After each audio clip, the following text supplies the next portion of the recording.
Hi there. This is LN Reader.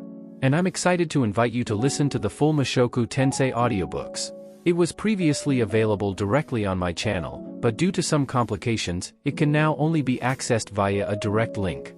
You'll find the link to the full playlist on the YouTube in the video description, along with a link to my Discord server. Join the Discord to stay updated and get early access to new light novels coming very soon. Thanks for your support, and enjoy the story. Chapter 1. The Road to Azura. The journey from Renoa to the Kingdom of Azura usually took several months, but fortunately, we had access to the teleportation circles. Our first stop was Perugia's floating fortress, where we could teleport ourselves and our carriage to a spot just north of the Azuran border. From there, we'd be traveling more conventionally down to our destination. Oh wow, this is incredible, Rudius. That town's just a tiny speck from up here. Eris hopped from her horse in excitement within moments of our arrival at the fortress. With her mouth wide open, she stared over the edge at the ground below, then snapped her gaze to look up at Perugia's imposing castle. She looked more like a kid at an amusement park than a 20-year-old woman. It was definitely cute, but I think most of us also felt a little secondhand embarrassment. Still, her obvious excitement seemed to please Perugia's servant, Silverl, who'd been waiting for us in front of the teleportation circle. How do you like the view from our floating fortress, Chaos Breaker, miss? It's amazing, replied Eris with a big smile. I've never seen anything like this before. Silverl nodded, looking very satisfied indeed. I guess he had a soft spot for the little ray of sunshine types. Understandable. It's kind of you to say so. Allow me to introduce myself. I am Silverl of the Void, first among the servants of Lord Perugius. It is a pleasure to make your acquaintance. I'm Eris Grey Rat. By this point, Eris was shooting eager glances at the castle. Picking up on her enthusiasm, Silverl led the way forward, taking her on a kind of guided tour. The rest of us followed behind, watching them while smiling. Eventually, our party arrived at the audience hall. Ah, there you are. Just like the last time, we found Perugius leaning in his tall chair, with a haughty expression and his loyal spirits at his side. We were mainly stopping by today to pay our respects. Ariel took a graceful step forward, ready to deliver some formal spiel, but before she could get a word out, Eris broke from the group and strode right up to the master of the castle. And who are you supposed to be? Perugius asked, sizing her up with a glance. I had a vision of Eris leaping forward to take a swing at him, and a chill ran down my spine. The man was more indulgent than you'd expect, but that didn't mean he would tolerate that kind of disrespect. As I stepped forward to intervene, however, Eris abruptly dropped to one knee. It's an honor to meet you, sir. I'm Eris, Grey Rat, who recently became Rudius' wife. Thank you for your hospitality. I stopped in my tracks and blinked in surprise. Ah, I am Perugius Dola, known as the Armored Dragon King. I know of you, Eris Grey Rat. You're the so-called Berserker Sword King, who challenged Orsted himself. Yes, it's nothing worth boasting of, sir, but I am. Eris was speaking in an unusually humble tone, but the words were coming out a little flat and forced. I was beginning to suspect she'd actually memorized all of these lines beforehand. Well, Eris Grey Rat, I find your modesty most endearing, continued Perugius, looking genuinely pleased. Allow me to apologize for that unfortunate incident 8 years ago, when my subordinate assaulted you. Eris looked up with a dubious expression. Clearly the girl didn't even remember what he was talking about. It's all water under the bridge, is it? My thanks, then. You're most understanding. Chuckling softly, Perugius waved his hand in a lordly gesture of welcome. Eris rose to her feet and walked back to us with a satisfied smirk. I could practically hear her saying, see, I can handle this stuff just fine when I put my mind to it. The girl really had rehearsed this whole thing. I was fully convinced of that now. In any case, it seemed she'd left a good first impression on Perugius. He hadn't been nearly so friendly to me the first time we met. I guess Eris' openness was just naturally endearing. Well, whatever. At least it didn't turn into a brawl. Please follow me, everyone. A little later, after Ariel had offered her own greeting, we followed Silverl back out of the hall. The teleportation circle we'd be using was located a little farther behind the one we'd come through. We found it in the rear of a large empty hall, glowing faintly in the gloom. Silverl took the time to give us a lecture on the history of the hall itself, but I'll just omit all that. The most important thing was that this particular teleportation circle would take us to a forest close to the Azuran border. Perugius had a number of other circles in his fortress, but this was the one that would bring us closest to our destination. Unfortunately, it wasn't like functional circles remained in every city on the map. All of those in the floating fortress itself were kept active by Perugius mana, but in order to actually use them, the circle on the other end also had to be actively powered. Under normal circumstances, you'd have to ensure both circles were activated simultaneously by people on either side, which sounded incredibly inconvenient. But there was a workaround of sorts, which involved a kind of special magical implement, supposedly invented by the same genius mage who created the teleportation circles themselves. These implements were capable of automatically absorbing mana from their surroundings to keep the circles perpetually active. However, they only worked in certain areas where the air was thick with mana. That naturally limited the locations where the teleportation circles could be placed. This was probably the reason why the circles I'd used on my way to Begarrett, for example, had been in such inconvenient spots, deep in the forest or way off in the desert. Generations of researchers did eventually find a way around this issue. Circles in other places could be continually powered by magical crystals, as long as they were regularly replaced. It was a manually powered alternative to the older, automatic design. The kingdom of Azura was located in a region with very low mana density, so nearly all of its teleportation circles had been of this newer type. They were powered when strictly necessary, and left inactive otherwise. Only a handful of people even knew where the magic crystals needed to be placed in order to activate them. It was a moot point now though. All the manual and automatic teleportation circles in the entire country had recently been destroyed by some unknown party. The only one who knew where to find them all was the man god, and the only person with the power to have them all destroyed was the High Minister Darius, who could call on private forces dotted all across the kingdom. Those were our best guesses as to the culprits at the moment, at least. Unless you had a suitable place, suitable tools, and extensive knowledge of magic circles, you had no hope of making a teleportation circle yourself. In other words, we couldn't have made one for ourselves inside Azura. We were going to have to take a somewhat longer road to our destination. Anyway, we'd managed to work out our travel plans, but I had to wonder how Perugius was planning to show up later on. When I brought this up at our audience, he'd brushed off the question, telling me that I didn't need to worry myself about it. Ariel seemed to be aware of the details, at least. Maybe he was planning some sort of dramatic surprise appearance. We stepped into the teleportation circle, and soon found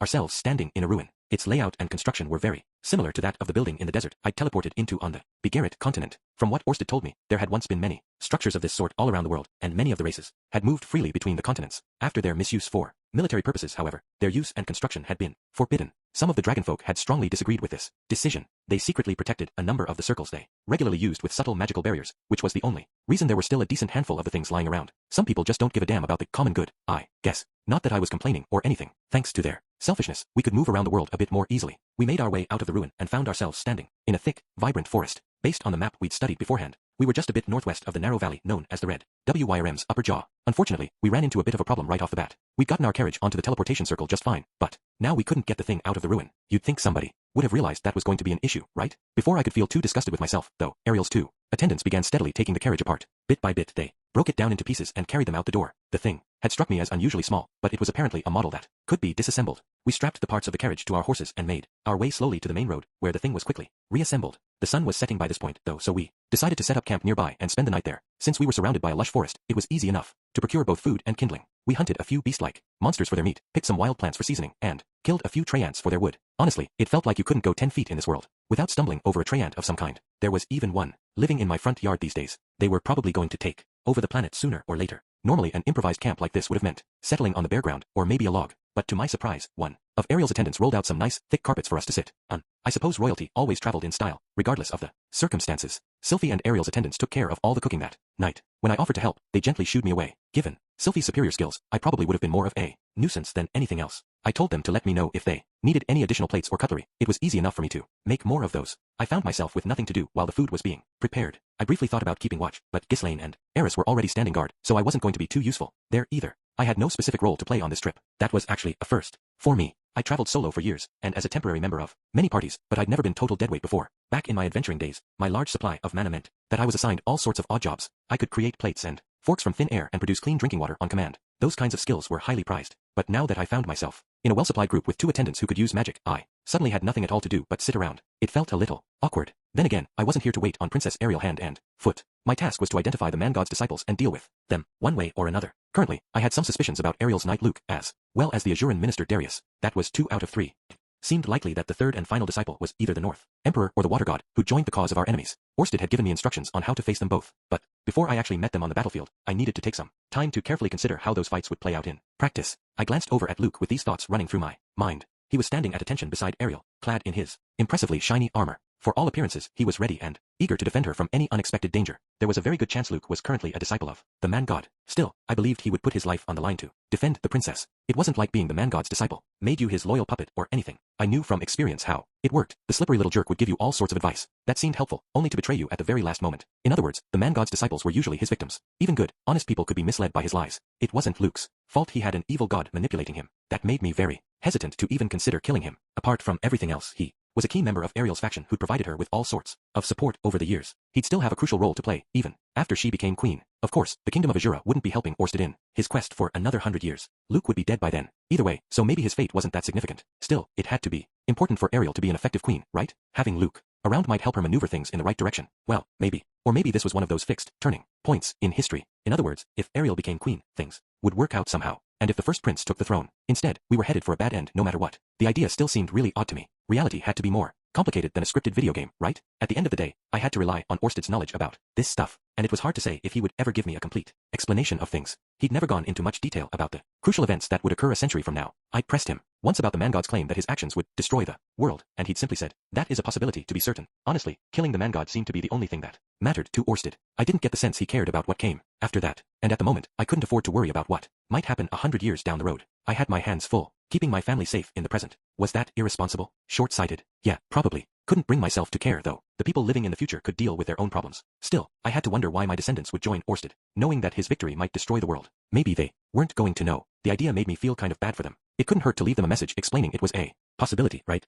Probably. Rudy, dinner's ready. Ghislaine, Eris, come get some food. My thoughts had wandered quite a bit by the time those words snapped me back to reality. I'd have to write a nice long diary entry. After we made it back from Azura, I had a feeling some of this stuff might slip my mind otherwise. Ariel retired to her tent at nightfall. The rest of us would be camping outside, keeping watch over the area on alternating shifts. There were 7 of us in the party, apart from the princess. 2 of us were enough to keep an eye on things, but we'd have one shift with 3 people in it. We decided that one person on this larger shift would leave the camp and patrol the nearby woods, looking for anything unusual. This would have to be someone capable of defeating monsters on their own, which meant me, Sylphie, Eris, or Ghislaine. That first night, this role fell to me. Okay, I'm going to go take a look around. I nodded to the others, stepped away from the light of our fire, and made my way into the depths of the forest. Soon, I was surrounded by inky blackness, with nothing but a torch to light my way. I could sense there were no enemies in the immediate area, but it was still slightly unsettling. After 5 minutes of steady walking, I traveled a good distance from our camp. That was when someone suddenly stepped forward out of the darkness. A moment before, there'd been nothing in front of me, and now, I was staring up at a tall, silver-haired man with sharp golden eyes, and a terribly intense face. Yelping reflexively, I fumbled with my torch, very nearly dropping it. Pardon me. It's good to see you, Sir Orsted. Right. I seated myself on a nearby tree root, trying to slow my racing heart. Orsted settled down on another, facing me at a distance of several feet. The man had trailed our footsteps. I'd known that was the plan all along, of course. Perugius was probably aware of this as well, since Orsted had likely used the same teleportation circle as us. I was expected to make periodic reports to Orsted during our journey. The others might get suspicious if I disappeared on my own too frequently, so the plan was to meet up once every several days, whenever it was my turn to scout the area. How are things so far? Luke hasn't done anything suspicious, and the journey's going smoothly at this point. These were the 2 things he tasked me to monitor, but it was only the first day, so there wasn't much to say. Orsted clearly hadn't expected anything else either. That makes sense, he said with a nod. I wouldn't expect anything to happen too quickly, right? However, be on your guard when you pass through the upper jaw. Yeah, absolutely. The red WYRM's upper jaw was a narrow choke point that connected the kingdom of Azura and the northern territories through the tall mountain range that separated them. It was a single path, just wide enough for 2 large carriages to pass each other by. Orsted had very nearly killed me in a similar pass down south, which was called the red WYRM's lower jaw. Once we made our way down the valley, we'd arrive at a large, dense forest known as the red WYRM's whiskers. This place was well known to the people of Azura, although they often just referred to it as part of the upper jaw. This forest was technically in Azuran territory, but the physical border wall was located just to its south. There the kingdom had built a great fortress which completely sealed off the pass. It was manned by hundreds of soldiers at any given time. That fortress had several purposes. Primarily, it prevented the forest's monsters from wandering south into Azuran territory, and discouraged any attempts at invasion from the north. There was one other crucial reason for its placement, though. That forest just to the north was a very convenient place to dispose of inconvenient people. The red WYRM's whiskers were essentially outside Azuran territory, and the density of the trees made witnesses less likely. The forest was crawling with monsters and border-straddling bandit gangs, too. It was the ideal place to make someone disappear. Assuming Darius was really getting advice from the man god, there was an excellent chance we'd encounter some kind of an ambush there. Dispatching his forces further north would be a risky violation of another country's territory, and once we were south of the fortress, any attempt on the princess life would likely be witnessed, and word of mouth would spread the story. The forest was the single least risky place for him to murder Ariel. That was where he'd strike for the first time, or so Orsted had concluded. Anyway, I'll proceed as planned, then? I asked. Yes, if there was an attack, I could use it as evidence to discourage any further travel on the main roads. Once I convinced them that heading straight for the capital would be too risky, our search for alternative routes should lead us straight to hiring Triss and her group of bandits. If there wasn't an attack, Orsted was planning to take action himself, which meant a false flag operation, basically. Orsted had brought a number of summoning scrolls and magic crystals to activate them with. The monsters they would summon weren't native to this area, so I could convincingly argue someone had sent them after us. Either way, things should work out according to our plans. If there is an attack, the North Emperor Aubert Corbett will likely be there. Be very cautious when you face him. Yeah, we went over that already, right? We did, yes. The Azurans had apparently hired the services of both the North Emperor and the Water God, but the odds were good they would send the former to kill us. According to Orsted, Aubert's style was well suited to this kind of dirty work. The man was a perfect personification of the North God style, as bizarre and unpredictable as they come. Everything about him was odd, from his clothing to his hairstyle to his techniques. They called him the Peacock Blade, and he was a master of surprise attacks.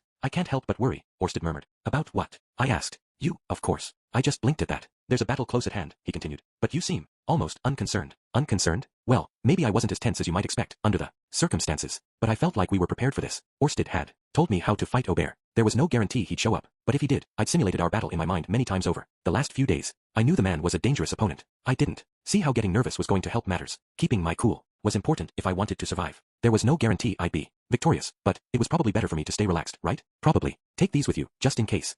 Orsted retrieved a few pieces of paper from within his coat. They were scrolls covered in complex magic circles. This is king-tier healing magic, he explained as I accepted them. You're only advanced in that school, yes? Use these if the need arises. Oh, thank you. I couldn't tell you what king-tier healing spells did off the top of my head. I felt like they were strong enough to regenerate a lost limb, if necessary. My evasive and defensive abilities were somewhat limited, and my opponent's offensive skills were top-notch. Probably was a good idea for me to have something like these up my sleeve. I didn't even know there were magic circles for healing magic. This advanced. Almost all known spells can be replicated through the use of circles. Almost. So there's some exceptions to the rule. Yes, certain unique spells with unusual means of activation. Primarily. Like what? The howl casting of the beast folk, the gravity magic of the king, dragons. Spells of that nature cannot be used without an understanding of the principles involved. Howl casting had to be what I'd always called vocal magic. I'd managed to pick up a bit of that myself, enough to startle people, with my voice at least. It was hard to say how much of that effect came from the magic itself, though. Having someone shout at you is kind of startling in general. You said your future self could use gravity magic, yes? Orsted continued. That must have taken considerable time and effort. You must study the forms, understand them thoroughly, and learn how to put them into practice. People, say you're capable of using basically every kind of magic. Can you cast gravity spells yourself? I can. They're not especially useful for my purposes, however. That's Orsted for you. Really, why did I even bother asking? Did you learn all of your spells and techniques one by one? You weren't born knowing all of this, were you? No. I had to learn everything I know over time. At the moment, I could only vaguely imagine the principles behind gravity magic. I didn't even know what the magic entailed exactly, but if I spent long enough puzzling it over, maybe I'd eventually hit on some clever way to make an object weightless, or something. I didn't have time to pursue something I might never figure out, though. For the foreseeable future, I needed to focus on the task at hand. This sort of stuff could wait until I had a chance to catch my breath. Okay, anything else I need to ask about?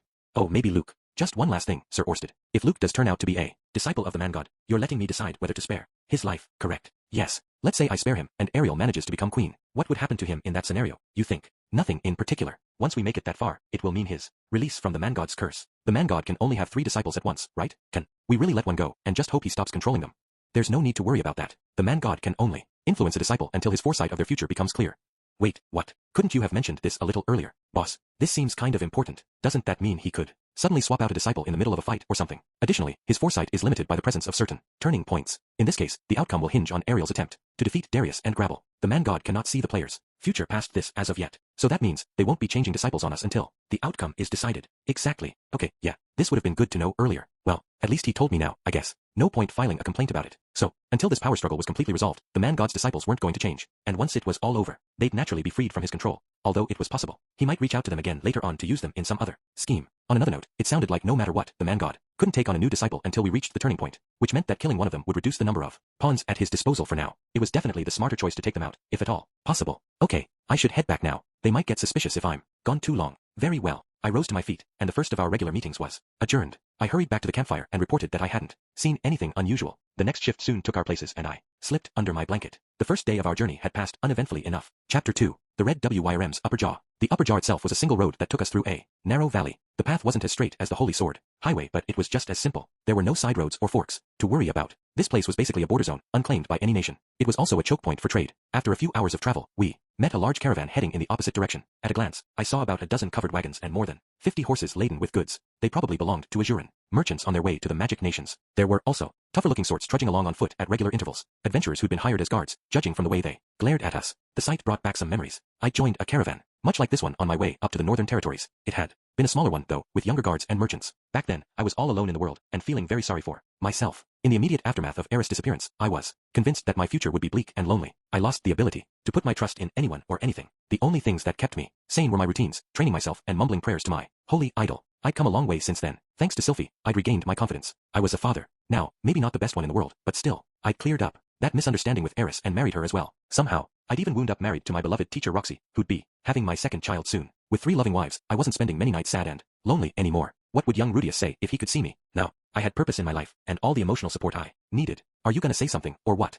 Eris' voice pulled me out of my thoughts. I guess we'd ended up riding side by side at some point. I wasn't much of a horseman, so I was riding pillion with Sylphie. Hey, Eris. Yeah. Can I grope you for a minute? What? No, don't be ridiculous.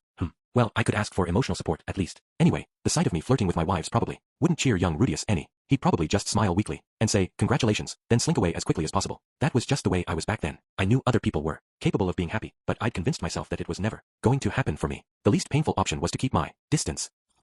Rudy, asked Sylphie, glancing in my direction. Why did you ask Eris for permission, but not me? As I was thinking about the past, my hands had apparently worked their way up to Sylphie's chest. No wonder I'd been feeling something soft against my palms. Whoops. Sorry, sweetie. Didn't even know I was doing it, I swear. There aren't any monsters around here, so it's not that big a deal. But keep your hands to yourself once we hit the forest, okay?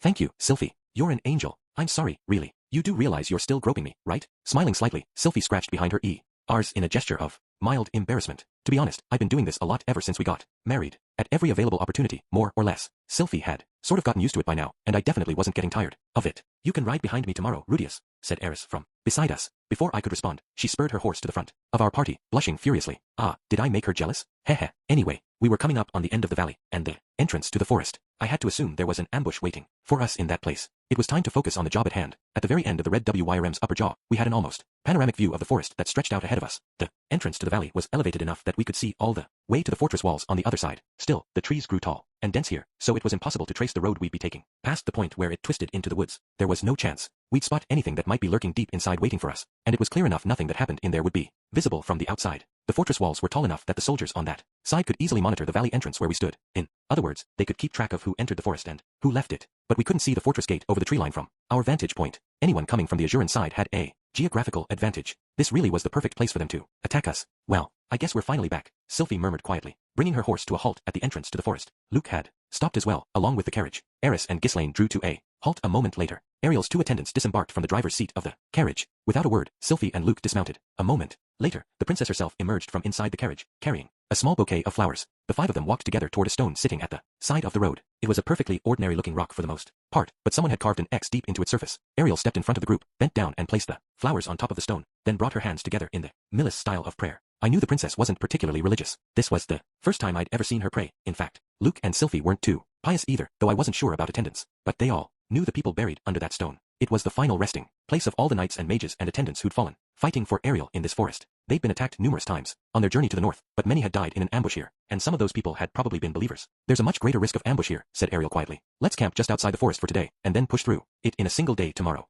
With that, Sylphie and the others walked back to their horses, looking much more serious than before. That night, we went over our battle formation one more time. We also reviewed our techniques and skills, and discussed how we should react to various combat situations. Eris and Ghislaine would be our frontline. Sylphie, quick-witted and versatile, would be supporting them in the midfield, and I would hang back, trying to position myself so I could monitor the entire battlefield with my eye of foresight. Luke and the two attendants would be focused solely on Ariel's personal safety. Their gear was solid, but in all honesty, we didn't want to integrate them into our battle plans. They'd just get in the way on the front lines with Ghislaine and Eris. Anyway, we wanted someone close to Ariel at all times, in case of any surprise attacks. Clean the attendant would be acting as a body double for the princess, with the help of a magical implement that could change her hair color and facial features. This was the reason why both attendants had hair of similar length to Ariel's. They were a little different in build and height, but there wasn't much we could do about that. Clean was closer to Ariel in height, so the role had fallen to her first. If she were killed, Elmois would take on the job in her place. In a sense, Ariel was starting out with 2 bonus lives. Our goal was to get through this without losing any of them. I didn't know Clean or Elmois very well, but it would still feel terrible if we failed to protect them. Tomorrow, we'd proceed on the assumption we were walking straight into a trap. We saved a lot of time by teleporting here, someone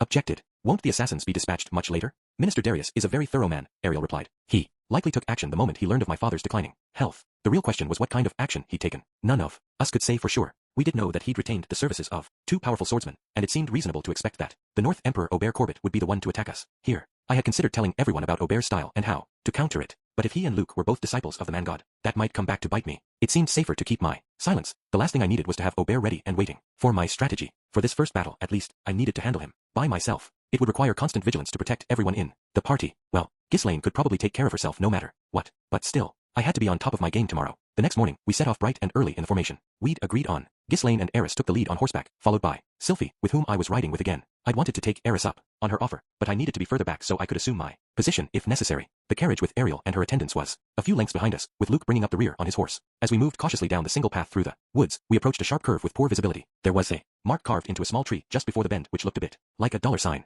This was a signal Orsted and I had worked out in advance.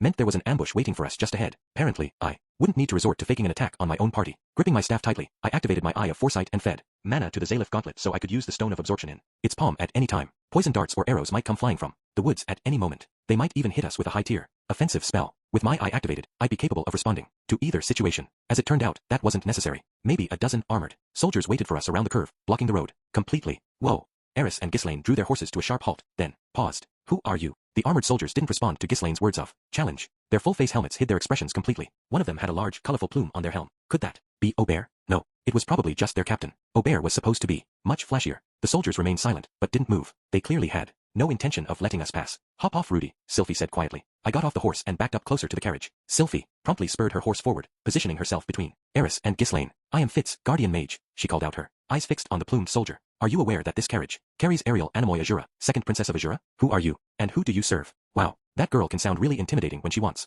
to. The plumed soldier didn't say a word in a response. Instead, he drew his sword. The rest of the soldiers quickly followed his lead, filling the air with the sound of ringing metal. In that same moment, many more armored soldiers emerged from the forest on either side of the road. The majority carried swords, but I saw a few with staffs as well. We're under attack, Sylphie shouted. I risked a quick glance backward. Luke had already gotten off his horse and assumed his position in the rear, watching our backs. Elmois was frozen in the driver's seat of the carriage, gripping the reins with a tense expression on her face. I could see clean inside. The carriage itself, disguised as Princess Ariel. Everyone was in position. In other words, I turned my attention back to the soldiers in front of us. Freya, Gra, Eris and Ghislaine were already barging into the enemy's front line, cutting down the heavily armored soldiers like wheat. Their strokes so swift I couldn't even see them. The enemy had drawn their weapons first, but we'd still gotten the first blow. That was how just fast those two were. I'll take care of the magic, Sylphie called, countering a spell as it flew in their direction. So there were mages some distance behind the main force. Although I couldn't see them from my position, the enemies I could see numbered more than 30 at this point. More were still springing out of the forest, so their actual force was surely larger. But against the likes of Eris and Ghislaine, mere numbers didn't mean much. They were thinning the enemy's ranks faster than the enemy could replenish them.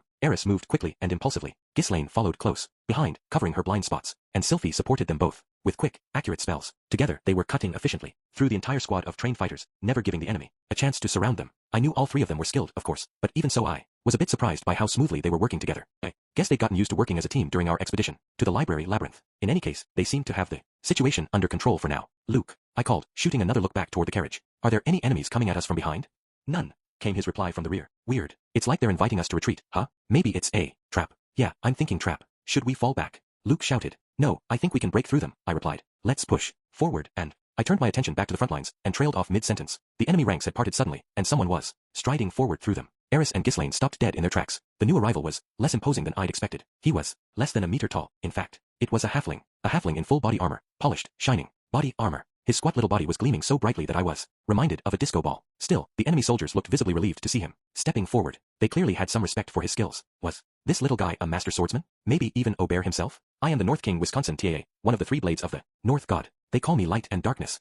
Do they really, though? Never heard of you. I take you for the Black Wolf Ghislaine, madam. I challenge you to a duel. With those words, the walking disco ball drew his sword. The thing was made to match his proportions, so it was only around 30 centimeters long. Just like his armor, though, its blade gleamed brilliantly. I wasn't sure why he was asking for a one-on-one duel with our strongest single fighter, given that his forces significantly outnumbered us. Maybe he had some kind of trick up his sleeve? Humph! Ghislaine snorted, pointing her blade at the little swordsman. Very well then. I am Ghislaine, the Black Wolf of the Sword God style. Your challenge is accepted.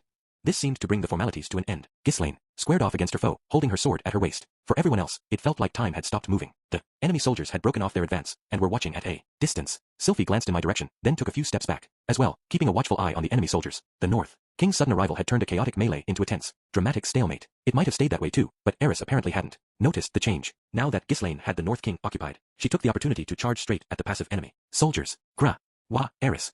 Wait. Startled, Sylphie hurried forward to lend her support. Within seconds, Eris was right back in the thick of a wild battle, with Sylphie covering her back. Could those two hold out on their own? There were a lot of enemies, but for the moment, they hadn't even grazed anyone on our side. Yeah, they seemed to have it under control. I wanted to join in, of course, but I couldn't risk moving or using any spells right now. For one thing, Eris' wild charge had opened up a dangerous amount of space between our front line and the carriage that we needed to protect. And more importantly, Aubert hadn't shown himself yet. I had to stay put until I saw him. The North Emperor was an expert when it came to surprise attacks. His favorite strategy was to wait until his target was distracted, then pop up behind and cut them down. The concept was extremely simple, but his timing was flawless. He'd come for you in the one brief moment where your mind was elsewhere, or your attention flagged. When facing powerful mages, he particularly liked to attack them right after they cast a spell. For that reason, Orsted had firmly warned me not to use any magic in this battle if Aubert wasn't visible, even if my allies were in danger. It was just too risky. As long as I waited patiently enough, Aubert would eventually change his target for me to someone else who'd let down their guard. The instant he appeared would be my best chance to take him out. Because of all this, I really wanted to stay put for now. My most important job at the moment was keeping a careful watch on everything around me. This was going worse than expected, though. We hadn't anticipated that a North King would be here as well. If Aubert had any other powerful allies waiting in the wings, we might have to risk a retreat. Coup. Haha, what's the matter, Black Wolf? Not so bold now, are you? As it was, Ghislaine wasn't faring that well against YTAA. Her movements were kind of strange, honestly. Whenever she started to attack the halfling swordsman, she'd pause momentarily. Why to look away, and YTAA always took advantage of those opportunities. Moving with remarkable speed for such a rotund little man, he would dart right up to her and launch a series of quick thrusts. Ghislaine managed to evade these attacks, but it was forcing her back, and he'd landed a few grazing blows that left her bleeding. For some reason, Ghislaine couldn't get on the offensive. I kept seeing her about to swing her sword, only to flinch to the side and let YTAA take advantage of the opening. The halfling was doing something to her, but I couldn't tell what it was from where I stood. I turned my attention to YTAA and watched his movements closely. The little disco ball's armor was shining so brightly that it was hard to even look at him, honestly, when he wasn't on the offensive. He seemed to be keeping a set distance from Ghislaine. Every now and then, he'd swing his left hand forward, although he wasn't holding anything in it. Could he be using some kind of magic? Just after he moved his left hand, I saw Ghislaine flinch once. Again. Maybe he was throwing something in her face? Some kind of sand or powder. No, that didn't feel right. I was staring right at his hand, and I didn't see him throwing anything. Sometimes he didn't even point his hand directly at her. But there was definitely a connection between that movement and the way Ghislaine kept hesitating. Wait, I get it. He was hitting her with light. He was using that mirror-like gauntlet to deliberately reflect the sun right into Ghislaine's eyes, dazzling her in the moment she tried to attack. Talk about a cheap trick. It was surprisingly effective, though. This rate, Ghislaine might actually lose. I had to decide whether I should intervene. This wasn't looking good, and if I hesitated now I might lose my chance to help. Damn it. What do I do? I didn't know for sure if Aubert was even here. Was I going to watch Ghislaine die because I was too scared of some guy who might be 100 miles away? Alright, let's do it. Channeling mana into my staff, I formed a combination earth and water spell, a loose variation of my go-to spell, Quagmire. Mud rain. Dark clouds covered the sky, and chocolate-colored rain poured down across the battlefield. This was nothing more than muddy water with no offensive effects whatsoever, but once it hit the ground, it quickly transformed into a soupy morass, throwing off the enemy troops. Within seconds, the armored soldiers were slipping and falling over each other. Eris and Ghislaine had trained to fight in any conditions, so the mud didn't affect them much. Sylphie wasn't bothered either, although her hair quickly took on an unpleasant brown tint. Nwah. What is this trickery? But unfortunately for YTAA, his beautifully polished armor was now covered in sludge, which meant its reflective effect had disappeared entirely. Grah! Ghislaine's roar of challenge echoed through the forest as she whipped her blade forward from the hip. YTAA tumbled nimbly to one side, but he was too slow to react, and Ghislaine's sword of light was too fast. There was a loud metallic clang, and YTAA fell back, with blood spraying violently from his shoulder. Okay, we're good. Now back to looking for Aubert. I spun around to check the area behind me. Oh, and the guy was standing right there. His appearance was eccentric, to say the least. He wore a rainbow coat with loose pants that only reached his knees and carried 3 swords at his hip. There was a colorful tattoo of a peacock on his cheek, but his gravity-defying satellite dish hairdo was just as striking. Dirt poured off his drab-brown cloak as he pushed his way through the trees. The path he'd made led back to a nearby hole, perfectly positioned outside of Luke's range of vision. The man had been hiding behind us all along, in a hole in the ground. His outfit and his approach to combat matched Orsted's description perfectly. This had to be the North Emperor Aubert. My goodness, you actually noticed me. In the next moment, my eye of foresight showed me Aubert moving. He brandishes the sword in his right hand, but I'm afraid a mage stands no chance at this distance. Goodbye, my friend. He swings his sword down. Reflexively, I brought my left hand forward. The Zalef gauntlet I wore felt all but weightless, but Aubert was still going to be faster. I did have one last card to play though. Fly, my hand. Whoa. At my command, the gauntlet launched itself forward with incredible speed, but Aubert had sensed the danger and rolled backward at the last moment, just managing to get out of the way. The gauntlet slammed into a tree somewhere far behind him. Wide-eyed, Aubert looked back toward the gauntlet, then back at me. Well, that was certainly peculiar. It seemed I'd startled him. That was good, since I wasn't especially calm myself right now. My heart was pounding fiercely in my chest. I'd known Aubert was going to try something. Orsted had warned me in advance, but I'd ignored his advice and landed myself in a mess. I had to hold him off by myself. My enemy was an Emperor-class swordmaster. Ambushes might be his specialty, but that didn't mean he was weak in a duel. The one thing I had going for me was that Orsted had also told me how to fight effectively against his style. Calm down, man. You're strong. You got this. You're number 1. I'm strong. I'm Strong. I'm Stallone, the Italian stallion. So you're Quagmire Rudius. Whoops. Right, I already have a nickname. And I'm not a boxer, I'm just Rudius. For some reason, Aubert wasn't attacking. He was just standing there and talking to me. I've heard plenty about you, but I see there's some truth behind the rumors. This might be something of a challenge. Why was he hesitating? I couldn't counter his attacks unless he went on the offensive. Where did you hear about me? Oh, this was back when I was teaching a certain wild beast how to use the sword. The little creature was always going on about how incredible you are. Wait, what? This guy knows Eris? I knew a man capable of charming that young tiger had to be a peculiar sort, but I never imagined you could actually shoot your hand off like a rocket. It sounded like my robot punch had made a big impression. He seemed to be watching me warily, in case I had any other tricks up my sleeve. He seemed to think I was some kind of sideshow. I would have been offended, but his cautious attitude suited me just fine. In the corner of my eye, I saw that Ghislaine had chased off YTAA and was heading our way. Once she got over here and made this a 2-on-1 fight, our odds of victory would go up dramatically. Eris, Ghislaine, Silent Fitz, and Quagmire Rudius. I brought along YTAA mostly as a precaution, really. But now that I failed to finish you off, this might prove rather challenging. Aubert paused for a moment, then nodded to himself. Was he finally going to make his move? But a worthy challenge is always welcome. It sure sounded that way. Fortunately, all I had to do was hold him off for a few seconds. Once Ghislaine was here, we could hit him from both sides, and I knew most of the moves he was likely to open with. I could do this. We could take him out. My name is Aubert Corbett, the North Emperor. Returning the sword in his right hand to its sheath, Aubert drew another with his left hand. I channeled mana into my staff, ready to intercept his charge, and I shall now depart. Adieu, my friends. At which point he spun around and ran off, not toward me, but directly back at Ghislaine. What? Is he leaving? Aubert. Oh my. Hello there, Ghislaine. It seems. Grah. You haven't changed a whit, my dear. Aubert grabbed one of many small bags from his coat and tossed it in Ghislaine's direction. It arced slowly toward her. Reflexively, she slashed it apart in midair. The thing exploded into a cloud of what looked like smoke, which then hit her right in the face. This wasn't good. Stone cannon. Goodness, my spell was targeted precisely at Aubert's back, but he dodged it easily without even glancing my way. Ghislaine could have followed up on this opportunity. Unfortunately, she was too busy, sneezing and wiping the tears from her eyes. He'd apparently hit her with some kind of pepper spray equivalent. Aubert didn't slow down to attack her though. Instead, he scuttled past her like a cockroach and sprinted to the front lines of the battle, where Eris and Sylphie were on the verge of wiping out his forces. Retreat, he called. Fall back. We'll have to try this one again. The surviving soldiers turned to flee into the forest, and Eris' head snapped around. She hadn't noticed Aubert until now, but she reacted quickly, leaping in front of Sylphie to meet his charge. Grah! My blade, be as a flaming torch. With this brief incantation, Aubert's sword burst into flame. Sidestepping nimbly past Eris' attack, he grabbed something from his hip and brought it to his mouth. I'd heard about this move from Orsted, and I had time to react. Phew. Water wall. Aubert spat out all the oil in his mouth at once, igniting it with his burning sword. A stream of flame rushed toward Eris, but just before it could reach her, the fire hit the wall of water I'd summoned up at the last moment and was instantly extinguished. Eris didn't even flinch. She slashed her sword diagonally from a point high above her head, looking to slice through both my wall and the enemy in one stroke. Ha!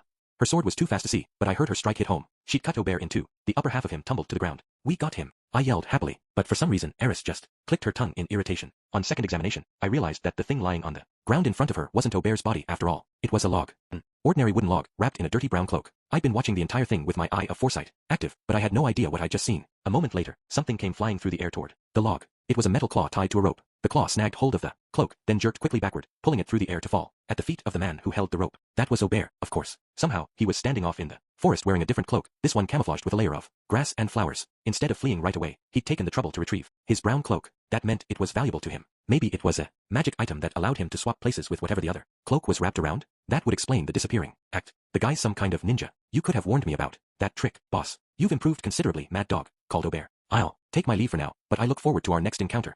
Hey, get back here. Don't follow him, said Sylphie, moving to intercept Eris as she tried to charge after Aubert. There are still soldiers in those woods. You can't run off on your own. Eris shot a hopeful glance in my direction. I just shook my head. For a moment she gazed regretfully in the direction Aubert had fled, but eventually she sheathed her sword with a grumpy humph. With her prey gone for now, Eris came towards me. Sylphie was keeping a careful eye on our surroundings, her rod still in her hand, but it seemed like the enemy had completely disappeared. The only armored soldiers I could see were the ones we'd killed in battle. I breathed a small sigh of relief. We'd managed to survive their first attack at least. That didn't mean we could relax, of course. Aubert could hit us again at any time, especially if we got sloppy. At the very least, we'd have to stay on alert until night fell. In the aftermath of the battle, we took some time to review the situation. The enemy squad had been nearly wiped out, and we'd emerged basically unscathed. Ghislaine was sniffling and sneezing for about an hour, but that was the worst of it. I got a little worried when both healing and detoxification magic didn't help with her condition, but it improved quickly once we tried washing out her eyes with a water spell. It was surprising how many things healing spells couldn't fix, really. They probably wouldn't work on pollen allergies either, although I hadn't really encountered such things in this world. Before moving on, we decided to dispose of the bodies of our would-be assassins. I would have just left them where they were, but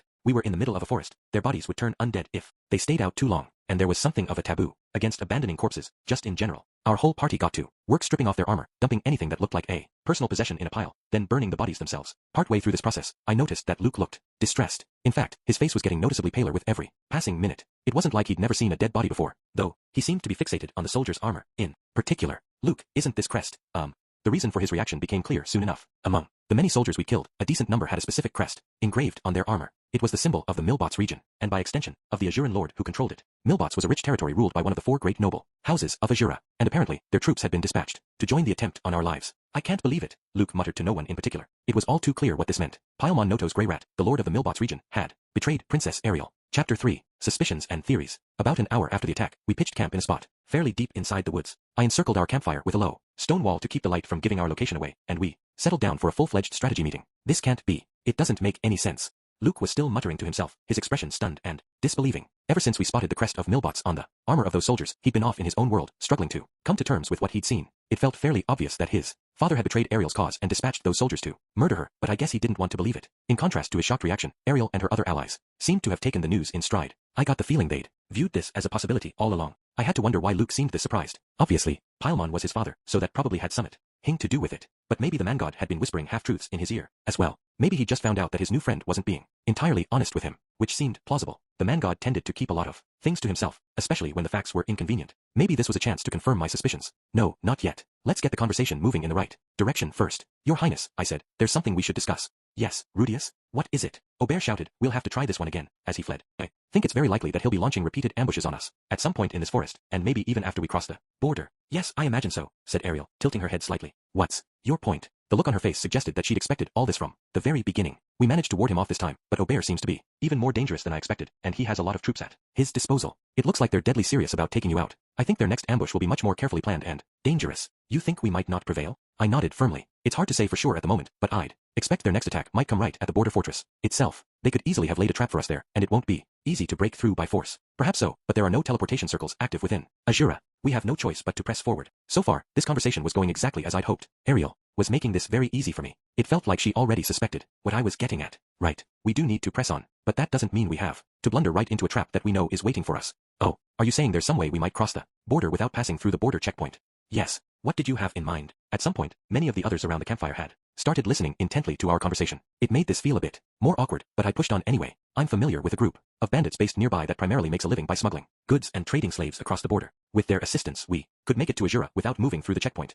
Ariel brought a hand to her chin and considered this. Sylphie was staring at me with a slightly dubious look on her face. Eris and Ghislaine didn't seem to be paying attention. Correct me if I'm wrong, Ariel said, but didn't you previously argue that we should avoid resorting to any shady business? Yes, and I still feel that way, but I think I misjudged how serious our predicament is. I don't think we can afford to be too choosy about our methods at the moment. I see. Ariel nodded and looked around the campfire. Her gaze settled on Sylphie, who was frowning slightly at this point. What do you think, Sylphie? It sounds reasonable to me. I don't know how much we can trust these bandits, but I do trust Rudy's judgment. If he says it's less dangerous this way, I believe him. Sylphie's words sounded sincere enough, but there was a hint of displeasure in her voice. I think she was a bit upset I hadn't mentioned any of this to her beforehand, but if I had discussed the possibility with anyone ahead of time, it would have made me look awfully suspicious when Aubert popped up to push us in the right direction. And what about you, Luke? Ariel said, turning her attention toward him. The man raised his head slowly, almost like a zombie, and fixed his eyes on me. There was something like hostility in them. What are you playing at here, Rudius? He murmured, his voice trembling slightly. I could see the suspicion on his face now, clear as day. Your behavior in that battle was strange. It felt as if you knew Aubert was going to launch that sneak attack.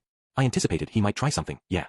It almost seemed like you knew all about his combat style. Well, I do have the eye of foresight, remember? And why do you know all this anyway, Luke? You were supposed to be watching our backs. Aubert was in your blind spot, wasn't he? Aubert certainly retreated quickly from that battle, and cleanly. True. I imagine he would have played it differently if he'd managed to kill me with that first attack. Couldn't you have stopped him from escaping if you really wanted to? Maybe if I used a spell with a large enough area of effect, but I would have hit Eris and Ghislaine as well, and there's a good chance he would have escaped anyway, thanks to that weird magic cloak of his. Humph. If you say so. Hey now, it sounds like you're implying that I might be working with Aubert behind the scenes, buddy. Well, this actually made some sense, now that I thought about it. Telling Luke that I was allied with Aubert and Darius would be the easiest way for the man god to manipulate him, at least in the short term. The thing was, that whole idea would fall apart if you just thought about it for 5 minutes. Get it together, man. I know you're upset about your dad trying to kill us and everything, but I'm not the enemy here. Come on, Luke. You're the one who asked me to help Princess Ariel, remember? I did, yes, but none of this makes any sense. Why did my father betray us? It wasn't supposed to be that way.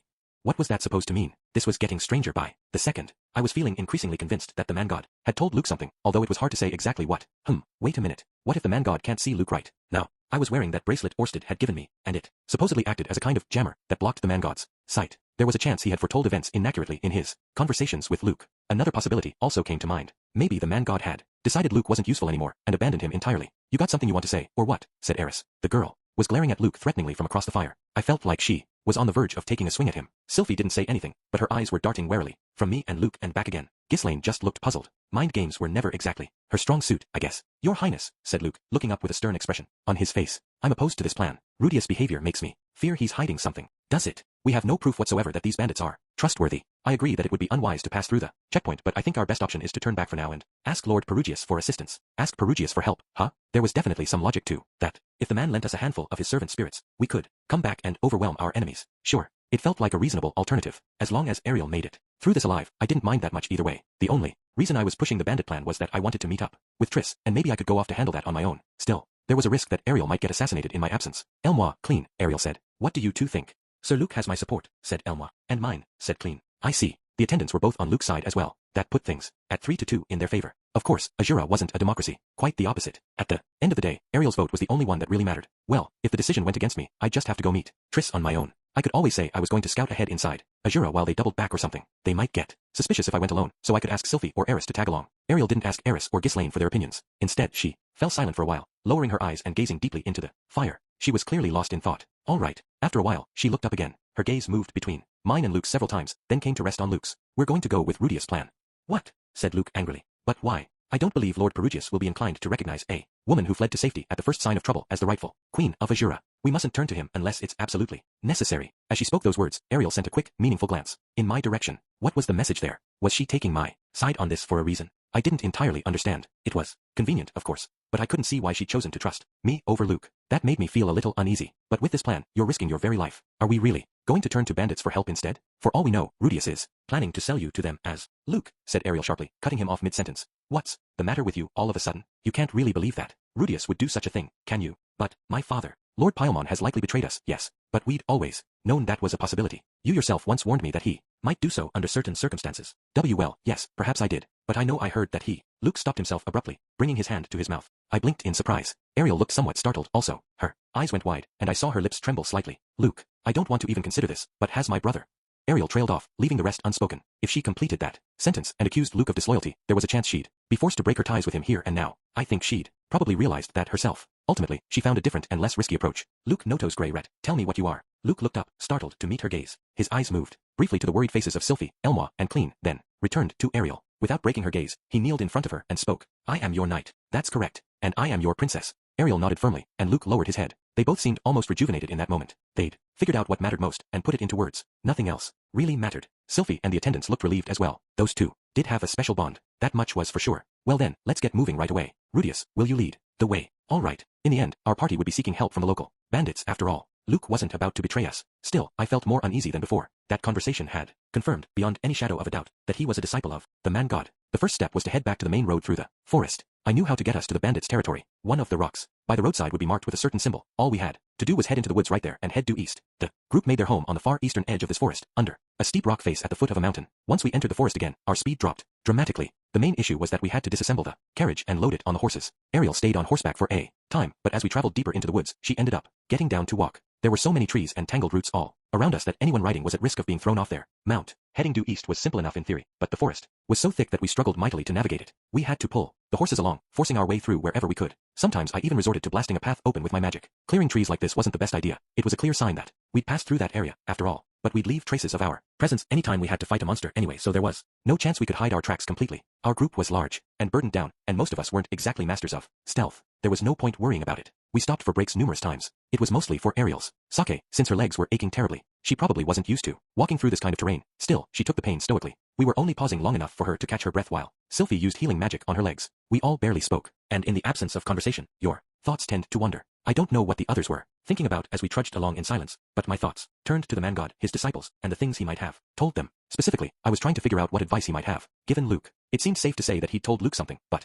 it was unclear when this had happened and what he had said. Based on my own experience, the man god didn't hand out his little hints that frequently. Sometimes he repeatedly showed up in a brief span of time, but his visits were generally spaced out annually. Assuming the same was true for Luke, he'd probably only gotten one prophecy so far, or maybe two. I could think of at least one possibility. Before that trip to the library labyrinth, Luke had come to ask me for my help. Maybe the man god had told him something like, go ask Rudius to join forces with you. It'll work out to Ariel's advantage. It was a good explanation for his actions at the time. Judging from Luke's reaction to the attack today, however, I had to think he'd gotten another visit or two after that. This time, he had snapped at me at every opportunity. He seemed convinced that I was the culprit behind everything that was going wrong. Maybe the man god had told him, Rudius is planning to seize control of the Noto's house, or something. That was just ridiculous though. Anyone could see I wasn't remotely interested. I wouldn't be living all the way up in Sharia if I gave a damn about Ajuran politics, right? Hell, I'd avoided Ariel for years because I didn't want to get mixed up in all that. That said, Luke might feel very differently. Everyone thinks of whatever they want most as incredibly valuable, right? And if you hear someone wants to steal it from you, well, you'll probably get suspicious. Wait, did that mean Luke was dying to be the next head of the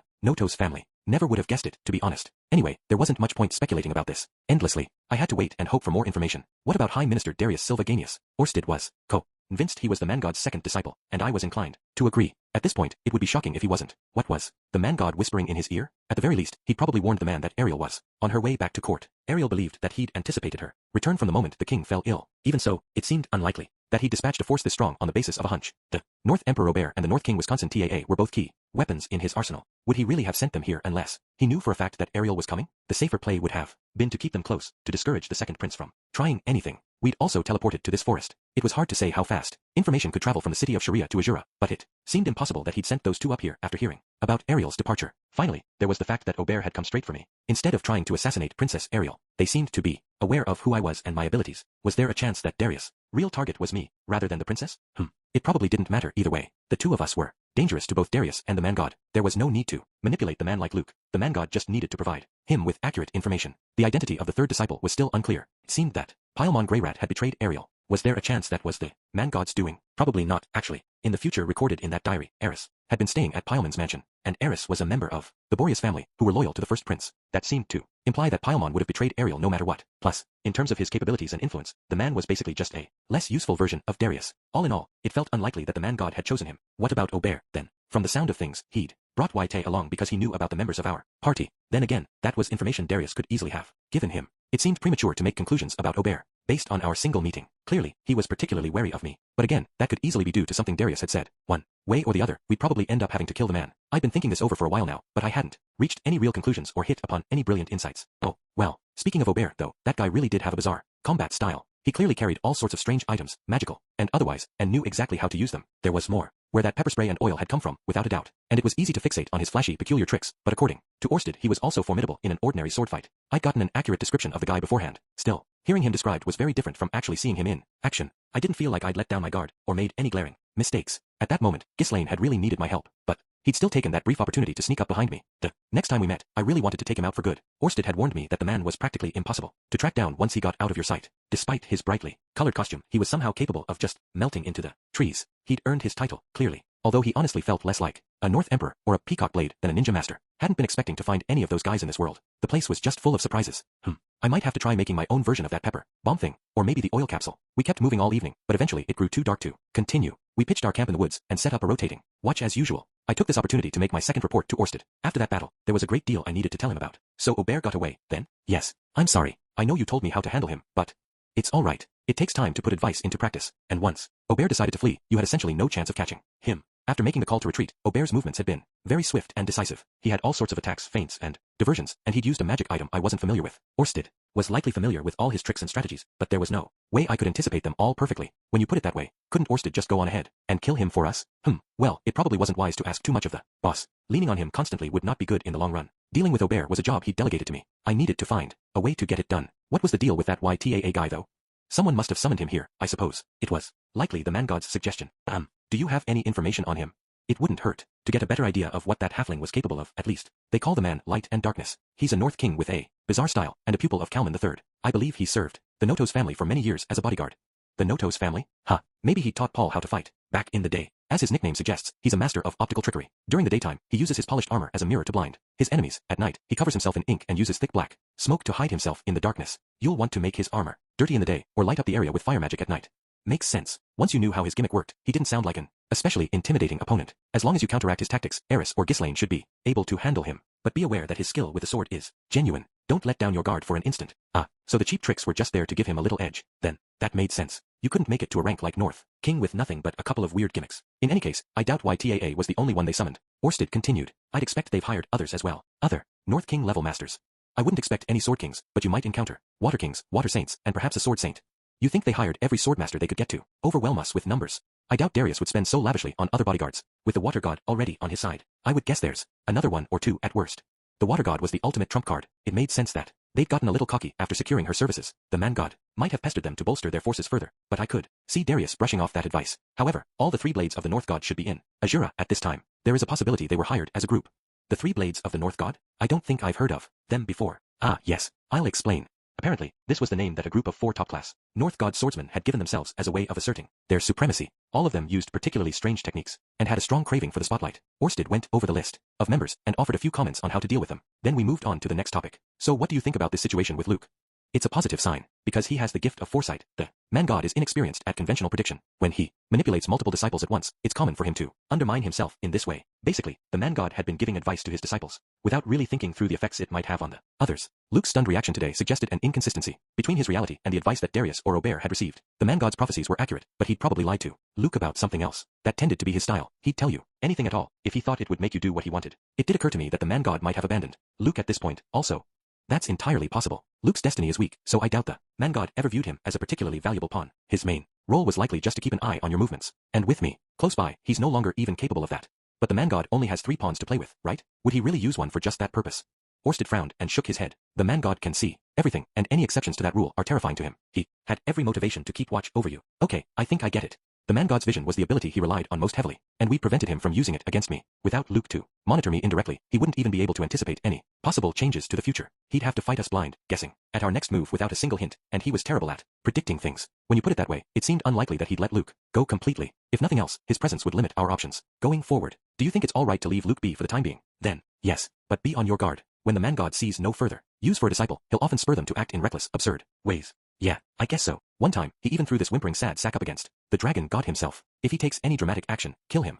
Before it comes to that, I'd like to try reaching out to him. Least once. What do you suggest discussing with him? I want to ask him if the man god's speaking to him, and find out what advice he was given. If possible, I'd try to convince him not to trust the man god, maybe even get him to act as a sort of double agent for us. I didn't feel too optimistic about my chances. Luke clearly thought I was suspicious. The man god had probably told him something about my intentions. I almost certainly hadn't built up enough trust with Luke to convince him to take my word for all this. We weren't exactly friends or anything, you know? I don't think it will accomplish anything, but feel free to try. Okay, at least I got permission. Now it was just a matter of finding the right moment to take my shot. Hopefully this wouldn't backfire on my spectacularly. For the moment, things are going smoothly enough. The man god hasn't been able to disrupt our plans efficiently. Keep it up. Rudius. Yes, sir. With our second meeting at an end, I bowed to Orsted and hurried back through the woods. Things are going smoothly enough. That was true, now that I thought about it. The plan had always been to fight Aubert at the Red WYRM's Whiskers, then join up with Triss. There had been some unexpected details and minor complications, but nothing severe enough to knock us totally off track. I had reason to be confident. I understood all that on some level. Still, I didn't feel confident. At the moment, things were going so well that I was actually getting anxious. I could sense some kind of danger, but it felt like it was hiding somewhere just outside my field of view. The whole thing with Luke was part of it, probably. Orsted didn't seem concerned at all. Maybe that was just because he hadn't actually seen everything I had today. Maybe he could sense something a little off as well, but wasn't worried by it. Or maybe I was just overthinking things. I wished I had some idea what was going on in Orsted's head. There weren't any major problems at the moment, so we were staying put. I could understand that. Thrashing around blindly only made matters worse most of the time. Back in my old world, people used to say, it's better to try and fail than to fail because you didn't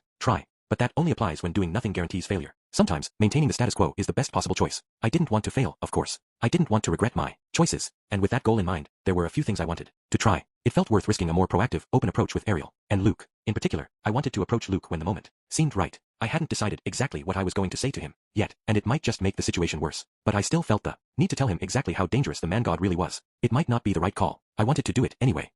I made my way back to camp with these thoughts running through my mind. All I had left to do tonight was to pop out of the woods and inform the others I hadn't spotted any danger in the area. Sylphie and Clean were sharing my shift tonight. I'd left them by the fire less than 30 minutes ago, but as I approached, I found that there were 3 figures waiting for me now. Had somebody woken up in the middle of the night? If a monster had attacked in my absence, Eris or Ghislaine might have gotten up to help. The third figure sitting by the fire wasn't bulky, but they were a bit taller than Sylphie with her small, slender silhouette, and about the same size as Clean, the size of an average woman. In other words, Eris was noticeably taller than that, so it couldn't be her. Who did that leave? Elmoi. I had no idea why she'd be awake. As I drew closer, one of the 3 silhouettes rose to its feet. It's a lovely night. Don't you agree, Rudius? It was Princess Ariel. She was facing me now. The fire behind her cast her shapely features in shadow. Sylphie and Clean looked on, their expressions troubled. Would you care to join me for a walk? As Ariel spoke those words, I could just make out the bold smile on her face. Chapter 4. Ariel's Choice. Ariel and I walked together in the moonlight, making our way between the trees. It was just the 2 of us. Sylphie, her attendants, and Luke were nowhere to be seen. Ariel carried a torch herself and led the way. If she kept pressing ahead like this, we were going to end up back at the spot where I'd spoken to Orsted. I've been meaning to have a private conversation with you ever since we set off on this journey, Rudius.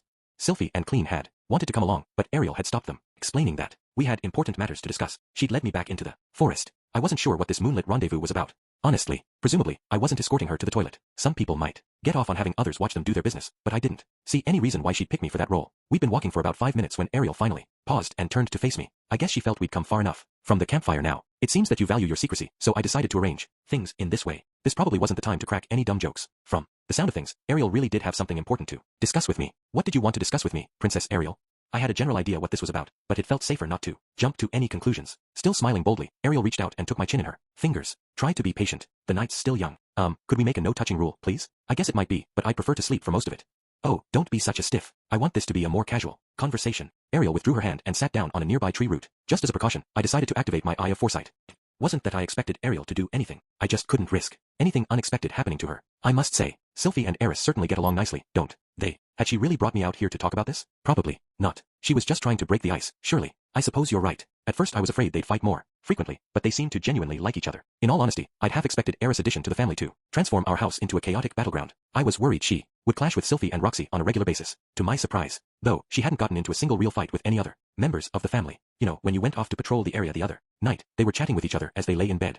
Oh yeah, what about? Eris was grumbling that everyone should just stop arguing and do exactly what you say. Sylphie tried to convince her that even you make mistakes at times, and they needed to be ready to step in and support you. It was nice to be trusted, of course, but Eris seriously gave me way too much credit. Sylphie was always trying to help me out in subtle ways behind the scenes, and I really appreciated that. I had to assume they were both uneasy about my decision to join forces with Orsted, but so far, they were following my lead, without a word of complaint. They're like polar opposites, aren't they? Ariel continued. Eris throws herself to the front lines to fight your enemies, and Sylphie stays behind to support you in other ways. I'm very lucky to have them around, I said. They both complement some of my glaring weaknesses. My affection for them had developed out of gratitude. They'd both done so much for me, and I wouldn't forget it as long as I lived. The amusing part, to me at least, is how Sylphie treats Eris like a little sister. A little sister? A rather impulsive one, in need of scolding. Eris seems to accept that role herself. She tends to do what Sylphie tells her, although a bit begrudgingly. I hadn't noticed myself, to be honest. Now that I thought about it, though, I hadn't spent that much time talking with either of them recently. Maybe I was getting tunnel vision again. Once I saw that Eris was adapting to our family, I'd figured that I didn't need to keep too close an eye on her. But it was only going well because Sylphie had been stepping in to look after her. It's funny, don't you think? Said Ariel with a smile. Sylphie's the younger and smaller one, but somehow she's the big sister.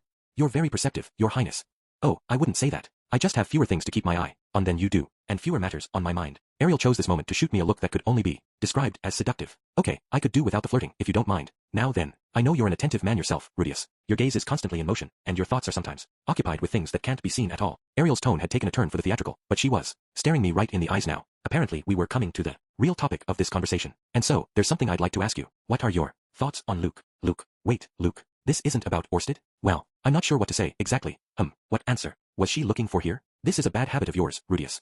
What? You're trying to figure out what I want to hear, aren't you? Granted, that's a reasonable approach under certain circumstances. But you don't need to take it with me. Not here. Not now. Was that really a habit of mine? I didn't feel like it was. But, when I looked back, it was something I'd been doing a lot of lately. When I spoke with Orsted or the man god, at least. No, it was worse than that, wasn't it? I was doing it with my own family, too. In all honesty, said Ariel flatly, I think that Luke has betrayed us. Wow, that was unexpected. It must have been that argument around the campfire that did it. I haven't breathed a word of this to Sylphie or the others, though. Yeah, no surprise there. I was still kind of shocked she'd even reached this conclusion so quickly. I thought you trusted Luke a little more than that, Your Highness. They wrapped things up so neatly at the end there, I'd assumed. Ariel had reaffirmed her faith in Luke. It felt like she'd decided that he wasn't capable of betraying her, any more than Sylphie or her two attendants were. I do trust him, Ariel said. Luke has no reason to betray me, and he could have done so at a much earlier stage if he so desired. It would be easy enough for him to kill me in my sleep. So why suspect him? Despite his loyalty, he could still be coerced into betraying me. Somehow, said Ariel quietly. For example, Luke takes great pride in his family and its history. Perhaps they took his loved ones hostage. The idea hadn't occurred to me before, but it could explain his actions so far, even if he wasn't being directly manipulated by the man god. Let's say Darius kidnapped his family and convinced him to accept some kind of deal. Then he went ahead and sent the Notos, Grey Rat soldiers after us, breaking his word to Luke somehow. That could explain both Luke's odd behavior and his shock at finding those troops among our enemies. Since that conversation, Luke had kept oddly quiet. Maybe he was trying to decide whether to rejoin Ariel's side or continue following Darius' orders. That was probably what it looked like to the princess, at least. And so, I'm asking for your opinion, Ariel continued. You agreed to join my cause quite recently, and rather suddenly. Perhaps you know certain things I don't. It sounded like she might have her doubts about me as well. That was understandable, considering the way Luke was talking about me. Was she suggesting I might have played some part in manipulating him? I have a question of my own, if you don't mind. Why are we talking about this out here, alone in the woods? I could assassinate you out here if I really was your enemy. Yes, I'm sure you could manage that easily enough, but if I've misjudged you that completely, I'd only have myself to blame. This princess had some guts, clearly. Then again, it wasn't like there was any chance I was actually going to betray her. There were all sorts of obvious reasons why I wouldn't, really. She was probably just playing mind games with me. I don't believe Luke has betrayed you, exactly. I think he's just being misled. By whom? Well, that's a tricky question. Was it wise for me to tell her about the man god at this point? It would certainly make things simpler if I could explain the whole truth. But, wait, what if Ariel was one of his disciples? What if that was the whole reason she was having this conversation with me? Orsted didn't seem to think it was a possibility, but you never know. Calm down, damn it. What are the risks of telling her the truth? What are the benefits? Let's start there. My apologies, said Ariel. I'm putting you in a difficult position. I'm sure you would have shared this information already, if you were at liberty to do so. I blinked in surprise at that. Ariel wasn't done yet, however. And so, I'd like to ask you to introduce me. It was hard to see her face in the darkness, but the smile on her face looked warm and genuine. I want to see the man who controls you from the shadows. That is to say, the dragon god Orsted. Hold on, what? My line of thought had been derailed completely. I had no idea what to make of this. Why had she brought up Orsted? Weren't we talking about Luke a moment ago? How did you know? It was obvious from the moment he had you lead us to the library labyrinth. The timing of that was simply too convenient. At the moment, my main concern is determining whose side Orsted is on. She was talking about the conflict between her and Gravel, right? Or was she talking about his loyalties in general? It was getting hard to decipher all these vague hints and insinuations. Princess Ariel was usually so clear and to the point, too. What are you planning to do once you determine that?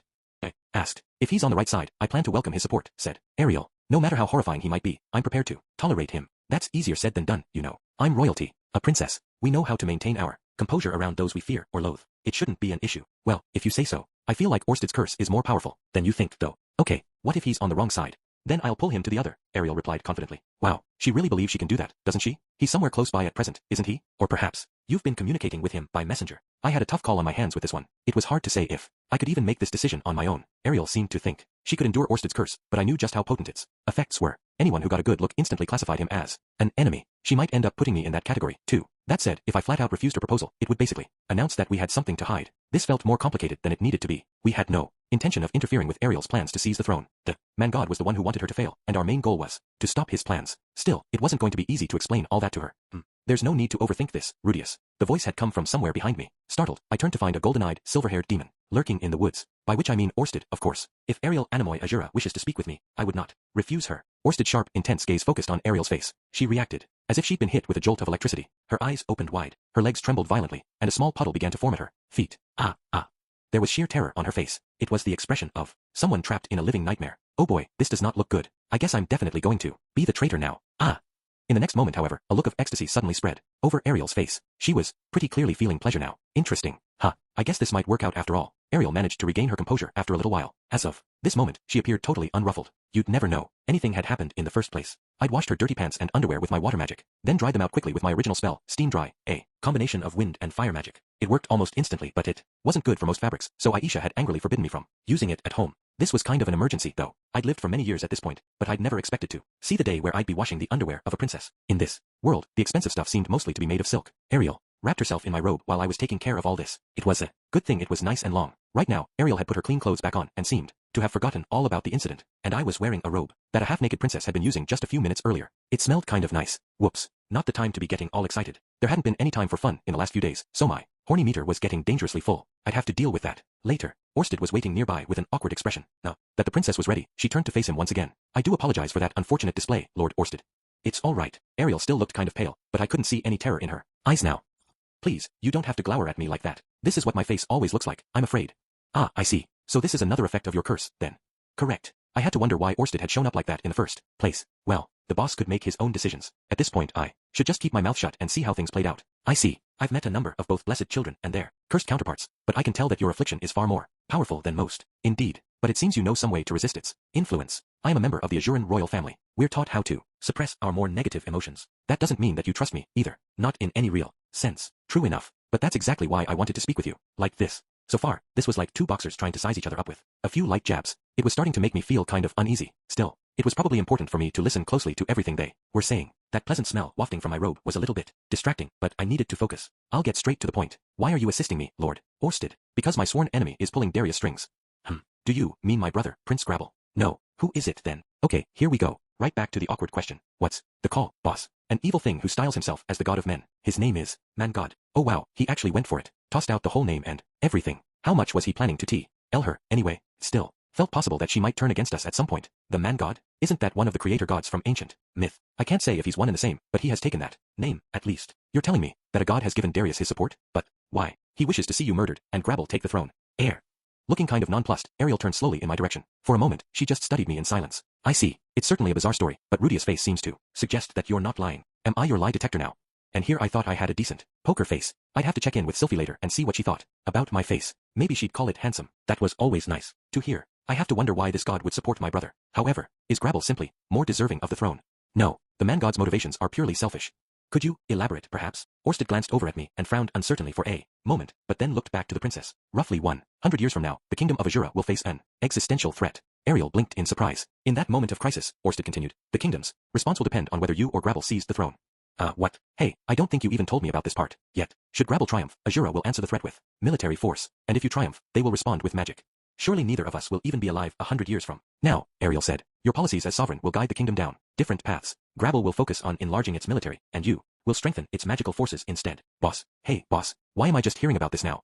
Come on, man. If Azura relies upon its armies, it will fall. But if it turns to its mages, the kingdom will endure. The man god wishes for Azura to be destroyed. Was it possible Orsted was lying to her? Telling her a nice, convenient story to get her on our side? That didn't seem like a great idea. Not with my face around to give the whole thing away. Why would the man god want to see Azura fall to ruin? Because it will produce an individual who plays a key role in his defeat. He wants to prevent this person's birth? Precisely. Ariel brought a hand to her chin, clearly trying to make sense of all this. After a moment, she shot an uncertain look in my direction. Stop it. Stop looking at me. I'm not your lie detector, woman. This time, I tried my best to keep a perfect poker face. Maybe it would help a little. Well, in all honesty, I'm a bit perplexed at the moment. This isn't remotely what I expected to hear, and I can't quite decide if I should believe you. Damn it. Failed again. You don't have to trust me, said Orsted in a slightly pompous tone. I'll tell you what you want to know regardless. What are you referring to? Replied Ariel, looking somewhat surprised. Luke Noto's grey rat has not betrayed you. He's simply being manipulated by the man god. Ariel's smile disappeared. It had been her default expression for this entire conversation, but now it had vanished without a trace. Rudius also suggested that might be the case. But how exactly is Luke being manipulated, if I may ask? The man god is leading him down the wrong path, promising him all the while that it's for your benefit. Luke is wiser than he might appear. I'm not sure he would be so easily deceived. Even clever men are prone to trust those who tell them what they want to hear. I felt like Orsted usually told me things I didn't want to hear, but I did trust him. Maybe that rule wasn't universal. This is all rather difficult to believe. Do you really find this credible as well, Rudius? Ariel had turned to me again. I was back on lie detector duty. Apparently, I had to admit, this was a smart strategy. If Orsted really was making up a bunch of crazy nonsense, I'd have to improvise something that sounded consistent on the spot. Any slip-ups on my part would give it all away. Fortunately, I had a good answer to her question. The man god manipulated me for many years. He would appear in my dreams and give me suggestions about what I should do next. I gained all sorts of things from following his advice, but it was all just part of his game. He was always planning to betray me in the end. He fooled me into trusting him, and then he turned against me. In the end, he even forced me to fight Orsted. I think he's doing something very similar to Luke right now. The words came out more easily than I'd expected. I even managed to keep my tone relatively neutral. Ariel heard me out expressionlessly, then turned back to Orsted. She opened her mouth to speak, then shook her head and paused. For a long moment, she stayed silent, apparently lost in thought. In other words, Luke isn't working for Darius after all. Correct. He serves the interests of your enemies, but he does so unknowingly. I would imagine that he remains loyal to you. We'd taken a long detour, but ultimately this seemed to be the thing Ariel cared about the most. It mattered more to her than the truth of Orsted's story, even. It's quite a relief to hear that. You believe the things I've told you, then? Orsted asked. Under ordinary circumstances, your story would have sounded ridiculous. However, it does seem consistent with my own observations. It explains why Rudius was glancing in Luke's direction so frequently, for example. Was I looking at him that much? To be frank, your timing was suspiciously perfect, but I've decided to accept the risk of trusting you. As she spoke those words, Ariel had turned her eyes in my direction. Maybe she'd chosen to trust me, if not Orsted? The idea was flattering, but it also concerned me a little. Tell me, does this man god have anyone else under his control? He's likely using Darius as well. That does seem like a logical choice. Is there anyone else? The odds are that his third disciple is either the North Emperor, Obear, or the water god Rida, but it's hard to say for certain. Are there only 3 of these disciples then? Correct. No more at any given time. I see, said Ariel with a slight nod. So you and Rudius are here to fight off these 3 disciples and interfere with the man god's plans. Is that correct? It is. You're quite quick-witted, I must say. Thank you. I do consider myself relatively clever. There was a hint of real pride in Ariel's voice, but she still hadn't cracked a smile. It felt like her face was stuck on a blank expression. Now then, Lord Orsted, I have a proposal. Oh, since it seems we share the same objective, I'd like you to consider me your subordinate. If you give me orders, I'll follow them. I doubt your companions would accept that. I see no need to tell them. They can't accuse me of selling my soul to the devil if they don't know it even happened. Oh, he's a little hurt that she called him the devil, huh? I'm willing to use any means at my disposal to ensure our victory, said Ariel. I want as many powerful allies as I can find. You're not concerned I might betray you in the end? I'm not foolish enough to throw away my opportunities to avoid all risk. That all sounded impressive enough, but I got the sense that Ariel thought she was swearing allegiance to some evil demon king. I'd felt the same way when I kneeled to Orsted. As it turned out, though, the Dragon God Corporation was a legitimate business with excellent benefits and reasonable deadlines. The CEO did look like an evil bastard, but he treated his employees pretty well. One last thing, Lord Orsted. For the time being, I'd like you to place the problem of Luke in my hands. Why? Rudius can focus his entire attention on our battle against the man god's disciples, while I devote my attention to handling Luke and the Azuran nobility. Dividing our responsibilities should allow us to use our time more efficiently. Very well. I'll let you deal with Luke for now. Win him over if it's possible, and kill him if it isn't. So be it. Thank you, Lord Orsted. With those words, Ariel kneeled before her new superior. He responded with a simple nod, his face as stern as ever. I couldn't remember the last time I'd felt this. Baffled? Perplexed? Maybe befuddled was the word. All of a sudden, Ariel had sworn allegiance to Orsted. From now on, we'd be sharing our plans and working toward the same goals. I had the second Princess of Azura as a co-worker. I hope you'll keep this a secret from Sylphie and the others. Rudius. Of course. I have to ask, though. Are you sure about all this? Yes. I feel profoundly relieved, to be honest. And I'm not talking about the condition of my bladder. Judging from the energized expression on her face, she really meant that. I wasn't sure what to say. I suppose you and I are truly allies now, Rudius. At long last. I suppose we are. To be honest, I still felt a little uneasy about the details of this arrangement. But Orsted had made the call, and I had to respect that. There's just one thing, Your Highness. Yes. What is it? I think I should make this clear in advance. Luke's your responsibility now, but if I think he's actively trying to harm Sylphie or Eris, I'll step in and take him out. You won't respect Orsted's decision, in other words. The entire reason I'm working for Orsted is to protect my family. It seemed best to get this out in the open as a precaution. That said, Ariel seemed very confident that she could handle the situation. With Luke, there was no telling how things might play out, but I was willing to leave it in her hands for now. She certainly had a much better chance than me of talking some sense into the guy. I understand completely, Rudius, and incidentally, I'm looking forward to working with you. Glad to have you on our side.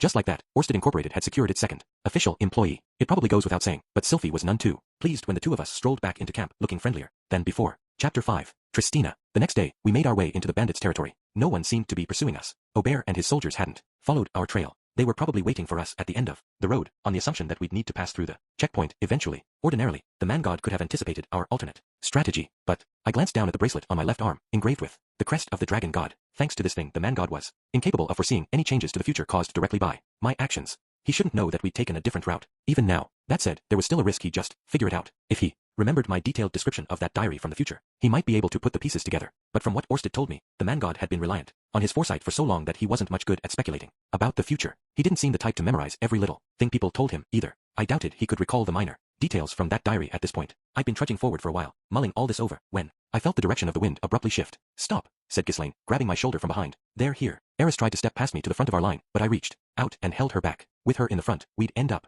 negotiating with our fists. Eris backed down easily enough, but I noticed she was looking off to the sides, not toward the front. "They have us surrounded," Ghislaine said. "What now? We still have a chance to break through. Don't you remember the plan? I'm going to negotiate with them." "Right. I'll guard the princess, then." Ghislaine dropped to the rear of our group without another word. When I glanced backwards, I saw her quietly discussing something with Sylphie and the others. My eyes met Ariel's for a moment. She nodded meaningfully. So far, the princess was acting as if last night had never happened. She claimed that she could handle Luke and the Azuran nobility on her own, but I wasn't sure what she had in mind yet. I had noticed her talking quietly with Luke as we walked, though. Hopefully it would work out for the best. At the end of the day, Orsted had agreed to let her deal with Luke. I was planning to respect that. I stood quietly at the front of our group, waiting for the bandits to call out to us. My rule of thumb was that it never hurt to take the initiative by introducing yourself, but that could wait until they decided to show themselves. Humph. Eris was lurking right behind me, gazing restlessly around the area. Every now and then, dark shapes moved through the trees. She seemed to be watching them. I felt like she'd been sticking very close to me today. Well, ever since the ambush yesterday, Aubert had popped up right behind me in that fight. Maybe she was worried something similar might happen again. After a minute or two had passed, Eris' gaze stopped roving.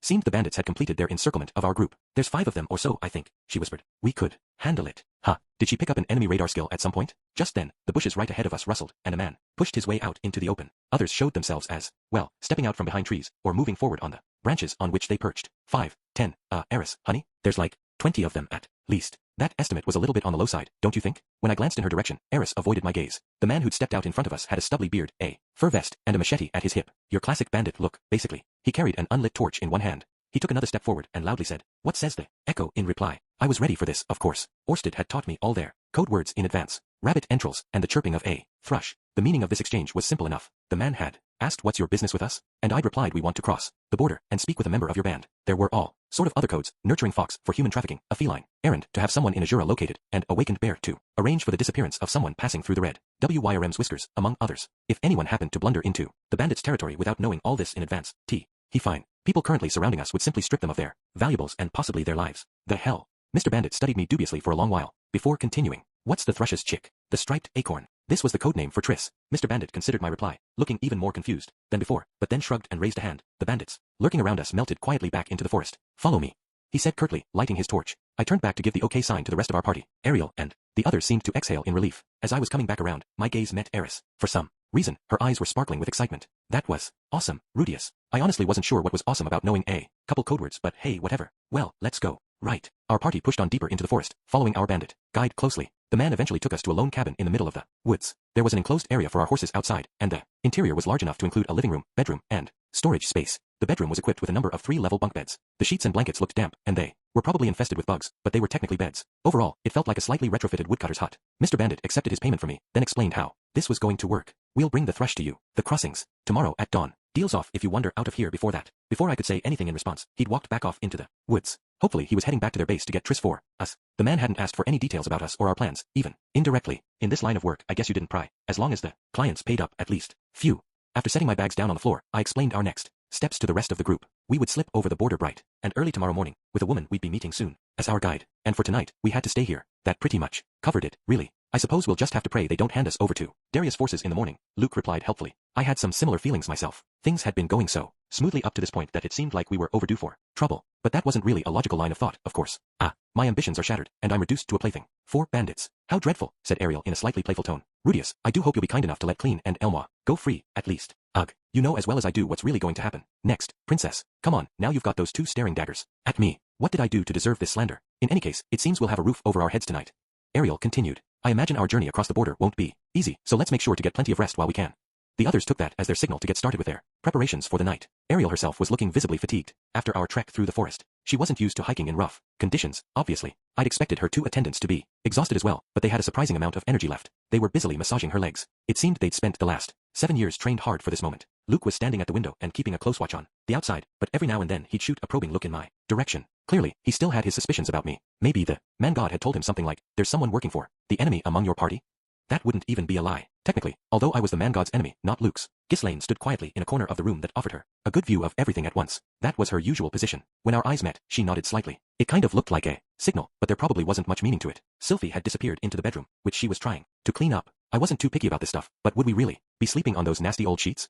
Since we'd brought plenty of blankets and such with us, we could probably just use the mattresses. Eris was sitting close behind me, working on her equipment. When I glanced back, I found her smirking happily while polishing her sword. It was kind of an unsettling sight, what with the weird glow the blade emitted. Well, just have to be thankful she's on our side, right? As for myself, I didn't have much to do at the moment. It would have been nice to use this time to give Orsted another update, but I wasn't dumb enough to break the rules of our agreement with the bandits. I decided to take some time looking over the condition of my own gear. 2 hours or so passed uneventfully. It started raining at some point. Not the kind of torrential downpour you'd see in the Great Forest during its rainy season, but you could hear it pattering away. On the roof of the cabin, Ariel was sleeping. She'd passed out the moment she got into the bed Sylphie had prepared for her. Elmois had accompanied her into the bedroom, and Luke was standing right outside the door like some kind of gatekeeper. Sylphie, Eris, and Clean were talking about something in hushed voices over in the corner of the room. Every once in a while, you'd hear Sylphie or Clean giggling, so it probably wasn't a particularly serious conversation. It was good that they were getting to relax a little, at least. You couldn't expect people to spend every minute of the day on high alert. Ghislaine hadn't moved at all in quite some time. She was sitting on the floor close to the entrance with her eyes closed, but it didn't seem like she was actually asleep, so not much in way of conversation. I'd finished looking over my equipment some time ago. At the moment, I was trying to figure out what else I could do with the empty hours still ahead. But then, I saw Ghislaine's ears twitch. "Someone's here," said Eris, rising to her feet. She and Ghislaine both had a hand on the hilt of their swords. Now, the air in the cabin was suddenly thick with tension. After a few moments, there was a knock at the door. The sound echoed throughout the entire cabin. Ghislaine made eye contact with me, and I nodded. She moved forward and opened the door. A hooded woman stepped inside. She was wrapped in a thick cloak of water-resistant monster hide, but it was still easy to tell that she was, well, voluptuous. Fucking hell. Couldn't you idiots open up a little faster? The woman pulled off her cloak, muttering curses to no one in particular. She had light brown hair, which was typical enough in Azura, and wore very revealing clothing, which was much less typical. Wow, are those puppies actually bigger than Eris? Okay, so, which of you wants to see me? The woman called out, looking around the room. I assumed some moron was gonna try and buy me for the night, but it looks like that ain't it. Spit it out. I'm a busy woman. She'd spoken so loudly and intensely that her voice seemed to fill the entire cabin. Eris grimaced, and Clean glared at her reproachfully. Before I could say anything, Sylphie spoke up. I'm sorry, but we've got someone sleeping in the back. Would you mind lowering your voice? The woman's mood immediately took a turn for the worse. What the hell? You called me out here in the pouring rain, and all you've got to say is lower your voice. Are you people fucking with me? They call me Triss the Hasty for a goddamn reason, you know. Apparently, this was Triss. I'd been expecting someone a little softer spoken. Unfortunately, it seemed we'd gotten off on the wrong foot. Those diary entries said that she treated me with a lot of respect, but that was only because I'd stolen one of the Millis Church's most sacred texts. I had no real connection to Triss in this timeline, but I had discussed that issue with Orsted in advance, and we'd worked out a plan. Goddammit, what a joke. Look, I'm in a bad mood right now. I lost at dice, and Donovan rubbed my face in it for hours. This new slave girl spat in my goddamn face, and then I had to run out here in the rain. Tell me what you want right now, or I'm leaving. I'm not in the mood for any more crap today, alright? Better luck next time. You know, I feel like most of that isn't actually our fault, miss. I wanted to get to the point, of course, but we clearly needed to get her calmed down first. As I was trying to find the right words, though, Luke stepped smoothly forward. Taking Triss by the hand, he wiped the water from her forehead with his handkerchief. Our sincere apologies for the abrupt summons, miss. Please forgive us if you can. We know your time is precious, but we ask only that you consider what we have to say. Wow, okay, that felt seriously fake. Triss just stared at Luke for a moment with her mouth hanging open, but then a blush spread across her face, and she lowered her gaze from his. Well, if you say so, I guess I'll hear you out at least. Somehow, it had actually worked. Never underestimate the power of a pretty face. Luke shot a meaningful glance back in my direction. The rest was up to me now. Hey, said Triss as he released her hand. Before we talk, would you mind telling me your name? I'm Luke. Luke chose to omit his family name entirely. He then stepped back into the group without another word. Triss mumbled his name to herself with a dreamy expression. Wait, no, is that suspicion on her face? It looked like the name rang a bell for some reason, but in any case, it was time for me to step up and take control of this conversation. It's a pleasure to meet you, Triss, I said, offering her my best and brightest smile. Who the hell are you? She replied, her dubious expression giving way to an outright scowl. It was the kind of face you might make at a particularly shady door-to-door salesman. Apparently, I still wasn't very good at the whole smiling thing. I'd have to make some time to practice one of these days. Maybe I could get an expert to train me. Aisha came to mind. Anyway, time enough for all that later. My name's Rudius, I said, bowing my head politely. Triss looked me over slowly from head to toe, then raised an eyebrow. Rudius? I feel like I've heard that one before. Wait a second. Clearly, she'd pulled something out of her memory. Both her eyebrows were raised now, and she seemed genuinely startled. Are you Quagmire? Oh, they've heard of me all the way out here? What's the most vicious mage in the magic city of Sharia doing all the way out here? Vicious. What kind of rumors were going around about me? Exactly. As I scrambled for a reply, we were interrupted by a sharp, metallic ting. Triss shut her mouth instantly, and the skin on my back began to crawl. Ting, ting. The sounds came at a steady rhythm now. I looked in their direction, and I found Eris standing in a corner of the room, her eyes cold and focused, flicking her finger against the pommel of her sword. It was something like a warning, or maybe just a sign of her displeasure, like the sound a rattlesnake would make when you blundered into its territory. A physical shiver ran through me, from the base of my spine to my head. Sorry. I wasn't the only one who was shaking. I could see Triss' shoulders quivering as well. I'm not, trying to pry into your business or anything. Okay. The words seemed to be directed more at Eris than at me. She acknowledged the apology with a quiet snort, and finally stopped, flicking her sword. God, that girl is scary sometimes. It's just, you need information to survive in this line of work. Triss continued. We know the names and faces of most, well, dangerous people. I'm really not that dangerous, for the record, I said. Yeah, sure. Don't worry, I get it. You're just some random guy, named Rudius, not that famous mage, right? That lady over there isn't the Berserker Sword King, and that beastfolk woman isn't the Black Wolf, either. Sound good? Yes, let's go with that. Maybe giving her my real name had been a mistake. It was surprising that she even knew about Eris, though. Was there any chance she might be an apostle of the man god? Nah, that seemed very unlikely. She'd probably heard a few rumors about Quagmire Rudius, and one of them must have mentioned that I was working with the Black Wolf and the Berserker Sword King. I couldn't jump right to blaming man god for anything I didn't understand. It was going to throw my judgment off. Alright then, random Rudius. Mind telling me what business you have with Triss the border-hopping thug?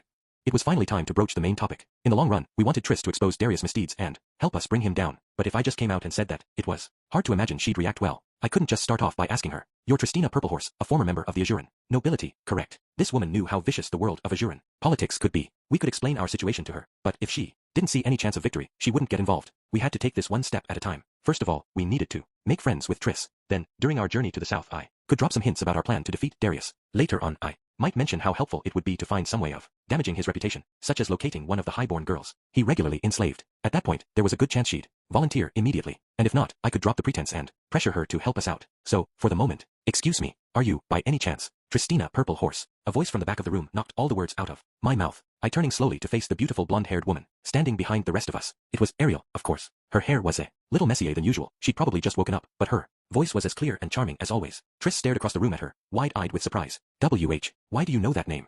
Oh, it really is you. Don't you remember me? The two of us met just once, at my 5th birthday party. I'd considered intervening, but Ariel gestured with her hand and gave me a quick wink. From the looks of things, she had a plan.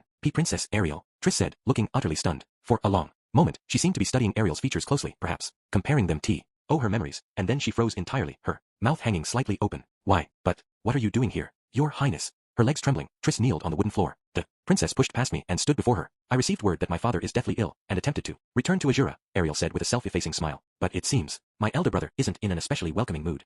Is it really a good idea to just throw that out there? Certainly didn't seem that way to a sneaky, careful guy like me. But, on second thought, that kind of openness was probably the best way to earn real trust. Oh, I get it. So that's why you came to us, to smuggle you across the border. Triss nodded thoughtfully. I got the feeling that she'd already heard about the recent battle in the forest, if not the specific details. But what about you, Tristina? What are you doing in a place like this? The last I heard, you'd gone missing without a trace.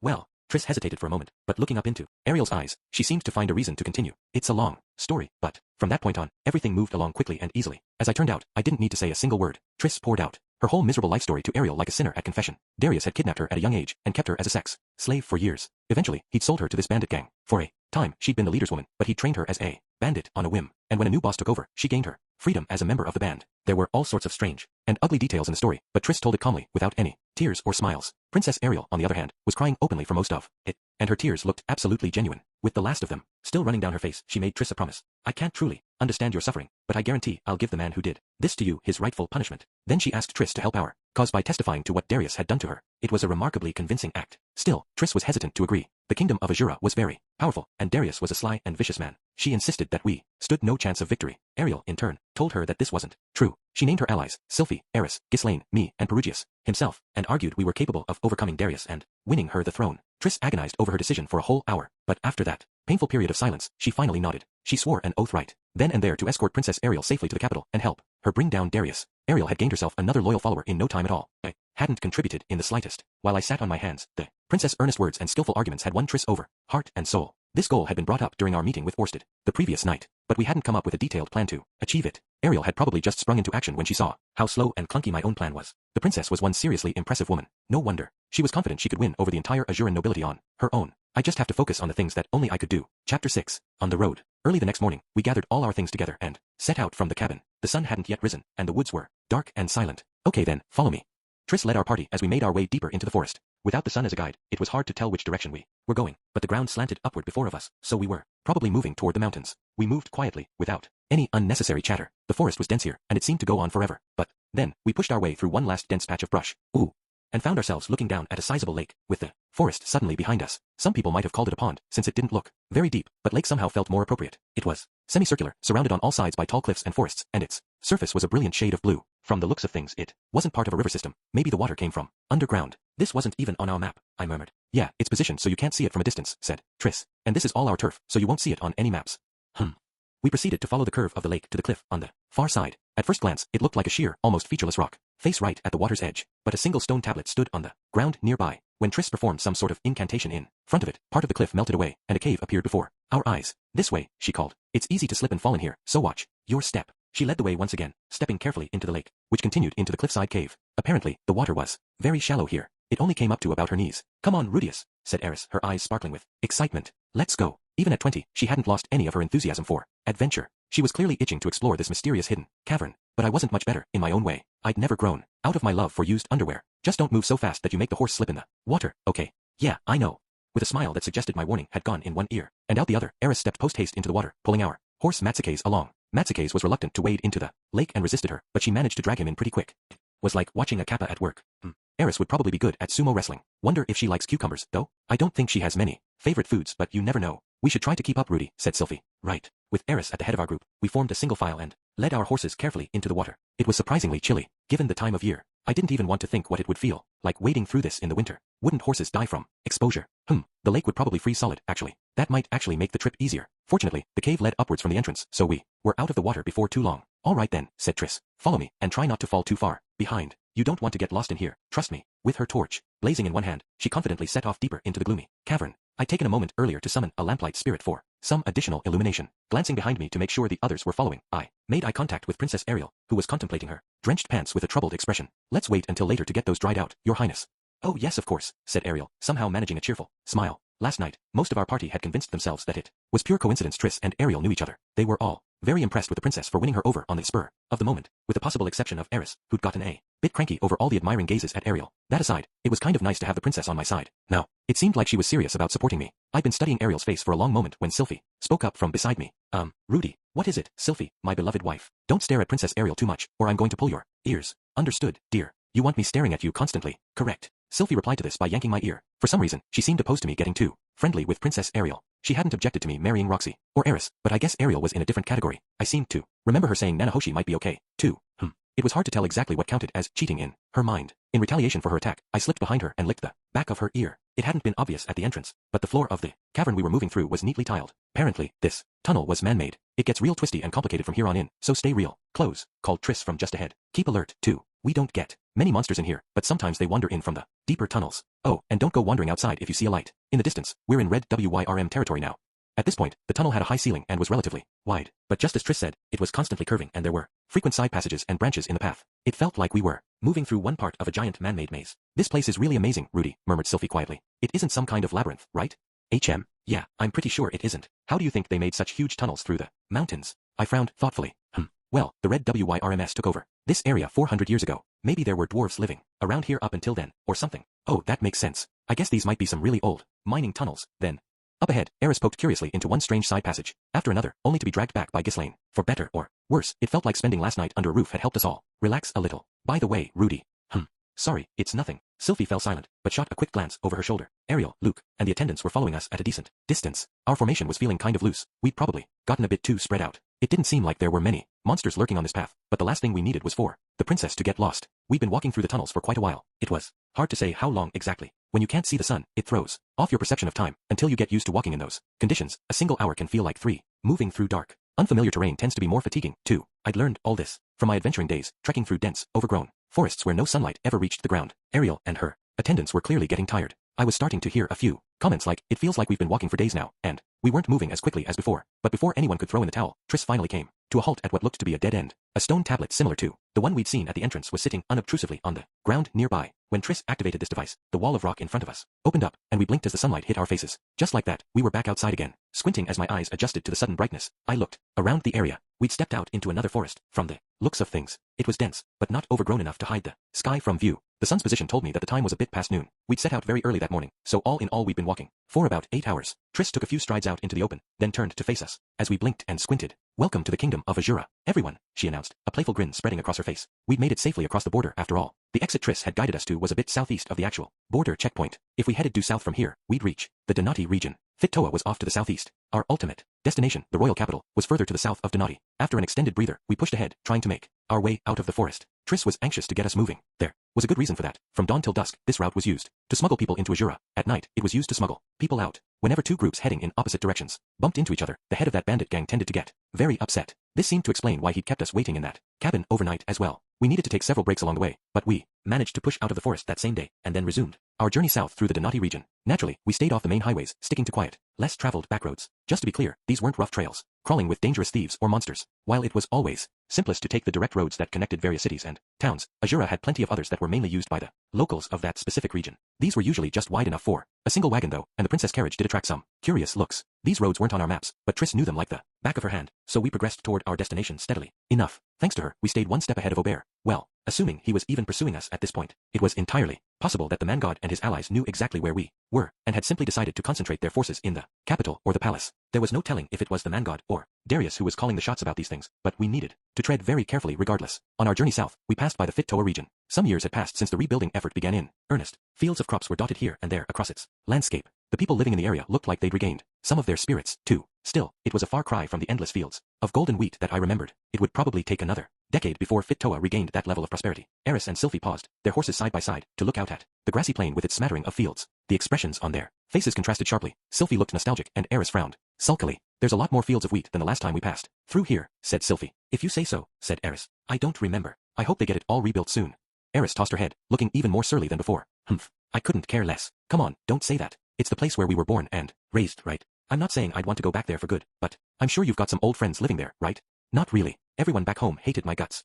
I guess I wasn't too popular either, actually." Sylphie paused, smiling slightly as she recalled the past. It put me in a kind of sentimental mood as well. Both had been loners as kids, but for very different reasons. Sylphie was bullied relentlessly and retreated into her shell like a turtle. Eris jumped at anyone who tried to approach her, scaring them off with her wild outbursts. If they'd met back then, maybe they could have balanced each other out. Nah, doesn't seem too likely. The only outcome I could picture was Eris beating Sylphie up until she cried. The woman had herself mostly under control these days, but back then, she was basically a wild animal. If you tossed the two of them together as kids, Sylphie's life would probably have turned into a hellish nightmare. I'm talking John versus Nobita levels of bullying here. Then again, if you sent Sylphie back as she was now, it might turn into more of a co-bullies type situation. She'd gotten a lot tougher over the years. "Look, Sylphie," said Eris after a moment. "I'm just going to say one thing." "What is it?" "I couldn't have done anything useful for Fit-Toa, even if I stayed there."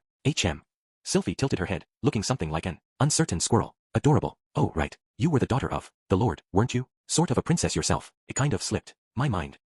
I was just a stupid dress-up doll." "Well, you're pretty imposing these days. I bet you'd make a very convincing ruler if you wanted to." "You think?" Sylphie's compliment seemed to put Eris in a better mood. Whatever else you could say about her, the girl wasn't difficult to placate. "Well, whatever. It's not like I want to rule Fit-Toa either way. There's no way I could handle a job that complicated."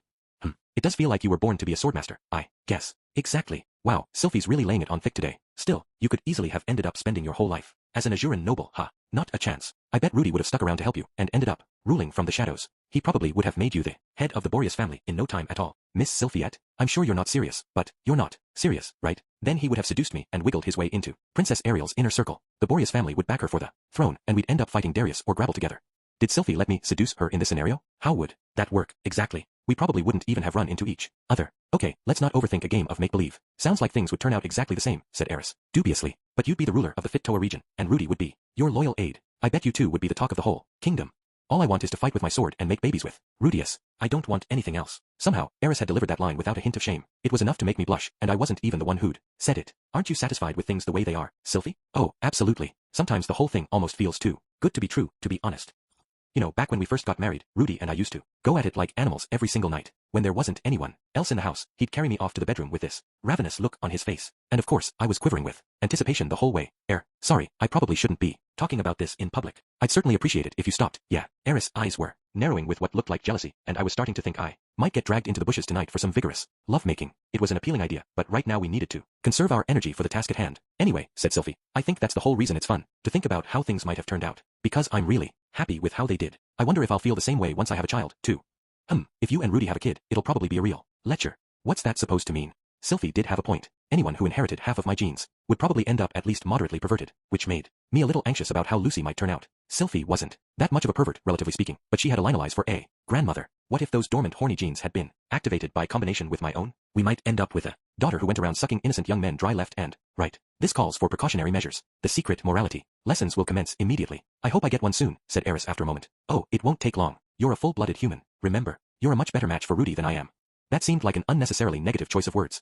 The very least, Sylphie and I matched perfectly in bed. Even now, the beast inside me was waiting vigilantly for its chance to get started on. Baby number 2. Either way, that comes later, said Eris. Right now, the most important thing is keeping him safe. Yeah, you're right.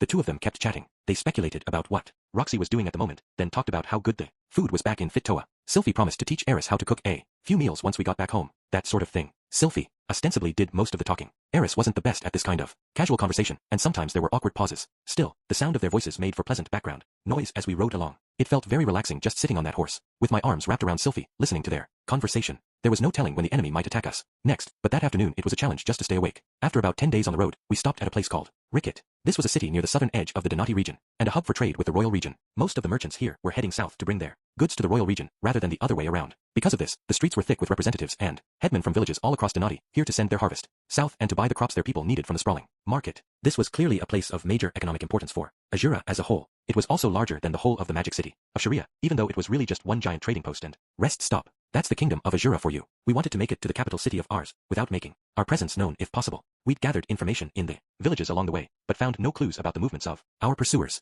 A city this big would offer them all sorts of places to hide and set up ambushes, of course. On the other hand, it also offered us a chance to stay undetected, at least in theory. Unfortunately, our party kind of stood out in a crowd. Ariel was still maintaining her anonymity, but that didn't matter as long as she was strutting around with a bunch of eye-catching bodyguards like Ghislaine, Eris, and Sylphie. Luke was a well-known figure in Azura in his own right. However, there was no going around this city. Triss knew all the roads in Azura, but she couldn't make new ones appear out of thin air, and people generally only made roads to places they wanted to go to. Bluntly, the only road that led from Donati into the royal region ran through this city. Ricket was a choke point, just like the border fortress. There was an excellent chance our enemies were waiting for us here. To my surprise though, the guards at the gate didn't stop us, and there weren't ranks of armored soldiers across the streets inside. Triss swiftly guided us to an inn that was well suited for groups looking to keep a low profile. It looked like a normal place from the outside, but it was actually run and staffed by people closely connected to her bandit gang. They also owned the buildings on every side of it and had underground tunnels to allow for emergency escapes. It was like something out of an old ninja movie. Ariel would be shutting herself inside the inn while Triss headed out onto the streets to gather information. The rest of us stayed in the inn to guard the princess. Ghislaine and I stood watch at the inn's first floor stairway, with Eris and Sylphie guarding Ariel in her room. The two attendants had disguised themselves and gone out to buy supplies. Luke was laying low in Ariel's room. That made me a little anxious, but I had to trust that he wouldn't suddenly lose his mind and try to stab the princess. If the man snapped, hopefully he'd just throw himself at her or something. Stifling a yawn, I glanced over at Ghislaine. She was standing quietly next to the stairway, staring toward the entrance with her ears perked straight up. The two of us hadn't done much talking since this journey began. I guess she was more of a professional about her duties as a bodyguard than I'd ever be. Whenever I tried to strike up a conversation with her on uneventful shifts like this one, she'd cut me off, saying that she was listening for danger. A part of me was starting to wonder if she actually hated my guts, but she wasn't doing much talking to Eris either. She was probably just talking her job seriously. Today, however, turned out to be an exception. She actually started a conversation for once. Rudius. Yes, Ghislaine. Thank you for your help earlier. I just blinked, trying to figure out what she was referring to. With YTAA's armor, I mean. Oh, this about that battle way back in the forest? Don't mention it. It's my whole job to support the rest of you. You've always been quick to think up clever tricks like that, haven't you? Ever since the old days. The old days, meaning 10 years ago probably. I felt like I'd changed a lot since then, but maybe I was still the same cheeky little brat to Ghislaine. I guess so. They usually don't accomplish much against the tougher enemies, though. For the tougher ones, you can have Lady Eris do the heavy lifting. I was a little surprised to hear that coming from Ghislaine. Honestly, she'd always seemed more like the find a way to handle it yourself type. That's the whole reason she trained so hard for all those years. Yeah, you're right. In my heart, I wanted Sylphie and Roxy to stay put at home, where it was safe. But for some reason, I didn't feel the same way about Eris. It probably had something to do with all the effort she'd put in to fight alongside me. The years she'd spent in the sword sanctum had really paid off. Then again, it was also just impossible to imagine her waiting patiently back at the house while I went off on some adventure. Come to think of it, the woman said she wanted to have a baby, but was she actually capable of sitting still during the pregnancy? Kind of a scary thought. The conversation seemed to have ground to a halt. Crap, don't we have anything else to talk about? Maybe the good old days. By the way, Ghislaine, are you still keeping up with your reading and writing? Yeah, I practice like you taught me when I have some spare time. Wouldn't want to lose a skill I took the time to learn. What an admirable attitude. Eris, on the other hand, seemed to have forgotten almost everything I taught her by now. You know, said Ghislaine with a smile. The others at the Sword Sanctum didn't believe me when I told them I'd learned how to write. Couldn't you have just written something for them to prove it? I did, but most of them can't read either. They said I was scribbling a bunch of nonsense and laughed in my face. Haha, I kind of wished I'd been there to see that happen. How about you, Rudius? You still practicing with the sword? A bit, yeah. When I have some downtime at home, I practice the forms you taught me and do a bunch of swings as part of my daily workout. Really? You're a full-fledged magician now, so I figured you'd stopped years ago. Even magicians need to stay in shape, you know. I wasn't trying to improve my skill with the sword at this point. Of course, becoming Paul's equal had been my goal once, but he was gone now. I only really used it when I was teaching Norn. In this world, you couldn't make it too far as a swordsman without the use of battle aura. Oh, this reminds me, said Ghislaine. Do you remember that promise you made me, back when you were just a kid? What promise was this? Slipped your mind, I see. You said you were going to make another figurine of me. Oh, right. I did say something like that, didn't I? When was that? My 10th birthday? That really takes me back. I've heard you're still doing those figurines even now, right? Make me another one sometime, if you don't have anything better to do. Absolutely. Thanks. I don't know much about art, but I do like your work a lot. That was nice to hear, don't get me wrong, but why was everyone in this world constantly saying stuff like this with a battle looming on the horizon? It made me antsy. Hopefully we weren't setting any death flags here. Nah, I could understand it, actually. I still had my memories of cheesy movies from my previous life, so I felt like talking about the future right before a battle meant your death was all but guaranteed. But it was probably the other way around. Reminding yourself of the reasons you wanted to survive made it more likely that you would. Suddenly, Ghislaine's ears and nose twitched. I lifted my staff and prepared myself for a fight, but she held out a hand to stop me. Don't worry, it's fine. A moment later, Triss walked into the inn with sacks in both her hands. She nudged the door shut with her shoulder, then strode up to us and held out one of the bags. Hey there, brought some food for ya. Appreciate it. Yeah, aren't I nice? Make sure you savor it real gratefully. There were a number of tough, pear-like fruits inside the sack. I took one out and tossed it to Ghislaine, who immediately began to gnaw away at it, skin and all. All right then, guys, I'll leave you to it. Triss waved her hand vaguely and made her way up the stairs, toward the second floor. The woman had only spent 10 days with us, but it felt like she'd already found her place in the party. Basically, she fell into the same category as Elmois and clean, a true believer in the righteous Princess Ariel. She had a foul mouth on her, but she seemed like a decent person. My only real complaint was that her clothing made it tough to keep my eyes where they belonged. I mean, I guess Ghislaine's outfit wasn't any less revealing, but it's easier to appreciate the muscular beauty of a warrior's body on a purely artistic level. Triss seems to be in high spirits today, Ghislaine commented. You're right. I wonder if something happened. I pulled out a pear for myself, skinned it with my knife and took a bite. The thing was kind of crunchy for some reason, and its flavor was more sour than sweet. For whatever reason, a lot of the fruit in this world didn't taste so great on its own. It was edible enough, though. I expect she heard some useful information, said Ghislaine. Leaning something valuable always puts those sorts in a good mood. Geese was the same way. I bet you're right. Princess Ariel had tasked Triss with scouting the city and gathering all sorts of information. Learning the whereabouts of Aubert and Darius soldiers was naturally our top priority, but she wanted to know plenty of other things as well. She told Triss to report anything that seemed even possibly relevant. She then sorted through that flood of information, picked out the most important pieces, and discussed them with me. Since Ariel was choosing what information she would share with me, there was a chance I might miss out on hearing something crucial. But at this point, I decided to just accept that risk. It wasn't like I was capable of controlling events perfectly in any case. Right now, my job was to consider the tidbits Ariel did pass on as carefully as I could. That reminds me, I said. Didn't Geese say something about heading for Azura? I guess we might bump into him somewhere. He'll probably spot us first, if he's still around. Yeah, that did sound like Geese. I could see him picking us out at a distance, then planning out and staging some kind of dramatic reunion. But knowing him, Ghislaine continued, he probably lost all his money gambling and wandered off to some other country years ago. Isn't Geese a pretty good gambler, though? Only when he's broke. From what Roxy had told me, the kingdom of Azura wasn't a great place to live in if you were an adventurer like Geese. There weren't many monsters to slay in general, and the government assigned knights to protect specific villages. On top of that, the royal magicians and their knightly counterparts were periodically dispatched on large-scale hunts that doubled as training missions. As a result, monster hunting jobs were few and far between. The large Azuran businesses tended to have their own dedicated resource-gathering operations, so there weren't many requests for raw materials, either. And given how safe and secure the kingdom was, the demand for temporary guards was limited as well. The tasks that got posted were mostly tedious, time-consuming stuff like missing person jobs and delivery runs. At certain times of the year, you probably could find work helping out on someone's farm, but there simply wasn't much real adventuring to be done compared to other countries. That was particularly true in the regions closer to the capital city of ours. There were always a certain number of youngsters who decided to become adventurers anyway, but as they ranked up they usually drifted off to Fit-Toa or Donati, and eventually further to the north or south. Those with remarkable skills or extensive training could sometimes find steady posts as household tutors or bodyguards, but that was a high bar to clear, and you didn't need to be an adventurer to secure those jobs anyway. There were professional specialists in Azura who could handle most of the work that needed doing, so the people here didn't feel much need to rely on a bunch of smelly, rough and tumble freelancers. You can understand why the headquarters of the Adventurers Guild was located in Millis instead. As Ghislaine and I were chatting about all this, I noticed her ears twitching once again, and this time, the expression on her face turned slightly stern. Maybe trouble had finally found us. I dropped the bag of fruit, grasped my staff in both hands and stared warily at the door. But Ghislaine wasn't looking at the entrance to the inn. Her gaze was directed at the second floor. When I listened carefully, I could just make out the sound of people arguing. What's all this about? I'm going to go take a look, Ghislaine. Right. I made my way slowly up the stairs. Sylphie and Eris were still outside Ariel's room, but they were both watching the door in concern. Did we have a real problem on our hands here? Hey, Sylphie. Oh, Rudy. Triss just went in a few minutes ago, but now it sounds like Princess Ariel and Luke are arguing about something. Ariel and Luke were having a fight? That sounded ominous. Didn't she have that situation under control? Supposedly. Well, maybe this was all part of the plan. Sometimes arguments could be necessary. It's Rudius. Pardon me, but I'm coming in. I knocked at the door just for the sake of politeness, but then swung it open without waiting for a response. Inside, I found Lucan, his feet, looking pale and shaken, Ariel sitting in a chair with an unruffled expression, and Triss looking on awkwardly. "Ah, Sir Rudius," said Ariel without even batting an eye. "Just the man I wanted to see. Has something happened, Your Highness?" "Yes, Triss has just brought us some intriguing information."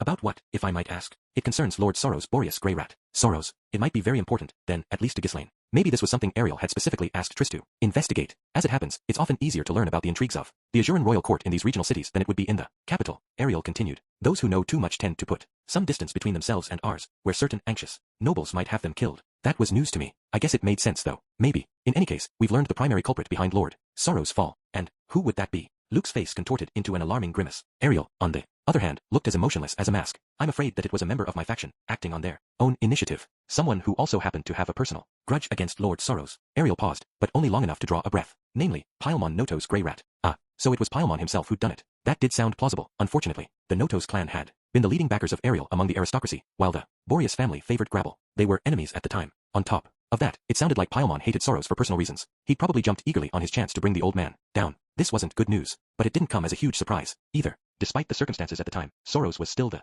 liege lord of an entire region of Azura, and even with his territory devastated, he had allies among the First Prince's faction. Only another powerful, influential noble could really have orchestrated his downfall. "What do you intend to do, Princess Ariel?" I asked. "I'll allow Ghislaine to take his life, just as I promised her." Luke bit his lip hard at those words. This certainly explained his angry outburst. I was, honestly, surprised Ariel was being so blunt about this, knowing how much he cared about his family. It almost seemed like she was publicly choosing Ghislaine over him. However, that's only going to happen if Paimon and the Notos family truly have betrayed us. We don't have any conclusive proof of that just yet. Assuming that it's true, I intend to have Ghislaine execute him, and then appoint Luke as the new head of the Notos family. And if he hasn't really betrayed you, I'll convince Ghislaine to settle for the others. The others? Oh. She'd called Paimon the primary culprit. That implied there were additional conspirators. So in this scenario, she'd spare her ally, but murder all the others. It didn't sound much like justice, but that's just the way things went sometimes. At the moment, I couldn't scrounge up much sympathy for a bunch of murderous aristocrats I'd never even met. "Is that understood, Luke?" said Ariel, looking over in his direction. "There's no proof that any of this is true." Luke's expression was pained. I could tell that he understood Ariel's perspective, but didn't want to accept it on an emotional level. Still, he was staying relatively calm, given that we were discussing the potential execution of his own father. "It's entirely possible that someone's manipulating us." Did he just shoot a look in my direction? "Luke, please rest assured, as I've explained previously, Rudius will not be usurping control of the Notos Grey Rat family." "Your Highness, we shouldn't be discussing this in front of him. I think it's the other way around, actually. I'd like to make this very clear to him and everyone else involved." Ariel paused to draw a breath, then continued in a firm, clear voice. "No matter how much he contributes to our cause, I have no intention of granting Rudius a rank in the Azuran nobility." That was fine by me. I wouldn't have accepted it even if she had offered, but for whatever reason, Luke was looking at me with undisguised hostility. I wasn't sure how I should react to that. It felt like the next words I spoke, or even a slight change in my facial expression, might determine Luke's course of action. Was he going to turn on us after all? As I hesitated, Ariel stepped in. "Now then, Luke, I think we should continue this discussion by ourselves. You don't mind, do you, Rudius?" "Of course not." Ariel had told me she could handle this. At the moment, staying completely out of it felt like my best option. I watched quietly as she and Luke walked out of the room together. That same evening, Ariel reported back to me. In her private conversation with Luke, she'd finally convinced him to open up and be completely honest with her. Long story short, our suspicions were correct. The man god was giving him advice. Apparently, it had only happened once so far. As we were preparing for our journey, the man god had warned Luke to be ready for Rudius' betrayal. His claim was that I'd secretly allied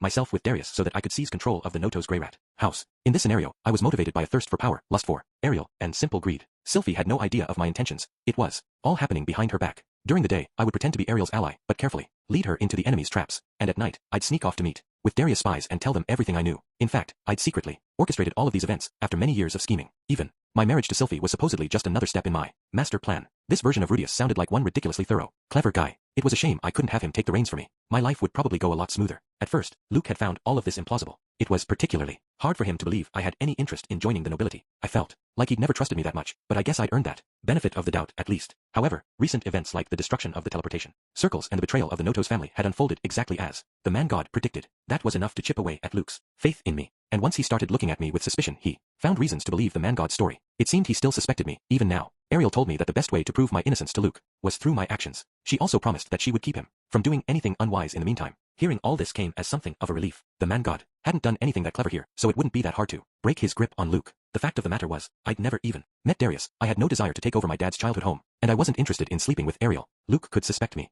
to his heart's content, but I just wasn't going to betray them. By the man god's standards, this seemed like half-assed work. Felt pretty clear that he'd never expected to get much out of Luke. Still, I never would have learned any of this from Luke myself.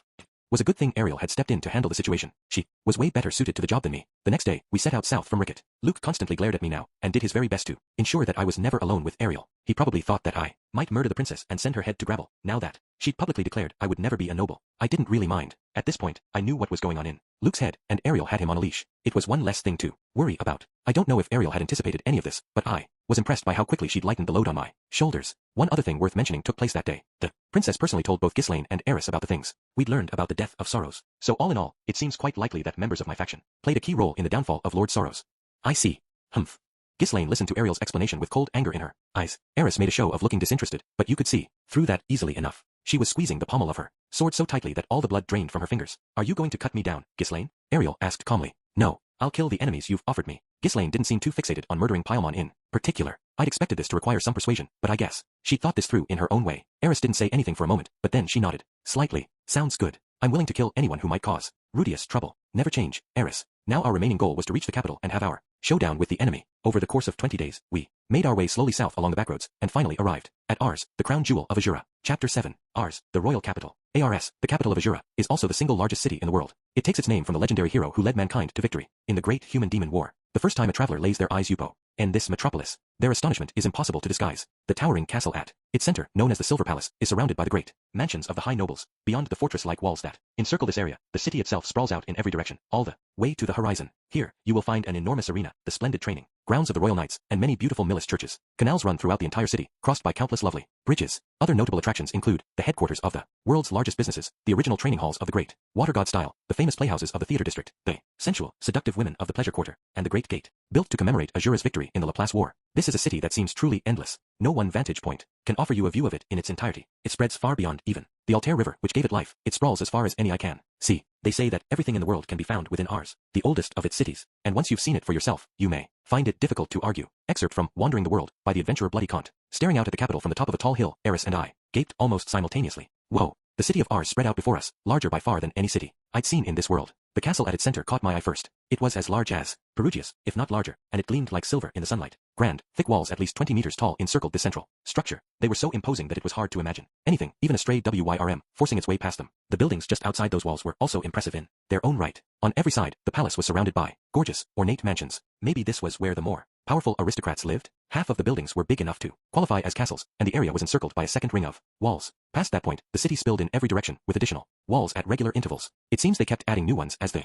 place had grown over the centuries. I counted 5 outer rings, after which the city just continued in a great unbroken jumble all the way to the horizon. It must have gotten too expensive to keep making them, and they had the royal knights regularly cleaning up any nearby monsters. Not that Azura had that many in the first place. Compared to the megacities of my old world, this place was nothing special, but there was something really awe-inspiring about a medieval-esque city big enough to fill your entire field of vision. Well, we finally returned. The other members of our party were moved by the sight as well, but in a different way. Their eyes were fixed on the castle at the city's center, and their faces were stern. Even Ariel had gotten down out of her carriage to stare at it, but after a long moment she turned and said, "Let's keep moving, everyone."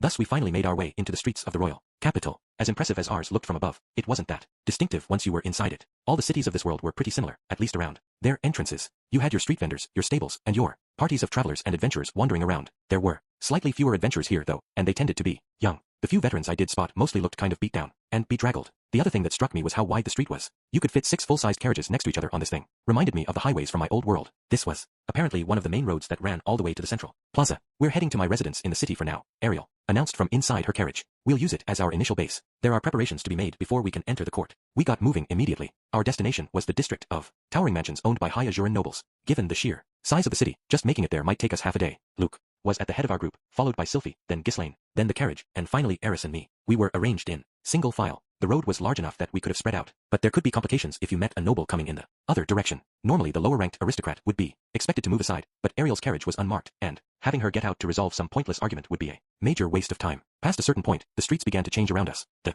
businesses targeting travelers and adventurers gave way to ones aimed at average city residents. I began to notice people on the street pointing in our direction. "Ha, isn't that Sir Luke and Silent Fitz? You're right. Look, they're escorting that carriage. You don't think, is it Princess Ariel? She must have rushed back when she heard about the king's illness." One look at Luke and Sylphie was all it took for the people of this city to figure out who was in the carriage, but it was no longer necessary for us to hide the truth at this point. For one thing, it was never realistic to think we could travel through this massive city completely undetected. Even if we'd somehow managed to sneak to Ariel's residence undetected by Darius, the preparations she'd mentioned would probably alert him to our presence, and in any case, we'd have to show ourselves eventually to make our appearance at court, and we weren't in that much of a rush either. It wasn't the end of the world if we caused a bit of a commotion, but that said, "Sir, look this way. Sir Fitz, welcome home, Princess Ariel." Wow, they're seriously popular around here, huh? Voices called out to us from all sides, and some people even tossed flowers at us. Of course not everyone on the street was reacting this way, of course, but I'd say it was at least a fifth. Ariel and her companions were clearly all celebrities, and they had more passionate fans than I'd expected. Luke was even waving to his adoring public.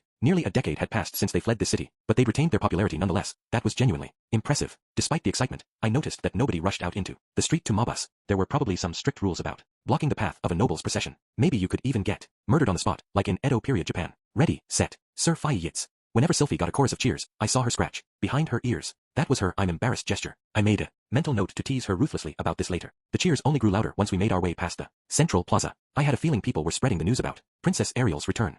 Things were getting so boisterous that I started to worry that the city guards might come running to get things under control. That kind of chaos would be an ideal opportunity for Robert to show up and stab someone in the back. Happily, nothing that dramatic ended up happening. I did notice a group of armored men in the crowd at one point, but they were cheering right along with everyone else. The man who looked to be their commanding officer was the most enthusiastic of all. Ariel seemed to have the common people of the city already on her side, including the lower-ranking soldiers. They didn't look like they were burning with anti-government sentiment, but they still greeted her like a returning hero. I was starting to feel a little awkward tagging along behind this procession. This feels great. Eris seemed to be having the opposite reaction though. Once we finally reached the nobles' district, the adoring crowds quickly thinned out. Maybe Ariel's popularity was mostly limited to the common people, or maybe the aristocrats just had too much pride to stand around on the streets hooting and hollering. It was probably a bit of both. Here, I noticed occasional groups of armored people patrolling the streets in formation. They wore full suits of thick silver-plated armor and helmets that covered their faces completely. Something about their movements told me that they took themselves a lot more seriously than the ordinary soldiers I'd spotted earlier. If those guys were like the city guard, these were probably something closer to military units. Wonder who those people are. They're novice knights, said Eris. I turned and blinked, a bit surprised that she knew the answer. Unless you attend a knight academy, you've got to start off as a novice until you've learned all their ceremonies or rites or whatever. No kidding. Yeah, patrolling the city like that is one of their duties, too. Ha, I'm kind of impressed you know all this, Eris. Heh. Well, I just heard about it from this friend of mine. Eris had friends? Now that was really a surprise. It didn't sound like she was talking about an imaginary person, either. Is this someone you met at the Sword Sanctum? That's right. Okay, so she bonded with somebody over their shared love of swords. Sword buddies. Yeah, that made a lot more sense. You know, I'm really happy to hear you made a friend there. I'm sure you get into a few fights, but try not to be too stubborn, okay? And make sure you stay in touch. Sure, but she's... Eris trailed off mid-sentence. Her attention darted elsewhere, and her hand was on her sword. I followed her gaze. One of the novice knights was staring right at us. Thanks to the full-face helmet, we couldn't see their expression. Had we just encountered an enemy? I couldn't sense open hostility, but this person's movement seemed unusually crisp. I had a gut feeling that this wasn't just any novice knight we were dealing with. After speaking to someone who seemed to be their commander, the novice broke away from their group and began sprinting toward us. Sylphie, Ghislaine, and Luke all drew their weapons. Sylphie actually got her rod out before Ghislaine had unsheathed her sword. She must have been on high alert. Oh my.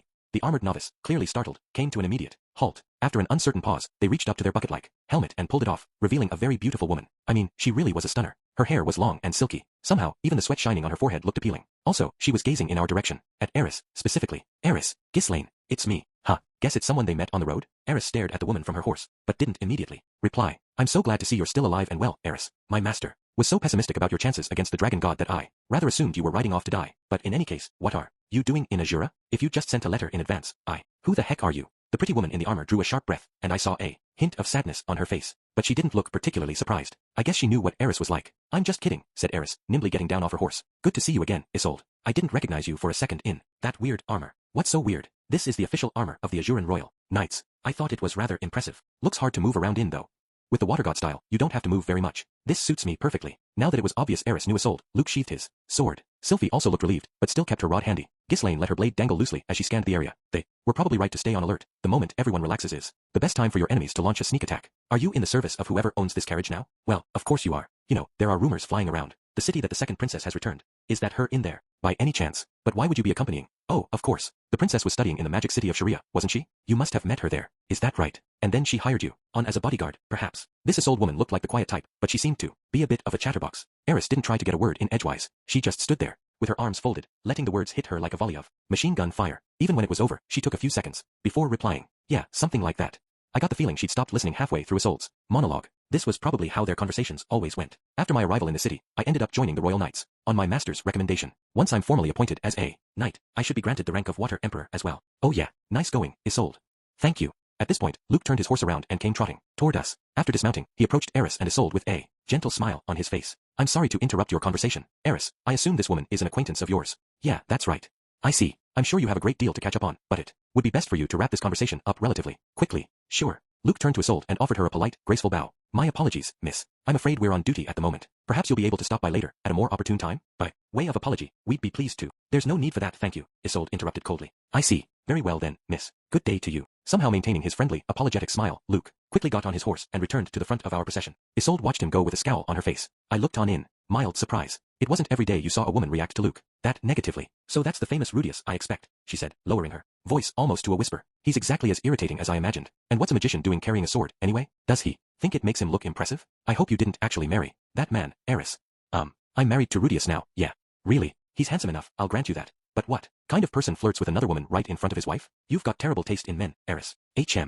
Eris just looked confused. It seemed Isolde had missed a Ken Luke for me. It wasn't great, hearing someone badmouthing me in my presence, even accidentally. And I did practice with a wooden sword when I was training, although I wasn't really trying to show off or anything. Anyway, we've got to go, Isolde. Of course. I'm sorry for delaying you in the course of your duties. Will you be staying in the city for a while, then? Eris glanced at me uncertainly. I nodded slightly in return. We'd be here until Princess Ariel managed to seize the throne, at the very least. For the first time since her arrival, Isolde noticed me as well. She looked a bit nonplussed. And who is this gentleman? Well, this is awkward. Do I admit I'm Rudius? I had no real reason to use a false name, but she'd probably be embarrassed to realize she'd been insulting me where I could hear her. Ni. As I was considering my options, Matsuke stepped forward on his own initiative and pushed Eris in the back with his head. Whoa there, calm down. I'll give you some cabbage later. Boy. Oh, my apologies. You're in a hurry, of course. Isolde seemed to have interpreted this as a sign that we were antsy to get going. All right then, Eris, she continued. I'll have to show you around the city when you do get some time off. You can introduce me to your friend as well, perhaps. She glanced in my direction again, but I opted to say nothing. Maybe this wouldn't be quite as awkward if she found out I was Rudius a few days from now. I don't think I understand, but okay, Eris replied. What is there to understand? You never change, Eris. Well, then, may the blessings of Saint Millis be upon you all.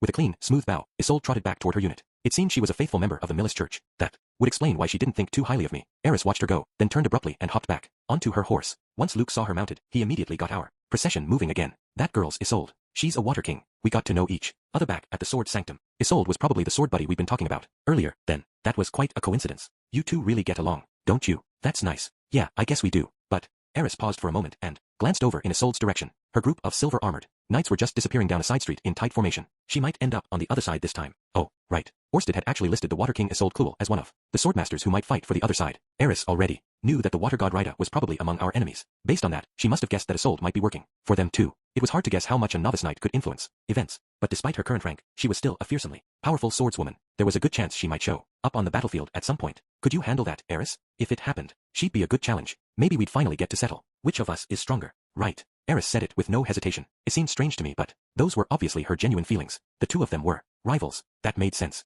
But if they were comfortable with the idea of killing each other, it wasn't the kind of rivalry I could ever really understand. I had to hope it wouldn't come to that, and they could keep competing with each other for many years. Death tends to be a pretty final thing, you know? A little further down the road, our procession took a right turn and began to climb uphill. We soon reached a thick, imposing wall, guarded by soldiers, but Luke showed them some sort of emblem he was carrying, and they let us through the gate immediately. After cutting across the district where the mid-rank nobles lived, we passed through another wall and emerged into an area where the houses were as big as the fortresses of minor nations. This was the High Nobles District. Ariel's residence turned out to be a decent distance away from the Silver Palace. Although it stood on an ordinary city block, the thing had to be 5 times larger than my house back in Renoa. It wasn't as enormous as the mansion Eris and her family had once lived in, but it was far too large to be a practical house for any one person. It was evening by the time we reached its gates. We'd entered ours a little afternoon, so it really had taken half our day just to move through the city's streets. When we entered the mansion's grounds, a man who looked to be a butler emerged from within. After spotting Luke, he ran off in a great hurry and gathered all the maids to receive us. There were only 5 of them, as it turned out. Apparently, this small household staff had been keeping the mansion well maintained during the years of Ariel's absence. After a few formalities, they showed us into the building itself.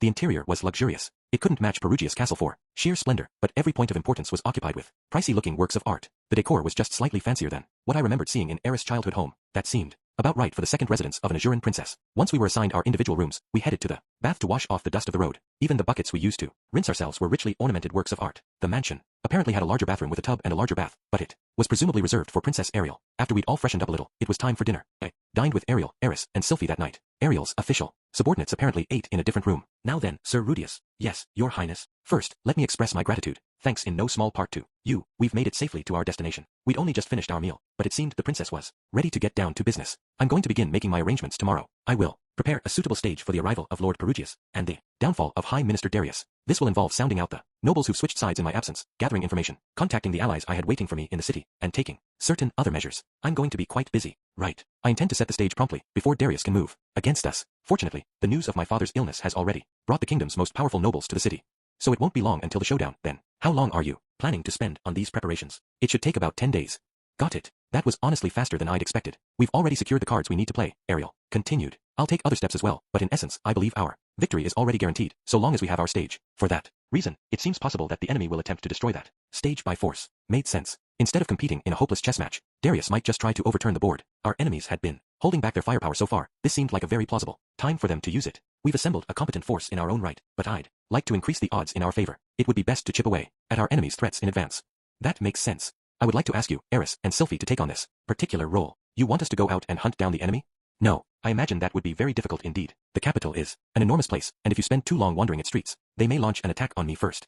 Ariel had allies in the city, but none of them were powerful fighters capable of going head-to-head with the likes of a North Emperor. In other words, her actual fighting force was limited to the small group she brought with her, and if Sylphie, Eris, and I all wandered off, that would only leave Luke and Ghislaine to protect her. Ghislaine was one hell of a fighter, but she'd probably be overwhelmed if the enemy sent multiple swordmasters on the level of a North King. Instead, Ariel continued, I think we can lure them out into the open. What do you mean? We'll deliberately present them with a golden opportunity so that they'll pounce. I have a magic item that should make this possible. Was she talking about that appearance-altering ring, maybe? With that thing, we could disguise someone as Ariel and put them in a situation where they'd be vulnerable. Then we could strike at the enemy when they showed themselves. Staging the opportunity wouldn't be that hard. Ariel could even work it into the schedule she had in mind. We'd give the enemy chances to attack her on the way back from her meetings with the nobles. If they didn't come in the morning, we'd try it again at night and change things up slightly. By having them come to us, we wouldn't have to waste time looking for them, and it would be easier to keep Ariel safe during the operation. The real princess would be close by, after all. This would involve placing you in some amount of danger. Sylphie, however. That won't be a problem, Sylphie interrupted. This is the moment of truth, right? Let's do everything we possibly can. It sounded like she'd be acting as the decoy, which worried me a little, but it wasn't like she'd be safe anywhere on the battlefield, really. We'd come too far to back down now. As long as she was willing, I just have to make damn sure I protected her. Do you think they'll actually take the bait? I asked quietly. I would say it's about a 50-50 chance, Ariel replied. Honestly, we hadn't been attacked a single time since slipping past Aubert into Ajuran territory. We'd been cautious and alert, of course, but the journey here had taken nearly a month. Surely there were moments when they could have ambushed us. To me, that suggested they'd anticipated Ariel's plan for a dramatic showdown, and chose to gather their forces here to overwhelm us at the crucial moment. In that case, it was very possible they had more than enough firepower to do the job. The man god had given them a good sense of our party's size and strength, after all. It was the kind of forceful, bloody strategy that might lead to ugly complications down the road. But with the throne of Azura on the line, that was probably a risk they were prepared to take. If they do bite, we'll be in good shape, said Ariel. But if they don't, I guess we'll have to settle things in one big battle. Indeed, I think we'd have to rely on you quite heavily in that scenario, Sir Rudius. Yeah, I guess so. Not a super reassuring thought. Can we call in any sort of reinforcements?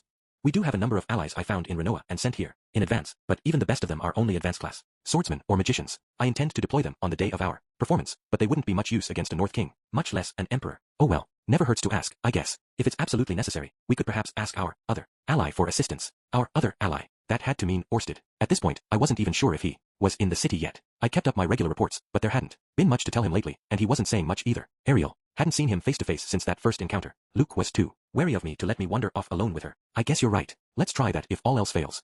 Sylphie looked somewhat puzzled by this exchange, but hopefully she'd shrug it off. Very well then. We'll proceed with the initial plan for now. Understood. We had our general strategy for the next 10 days worked out. The battle for control of Azura would begin tomorrow. Chapter 8. Duel at Dusk. The next morning, we set out with Ariel for our first trip to the Silver Palace. Only 6 of us were going. Triss was staying behind at the residence to begin the preparations for her big moment, and Ariel's 2 attendants weren't coming, either. That was partly because Elmois and Clean would only slow us down in a fight, but the 2 of them also came from prestigious families that could be valuable allies. The princess had them rushing around the city, trying to win over their relatives and other houses with close ties. Ariel seemed to be taking that 10 days deadline very seriously. The Silver Palace of Azura was just as imposing up close as it seemed at a distance. It was larger even than Perugia's towering castle, and there were apparently many other structures in the sprawling grounds behind it, including the main residences of the royal family and a number of beautiful gardens. We wouldn't be venturing back there this time, of course. I kind of wanted to see the royal harem, but we had other business to attend to. Our trip had 2 main purposes. Ariel was going to visit her ailing father, and then make a reservation for one of the palace's halls. My main role was just to follow her and Luke around. As we made our way through the castle's hallways, I noticed something surprising. Well, maybe it shouldn't have surprised me, but it did make me do a double take. It was a painting of Perugius, hanging on the wall next to 2 others.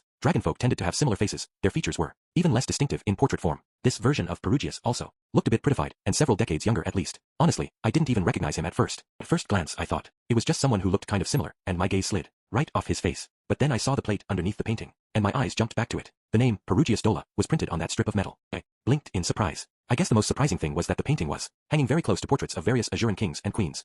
Was a clear signal of just how important and respected the man was. In this country, the paintings to either side of Perugius depicted a human man I didn't recognize, and a man whose hair was a mix of silver and gold. Their faces weren't familiar to me, but given their positions next to Perugius, I knew who they were supposed to be. The human man was probably the North god Kalman, and the half-human was the dragon god Eurupin. These were portraits of the three god-slayers from the Laplace War. They hadn't really slayed the god in question, but I wasn't going to nitpick. From what Orsted told me, they'd fought very hard and ultimately defeated a truly terrifying opponent, the demonic dragon. King Laplace was probably the most powerful man in the world for many years. Sealing away half of him was one hell of an accomplishment. Perugius had earned his place of honor on these walls. To this day, the people of Azura still revered him as a living legend. I felt like I was finally beginning to understand just how hugely important it was that Ariel had earned his support. For 3 days, things moved along smoothly enough. Ariel was making steady progress in arranging for her gathering. The nobles who'd been waiting for her return stepped up to assist. In the course of my duties as a bodyguard, I'd been introduced to what felt like dozens of influential people. To be honest, I didn't remember any of their names. I hadn't formally met High Minister Darius and First Prince Grabble, but I did see them at a distance, just once. Darius was a flabby man with drooping jowls and a nasty gleam in his eyes.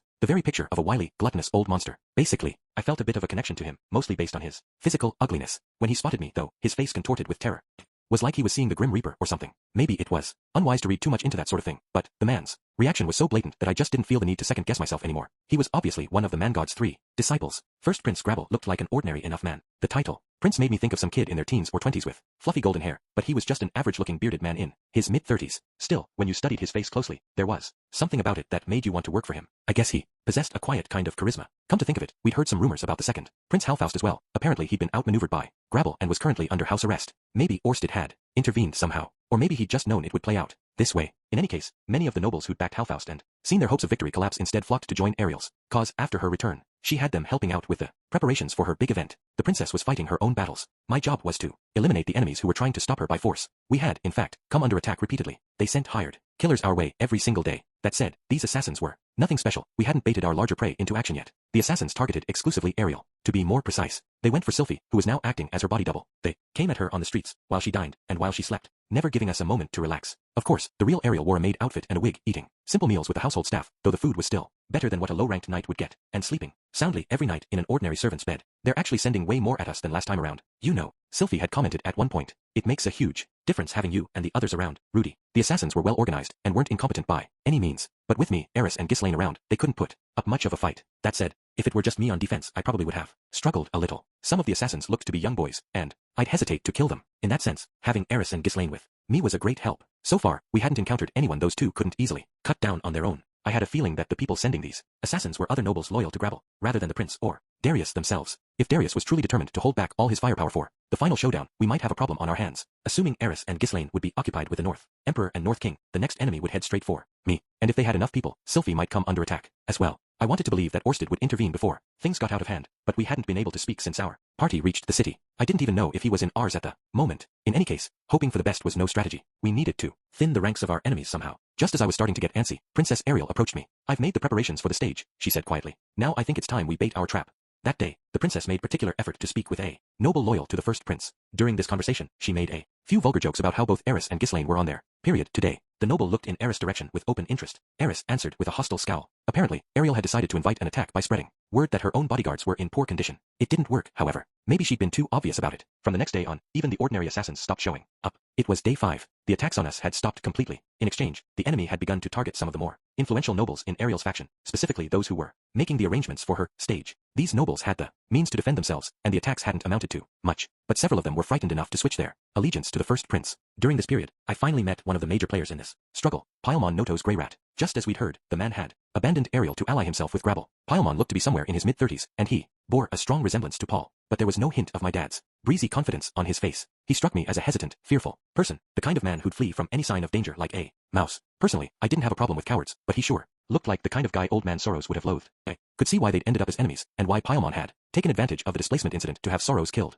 It made sense logically, but in all honesty, it was hard for me to believe that a man like this had been bold enough to murder such a powerful rival. If he had the guts to seize an opportunity like that, Soros never would have hated him in the first place. Luke and Paimon had a long, heated discussion during our meeting. More of a fight than a conversation, really. Luke pressed his father to explain his betrayal and why he would throw away their years of effort. Paimon refused to even answer, saying only, "You couldn't hope to understand my reasons." Stunned and in disbelief, Luke still forged on, begging his father to rejoin Ariel's cause before it was too late. But his efforts came to nothing. In the end, a young man who seemed to be Luke's older brother asked scornfully if he was after their inheritance, then strode out of the room with Paimon close behind. Seemed like a pretty horrible way to treat your own son after he'd been struggling in a far-off land for nearly a decade. But Paul had been just as bad at one point, and I wasn't exactly a picture of virtue myself. The Azuran nobility seemed to have their own particular set of values, none of which I understood, so maybe it wasn't fair for me to judge. If Ariel triumphed, Luke would lead the Notos family as the man who'd emerged victorious from a dangerous conflict. If Grabble came out on top, that role would fall to his brother. Considering how serious the consequences might be for failure, their harsh attitude might be seen as a way of showing their concern. There was also a chance they just hated Luke's guts, of course. In any case, it seemed like Ghislaine was going to get her chance to kill Paimon after all. Still, if Luke begged us to treat his family leniently, I'd be tempted to try and help him patch things up somehow. But another part of me didn't want to take that risk. It was an ugly situation, any way you looked at it. 9 days had passed, and our stage was finally ready. Simply put, it was going to be a party. Drinks, dancing, chatting, that kind of thing. Such events were held regularly in the halls of the Silver Palace. This one was publicly announced as an event to be held by Second Princess Ariel in honor of Prince Grabble. Since the names of both the leading candidates for the throne were on the invitations, all the major and prestigious nobles in Azura were expected to attend. In the enemy's shoes, I wouldn't have bothered showing up for an event that was so obviously a trap, but I guess it wasn't that simple for members of the Azuran nobility. Appearing at parties of this kind seemed to be more or less their duty. There had been several attempts to disrupt the preparations, but the princess had dealt with all of them efficiently. Tomorrow would be the moment of truth. Sir Rudius, called Ariel, pulling me out of my thoughts. I've just given them one final push. Oh, to be more specific, I've leaked some information that should make High Minister Darius very anxious. Right, I see. We were worried about Aubert and his friends, but it was ultimately Darius who controlled them, and the disciples of the man-god didn't always behave exactly as he wanted. It was possible to make them ignore his words, especially out of fear, or acting in self-preservation. That was how I'd ended up swearing loyalty to Orsted. Up until now, we'd just been giving them the opportunity to strike. Ariel was trying to convince them that they needed to take that opportunity if they wanted to come out on top. Still, there are no guarantees, and if they don't take the bait tonight, yeah, I know. In that scenario, we'd have to face their entire force tomorrow. That would make things very difficult. One of us might end up dying. It might be Eris, or Sylphie, or Ghislaine. I wanted to do everything I could to prevent that, but Paul's face kept flashing through my thoughts. I had to hope that the plan would work this time. Later that evening, we made our way back to Ariel's residence. It was a dark and moonless night. All our preparations were now complete. It was just a matter of waiting until tomorrow. We'd have to relax and get as much rest as we could tonight. Or so I thought, until I spotted the man standing in middle of the road ahead of us. He had rabbit-like ears, so clearly a beast man. What was the name of this race, again? The Mildit? If their women are bunny girls, I guess this would be a bunny boy. The beast man wore black, non-reflective armor, and there was a straight sword in his hand. He stood right in the path of Ariel's carriage. Who goes there? Luke demanded, moving forward from his place beside the carriage. The beast man didn't answer, but that wasn't surprising. No assassin would ever. I am the North King Knuckleguard, one of the 3 blades of the North God. They call me Twin Blade. He actually gave us his name. Okay. A second later, our new friend Knuckleguard began to split apart. One half of him moving slowly to the left, and the other to the right. Hey, Knuckle. I don't think we're supposed to tell them our names. Oh, right. I guess things are kinda different this time, huh? You're so smart, guard. Hee hee. Well, I have been hitting the books lately. No, that wasn't it. Knuckleguard was actually a pair of twins. I was looking at 2 swordsmen with identical faces. Oh, and we probably shouldn't tell them that it was Lord Darius who hired us, either. You're probably right. When we had to fight assassins, they'd never tell us who they worked for. Yep, exactly. So make sure you keep it a secret, Knuckle. Got it. They really weren't very good at this whole being an assassin thing, were they? I mean, we already knew who'd hired them, so it didn't really matter. But seriously, as I stared at the 2 beast men in disbelief, Eris spurred her horse forward, jumped to the ground, and drew her sword in one smooth motion. I'm Eris Grey Rat, she called. The twin swordsman's ears twitched as they met her eager, aggressive gaze. Ooh, the famous berserker Sword King. Her skills sharp as a fong, her temper fierce as any monster. We may be but a pair of puny mildets, but we will gladly take you on. Eris raised her sword over her head, and the twins assumed mirrored stances. Alone, we are only half a man. Together, we are a man complete. We shall fight you 2 on 1. But surely you'll agree that this is only fair. No. That's kind of the definition of unfair, actually. At this point, another silhouette emerged from the darkness. This one in the street behind our carriage. It was a small figure. It wore a full body suit of jet black armor, and carried a black sword and shield. He didn't bother introducing himself. Not this time. Instead, he simply assumed his stance. Ghislaine had already turned to face him, betraying no surprise. She drew her own sword. This time is going to be very different. Halfling, you Doldia have excellent night vision, don't you? I suppose. I'm at a slight disadvantage tonight. It was YTAA. During our battle at the Red WYRM's Whiskers, he'd held the upper hand against Ghislaine, but since then, I'd given her a basic rundown of his tricks and how to counteract them. I wasn't sure how much of that she'd understood or memorized, but just knowing what he might try would make a big difference. In any case, we were caught in a pincer with the bunnies ahead of us and the halfling behind. Somehow, it was hard to convince yourself that these 3 were any real threat, but the fact of the matter was that they were all North Kings. I had to decide what to do. The cleanest option would be for me to support Eris. Sylphie or Luke could help Ghislaine. We'd even our numbers on one side and have an advantage on the other. Unfortunately, I couldn't act just yet. Aubert was nowhere to be seen, and that was enough to keep me rooted in place. Princess Ariel wasn't here this time. She was heading from the palace to her residence using a secure alternate route. That meant that Sylphie could focus entirely on helping Eris, while Luke supported Ghislaine. But if the enemy saw us ignoring the carriage entirely, they would realize the princess wasn't here, and in the absence of their target, they would retreat. 1 or 2 of them might even try to slow us down while the others went for Ariel. The princess was clever enough that they probably wouldn't find her. But even so, our battle would be postponed until tomorrow. The enemy would be ready and waiting for us, and there would be more of them to deal with. This was our chance. We had the opportunity to take out 2 North Kings, or 3, I guess. But if we couldn't take advantage of it, we'd find ourselves in deep trouble tomorrow. At the very least, we needed to one of them out right now. I could assist Eris while Luke supported Ghislaine, but in that scenario, Sylphie might have to fight Aubert, and that was probably a losing battle. I wanted to believe that she could hold her own against him, but Orsted thought she wouldn't stand a chance. It seemed like I had no choice but to stand around and no. Think, Rudius. On the face of it, the enemy had brought 3 North Kings. Against us, or 2, depending how you counted. They didn't have that army of soldiers from last time, either. Would you really ambush your enemy with a force this much smaller? Aubert had to be here, right now. It was the only way any of this made sense. He was hiding, somewhere near the battlefield at this very moment, calmly, watching us and waiting for his chance to strike. All I had to do was find him. Once I uncovered his hiding place, I could take him down with a single deadly spell. After that, there'd be no need to worry about giving the other fights my full attention. Don't worry, Rudius, Eris said, her voice ringing through the darkness. I can handle these 2 all by myself.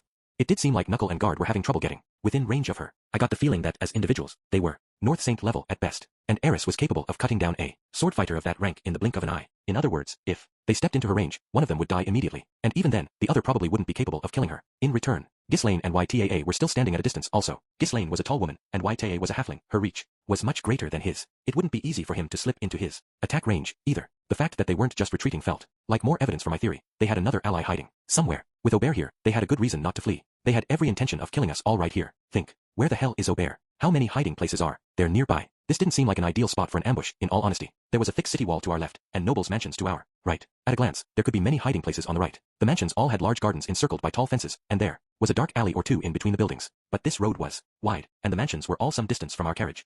Didn't seem like an ideal place from which to spring an ambush. What about the city wall, then? You had to really crane your neck to see the top of it. Was Aubert going to rappel down it, or maybe just leap down from the top? Sounded like suicide to me, but maybe a North Emperor could pull it off. What about the ground? Could he be hiding under the surface, somewhere, like he was last time? No, that seemed unlikely. After what happened last time, we'd been keeping a very careful watch on the ground around us. It was hard to think we'd somehow overlooked him. Damn it, where is he? Do we have any major blind spots? I was standing behind the carriage and to the left. Luke was positioned in front of it on the right. We had torches on the carriage, and my lamplight spirit providing us with illumination. It was enough light that our jet black enemies were clearly visible. In other words, there wasn't a single part of the battlefield that none of us could see. Maybe he really is up on top of that wall. Should I hit it with a blast of magic? I sent the lamplight spirit up into the air and scanned looming wall beside us again, and spotted him. I hadn't noticed anything the first time I looked this way, but there was definitely something odd midway up the surface of the wall. It was covered in cloth the exact same color as the stone. In broad daylight, you would have spotted it immediately. The headlights of a car might have revealed it, too, but the torches on our carriage simply weren't bright enough to give him away. It was only thanks to my lamplight spirit that I'd seen that small hint of a shadow. We'd won this fight. Without a word, I pointed my staff at the cloth. There was no need for an incantation. Normally, I announced my spells to alert my allies I was using them, but this time I wasn't going to do that either. I was convinced that Aubert would dodge my spell if I said a single word, but he wasn't ready for a total sneak attack. When you're planning to surprise your enemy, you don't expect them to surprise you instead. Stone cannon, maximum power, maximum speed, go, Gua. I had not hesitated in the least. I'd fired off my spell as quickly as I could, and yet, Aubert had anticipated it somehow. Maybe it was pure animal instinct, or some sixth sense he'd acquired over years of battle. At the very last instant, he'd leapt out of his hiding spot and evaded my attack. No, he hadn't evaded it completely. My stone projectile struck him in the leg, tearing a great hole right through it. Aubert tumbled off the wall, barely managing a defensive roll as he hit the ground. Gah! His appearance finally set the battle into motion. Out of the corner of my eye, I saw Eris and Ghislaine moving, and Luke had noticed what was going on as well. Without pausing, I fired off another stone cannon at Aubert. TCH. Despite his crouched, awkward position, he deflected it without difficulty. Tra!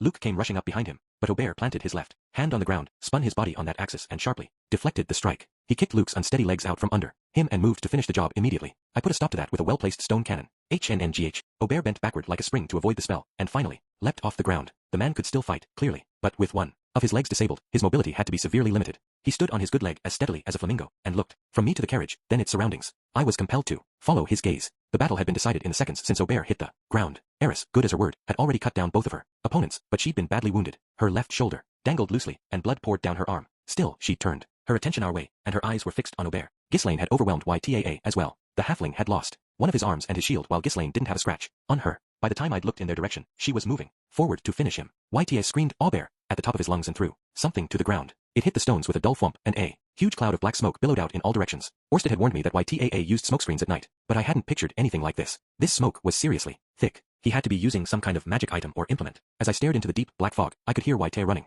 with Ghislaine in hot pursuit. A sword suddenly slices through the darkness in front of me. I quickly hopped out of the way. A split second later, Ytaa came barreling past me. Was he after me? No, he was going for the carriage. I've got this. In the next instant, the carriage door swung open, and Sylphie rolled out while firing off a spell she'd chosen, Flame Tornado, a combination wind and fire spell. It dispersed the black smoke instantly, and lit the whole area with a brief flash of light. I took in the situation. Ghislaine, Luke, Sylphie, and Eris were all relatively fine. I caught a glimpse of Ytaa disappearing into a nearby alley. Was he fleeing? Well, that wasn't the end of the world, as long as we could take down Aubert. But by the time I turned my attention back to the North Emperor, he'd vanished as well. Where is he?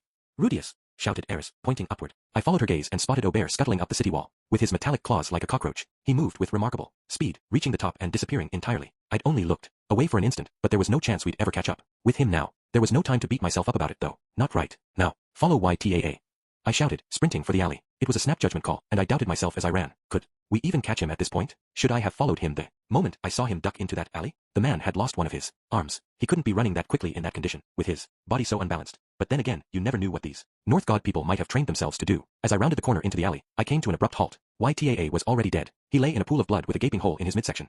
Was a very familiar cause of death. I'd lost my own life this way, quite some time ago. I sensed no one nearby, but clearly, someone had been here just moments ago. Someone named Orsted. Rudius, you got him, huh? I turned around. Eris stood behind me. Blood poured from that horrific gash in her shoulder, but she had a satisfied smile on her face. Yeah. Before saying anything else, I reached out to touch her upper arm and murmured the incantation for a healing spell. It really was a terrible injury, deep enough it could have severed a tendon. I knew. Eris didn't hesitate taking hits in battle, but this wasn't good for my nerves. Thanks, she said casually, then turned around and yelled into the main street. That was Rudius earlier. He took YTAA out for us. With that announcement, everyone finally exhaled in relief. My apologies. I only slowed the rest of you down. No, I'm to blame for this. If I'd only finished YTAA off, Rudius could have kept his focus on Aubert. I probably should have jumped out of the carriage a little earlier, huh? Hey, come on. One of them got away, but we did all right. As we bantered about what went down, we got to work, cleaning up the bodies of our enemies. I had some regrets. Maybe I could have prevented Aubert's escape if I'd been a bit more creative with my choice of spells. If I hadn't just assumed his mobility was gone, I could have thrown down a quagmire right away. Still, there was no point dwelling on it. The battle had been very brief and somewhat chaotic. Dissecting every little choice we'd made wasn't particularly helpful. In the end, we'd killed the North King Wisconsin TAA and the North King Knuckleguard. That was 2 or 3, really, fewer enemies to worry about. Aubert might have managed to escape, but we'd achieved our goal of thinning the enemy's ranks. It felt safe to call this a success. Now we just had to win the final showdown, too. Chapter 9, Ariel's Battlefield. Our setting was one of the Silver Palace's grand reception halls, primarily used for large gatherings and parties. Today, there was a single long table in the room. It was adorned with large, beautiful flower arrangements. Plates, glasses, and cutlery were already arranged on the tablecloth. All the seats were assigned beforehand to one of the expected guests. Once the party got underway, the food would presumably be carried out to them on silver platters. The hall was so lavishly decorated that you'd never suspect that the whole event had been thrown together in just 10 days. There was something thrilling about looking out over the room, ready and waiting for its guests, before anyone else arrived. I was officially here as a member of the staff. Eris and I stood near the entrance to the waiting room, studying the faces of the attendees as they arrived. The waiting room itself wasn't too cramped. There was something of a pre-party going on there, with the guests milling around between tables of refreshments. Some of them wore eager, hopeful expressions. Others looked anxious, but many of them had arrived quite early. Most of the conversation in the waiting room involved speculation about what Princess Ariel was going to say today, and how Prince Grabble's faction might react. The tone of that chatter was mostly light, probably because none of the big names had arrived. Most of the early guests were lesser nobles who wouldn't be too seriously affected regardless of who took the throne. The first major player arrived a little late. It was Paimon Notos, Grey Rat, accompanied by his eldest son. Paimon paused at the entrance to glare at me with undisguised hostility. Humph. Do you really think you can worm your way back into the Notos Grey Rat house after all these years? I was a bit taken aback by the venom in his voice. The idea never even crossed my mind, honestly. Remember this, boy. By all rights, you shouldn't even be permitted to call yourself a Grey Rat. Right. Okay. After delivering this confusing attempt at an insult, Paimon studied the faces of the guests in the waiting room, and then disappeared into a private room reserved for the high nobility. What is his problem? Hissed Eris quietly. She seemed much more upset than I was. Come to think of it, back when I was staying with the Boreas Grey Rats as a kid, they all seemed to assume I was uncomfortable about my family's awkward social position. It didn't seem like a big deal at the time. But what if Paul had asked the Notos family to take me in instead of the Boreas? What if I'd ended up tutoring one of their children? With the likes of Paimon around, that might have been seriously miserable. Well, it was all in the past now. Paimon might be Paul's little brother and my uncle, but he was also an enemy Ghislaine would kill before too long. It was for the best that I couldn't stand the guy. Following Paimon's arrival, the rest of the important guests began showing up at a steady pace. The parents of Ariel's attendants, and several members of Triss' family were among them. The other heads of the 4 great houses all showed up as well. The Euros clan came first, then Zephyros, and finally Boreas. Who's the new head of the Boreas house again? Thomas Gordon. It's definitely a talking train engine kind of name. Oh, right, James. Much like Paimon, he'd strode into the room with his eldest son at his side. The man looked more like Soros than Philip had, and he had a muscular build, but his face was noticeably haggard. From what Ariel told me, he'd resigned his post as a high minister to assume his new role as the liege lord of Fittoa. Since everything in his territory had disappeared in the displacement incident, he was still struggling to get his feet under high. In a way, it was impressive that the House of Boreas hadn't just folded under the pressure completely. Maybe they were leveraging the value of all their empty land somehow. Or maybe James was keeping them afloat through heroic personal effort. Heroic effort, huh? Well, the redevelopment of Fittoa was proceeding very slowly, but the exhaustion on James' face was proof that he wasn't just sitting around all day. He probably had to fight hard for his own survival in the aftermath of that disaster. Although I wasn't sure how many of the victims of the disaster would feel that much sympathy for his position. After a brief glance our way, at Eris in particular, James headed to a private waiting room as well. Finally, after everyone else had already shown up, High Minister Darius arrived. His only companion was a single bodyguard. As soon as he laid eyes on me, Darius looked away with a fearful grimace, but the bodyguard headed in my direction. It was interesting to get a good look at the man in broad daylight for once, although it didn't make him any less peculiar. He was dressed casually, his hair made him look like a poisonous mushroom, and there were 4 swords at his waist. It's a great pleasure to meet you, sir. I am the North Emperor, Aubert Corbett, although I'm commonly referred to as Peacock Blade. I glanced downward and saw that Aubert was standing comfortably on both legs. He didn't even seem to have a limp, but given how wealthy Azura was, it was no surprise they had healers who could patch up an injury like that in no time. The pleasure's all mine. I've heard quite a lot about you. My name is Rudius Grey Rat. Ah, Quagmire Rudius. Or perhaps you'd prefer Rudius the dragon's dog. Would that make Orsted the new kennel master? How nostalgic. Back in my adventuring days I was the one holding the leash, but the tables had apparently turned. Orsted probably wouldn't bother trying to improve the reputation of my people, though. My apologies, sir, Aubert continued with a smile. I understand. Your party's come under attack several times in recent days. I'm afraid so. They say you warded off the cowardly ambushes of your opponents with great skill, however. You're calling yourself a coward? Okay. Aubert was smiling lightly, like this was all just a little joke between us, but his eyes didn't look amused at all. Next time, perhaps you'll have a fairer fight. For just a moment, his face became uncharacteristically serious, and then he turned and walked away. Was that his way of declaring war? In our 2 encounters so far, he seemed to have targeted me in particular. Maybe he really was the 3rd disciple. In any case, the single most important guest, First Prince Grabble, wasn't coming to the waiting room at all. Instead, he was expected to show up directly in the main hall once the party began. In other words, all the players were now assembled. The party had now begun in earnest. The nobles entered the hall in a specific order and took their seats along the massive central table. I watched all of this from the periphery of the room, where I stood along with many other bodyguards. Ariel had arranged it so that there were almost no palace guards on duty, so most of the nobles had brought their own. Eris and Ghislaine were by my side, keeping a wary eye on our surroundings. Sylphie wasn't here at all. She had an important part to play in the ceremonies to come and was currently waiting elsewhere. Ariel stood behind the place of honor at the head of the table. Once all the guests had settled into their seats, she took a step forward. Thank you all so much for taking the time out of your busy schedules to attend this party. At first, her speech of welcome was conventional enough. She began by mentioning the king's illness, made a few remarks about the state of things in Azura, and spoke about how she'd felt watching events from afar during her studies abroad.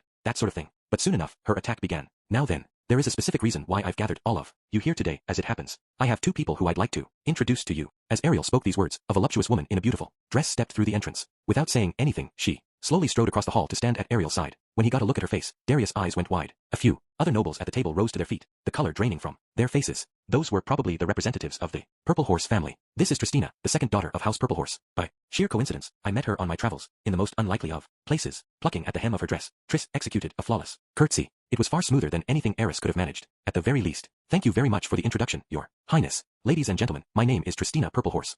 There was a stir of voices all around the hall. Didn't she go missing? I thought she was dead. That girl's alive? She's certainly blossomed into a beauty. Within a few moments, however, the comments began to concentrate on one question in particular. But what is she doing here? When I found her and took her into my protection, Tristina was in a terribly weakened state, Ariel said. But she told me that she had several things to say to all of you, and so I've brought her with me to this gathering. Triss stepped forward right on cue and approached Darius, who was seated at a high place at the table. Looking at him with the disdain of someone studying a particularly filthy pig, she began to tell her story. She didn't speak in the rough tones of a bandit. Her words were clean, elegant, like those of a proper noblewoman. She spoke of her betrayal by her family, and of her purchase by High Minister Darius. She spoke of how he'd kept her like a pet, a dog, and she spoke of how she'd nearly lost her life following the displacement incident. She told the story of how she'd survived the bandit gang that purchased her, and her life as their leader's plaything. Finally, she explained how Ariel had rescued her. Triss delivered the entire, slightly dramatized tale in a calm, steady tone of voice. It was a story carefully tweaked to tug at the heartstrings of anyone who heard it. She left out the part where she'd become a bandit herself, implying that she'd simply endured all the abuse until our party happened to rescue her. A number of the nobles conspicuously broke into tears during the story. I had a feeling Ariel had asked them to do so beforehand, but many of the others, especially those allied with Darius, had clear expressions of shock and dismay on their faces. The members of the Purple Horse family in particular were white-faced with fear and sweating visibly. Darius himself, however, maintained a placid expression. He gave no sign of losing his composure, on the surface at least. It was the face of a man who'd slipped his way out of tougher spots than this before. And that's the entirety of my story. Triss finally wrapped things up, and as she stepped back, Ariel moved forward. Now then, the princess said, flashing her usual vibrant smile. This is all quite surprising, Minister Darius. I certainly didn't expect to have such shocking events revealed in front of everyone like this. It's truly hard to believe. Could you really have abused your power so blatantly, kidnapped a girl of noble birth, and treated her as your personal slave? Her tone, calm at first, began to heat up rapidly as she continued. By now, she was spitting out the words at Darius with righteous fury in her voice. Is this truly how a High Minister of Azura comports themselves? Is this truly the behavior of a man who administers our entire kingdom? What an utter disgrace. Do you have anything to say for yourself, sir? With a disdainful snort, Darius rose slowly to his feet. Princess Ariel, you take your little games a bit too far today. His narrow eyes shone with malice. He turned to face Triss. I hardly expected you to grab some woman off the street and insist on calling her a daughter of House Purple Horse. Oh, I know that my enemies delight in spreading vicious rumors of this sort behind my back, but truly, this is the first time anyone has thrown such lies directly in my face. Chortling loudly, he turned to look around the room, silently, encouraging the other nobles to agree that Triss was an impostor. You claim her story is untrue then, said Ariel. Naturally. Now, I have a question of my own for you, Princess. Ariel, do you have any proof whatsoever that this Miss Tristina is indeed the 2nd daughter of House Purple Horse? Tristina, At Ariel's prompting, Triss reached into the bosom of her dress and retrieved something. It was a ring. It had a beautiful purple jewel at its center, with the image of a horse carved into its surface. An amethyst with the image of a horse. To be sure, that is what the members of House Purple Horse used to prove their identity. Darius had admitted all this easily enough, but his face hadn't lost any of its composure. If anything, his smile had grown even sharper and more hateful. I see. Since this lovely girl carries that ring, it would seem she truly is a purple horse. Pausing for effect, Darius looked over both Ariel and Triss like the dirty old man he was, or so one might initially believe. The smug grin on his face in that moment was sickening to look at. As it happens, he continued, I have news of my own to share concerning Tristina Purple Horse. I'm afraid she was identified quite recently. Identified, said Ariel, tilting her head slightly. I'm sure you all remember, ladies and gentlemen, a certain operation we conducted in the capital about a month ago, said Darius. Its purpose was to round up all the members of certain criminal organizations that had taken root within the royal capital. In the course of that exercise, I'm afraid that the body of Miss Tristina was discovered. Ariel drew a sharp breath at this. A month ago. He'd been preparing for this in advance, then. Of course, her signet ring had already been sold on the black market, so it was difficult for us to conclusively establish her identity. However, Miss Tristina's body had a distinctive feature that only her family knew about, a crescent moon-shaped birthmark at her breast. Now that was just a lie, wasn't it? Triss didn't have any birthmark of that kind, at least, not in any place that I'd seen, and she wore very revealing clothing. I believe the head of House Purple Horse will be able to confirm all this for us. Isn't that right, Lord Fritus Purple Horse? Still, we had no good way to prove that Darius was lying. If the head of House Purple Horse backed him up on this falsehood would become the truth. And if Darius then demanded that Triss expose her skin, he could prove her an imposter. What now, Ariel? Were you ready for this one? Did we engrave 7 scars on her chest just in case? The princess still had her poker face smile on, but that didn't tell me much. Hopefully she wasn't screaming internally right now. A man who seemed to be the head of the Purple Horse family rose quietly to his feet. Studying him closely, I could see a definite resemblance to Triss, although his ashen face and quivering lips suggested he wasn't much like his brazen bandit of a daughter. Go on, Lord Fritus. You identified the body yourself, didn't you? You know as well as I do that Tristina is deceased, not missing. Like a devil whispering in your ear, Darius murmured his words, in an almost soothing tone. The smile he turned on Fritus was probably an attempt at looking friendly. The woman standing before you is an impostor who has assumed Tristina's name. Perhaps you could testify to that effect, sir. If only to bring an end to this distasteful farce. Unless you do so, I'm afraid we'll have to ask the lady to expose herself in public, which would be most regrettable. Darius looked completely sure of himself. Ariel's slight smile hadn't left her face, either. Fritus, on the other hand, was trembling like a newborn calf. The tension in the air was thick. I was just looking on from the sidelines, and my mouth had grown completely dry. My daughter. Slowly, haltingly, Fritus began to speak. My daughter was stolen from us, by Minister Darius. His words were not exactly what I'd been expecting. Lord Fritus, shouted Darius. What are you saying? That woman standing there is my daughter, Tristina Purple Horse. There's no doubt in my mind. Princess Ariel, I beg you, give this man his rightful punishment for the abduction and abuse of my child. Darius leaned forward over the table, knocking his chair back in. The process. Don't be absurd, Fritus. You placed your seal on that identification document personally. Ariel smiled very slightly. No such document exists, Lord Darius. Wah. Okay. Now I get it. Sure, that makes sense. Ariel had already won over House Purple Horse to her side. She'd anticipated the kind of trick Darius might pull, and she'd undermined it in advance. I had a lot to learn from this woman. Seriously. Now then, High Minister, given this testimony from the head of House Purple Horse, Ariel still had her smile pasted on her face, but I was starting to sense some malice of her own behind it. It seems that you truly did kidnap, imprison, and rape an innocent girl of noble birth. Regardless of your importance to this kingdom, such crimes cannot be excused. I expect you will be punished in accordance with our laws. Darius' face contorted horribly in fear and rage, and his eyes darted around the room. He no longer had a single ally sitting at that table. Now that he'd been outplayed this thoroughly, his fall was guaranteed. If his old friends had risen to his defense, perhaps he could have wriggled free, but it seemed like none of them wanted to assume the risk of being branded as his co-conspirator. There was an easy explanation for this. They believed that first, Prince Grabble was now assured the throne, even without Darius' help. The foundations for their victory had been laid by Darius and Grabble in Ariel's absence, and those foundations were solid. Basically, Darius' removal from the board at this stage would only change one thing. All of them would move up one rank in the hierarchy of their faction, and whoever managed to secure Darius' former position would become the most powerful noble in all of Azura. All of the High Minister's former allies, the men and women who'd eaten from his hand for years, had now abandoned him. Darius was done. Ariel had destroyed him. At this point, she could probably just step back, and the other nobles would drag him down all on their own. Even if he got off lightly in court, no self-respecting member of the Azuran aristocracy would miss a chance to crush one of their own. There was only one person at this party who'd be inconvenienced by Darius' fall, someone who risked having his role in the man's many schemes exposed. This party seems more boisterous than I'd expected. The man in question had now appeared. It was almost like he'd been waiting for this very moment. A blonde, middle-aged man with a businesslike face, and his name was first Prince Grabble. Entering the room from behind the seat of honor, he fixed his eyes sharply on Ariel, but kept his face calm and neutral. Round 2 was about to begin. Grabble's Zoffin Azura strode straight toward his younger sister, without sparing a glance for anyone else in the room. What's the meaning of this disgraceful commotion, Ariel? Have you forgotten that our father is seriously ill? What commotion? I'm simply defending the honor of our nobility as a whole. I'm saying there's a time and a place for these things, Grabble said, shaking his head irritably. With our father incapacitated, the kingdom of Azura can hardly afford to lose the many talents of our High Minister. Perhaps not. Either way, his crimes are real. Even if these accusations are true, Darius is a high noble, and the members of House Purple Horse are of the middle rank. It should be obvious which of them is more valuable to our kingdom.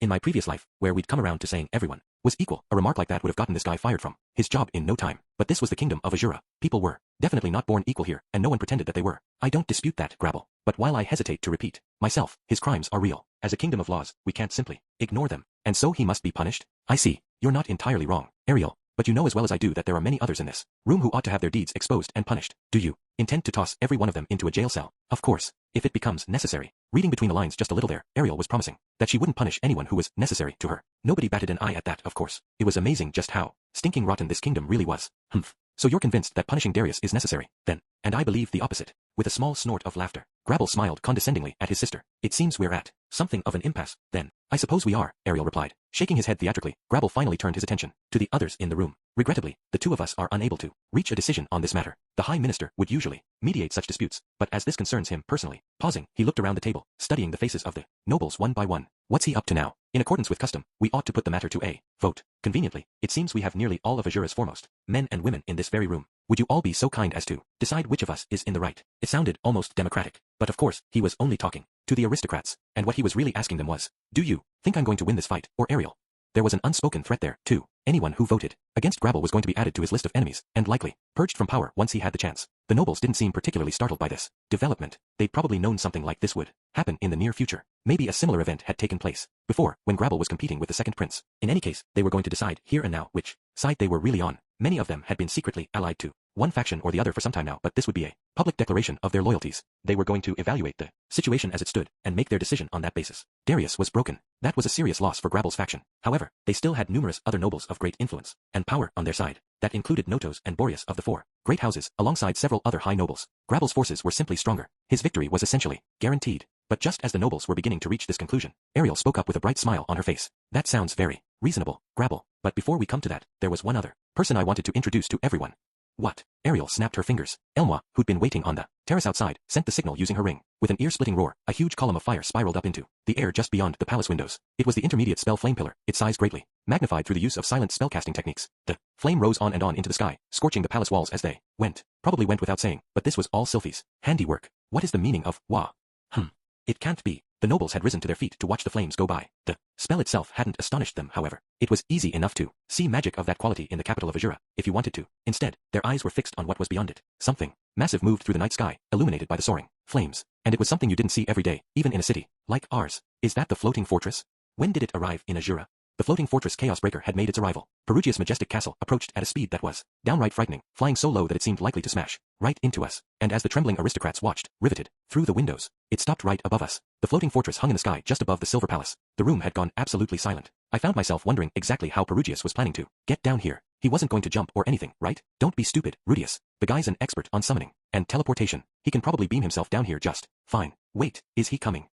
No, that can't be true. And yet, the nobles were beginning to whisper to themselves now, the tension and fear on their faces giving way to excitement as they stared outside the windows. Elma had positioned herself by the door at the foot of the hall. Some of the aristocrats seemed puzzled by this. Someone murmured, wouldn't he enter by the seat of honor? But no one had an explanation for them. After a little while, we heard footsteps approaching. Based on that sound, it seemed there was only one person out there. But as some of the bodyguards had clearly sensed, he wasn't actually alone. There were 12 others silently accompanying him. Those who'd noticed this were trembling where they stood. They'd realized that the stories were true. The footsteps stopped just outside the door. Our guest has arrived, said Elma. It seemed like everyone in the room was holding their breath now. But when that door finally swung open, the mood changed. Immediately. Oh, it's him. It's truly him. A silver-haired, golden-eyed man in a white cloak walked into the room. He wasn't a perfect match for his portrait, true, but his overpowering presence, and the 12 servants who followed close behind him, left no room for doubt. Some of those who saw him shuddered or flinched in fear. Others stared with deep respect and admiration in their eyes. Indifferent to all of this, he strode across the room, parting the crowd of nobles as he went. Finally, he reached Ariel and Grabble. His 12 spirits split into 2 groups of 6 and positioned themselves on either side of the hall. One group now stood beside me, Ariel's bodyguard, the other beside Aubert, who served Darius. Silverl, who looked a little dressed up for the occasion, took the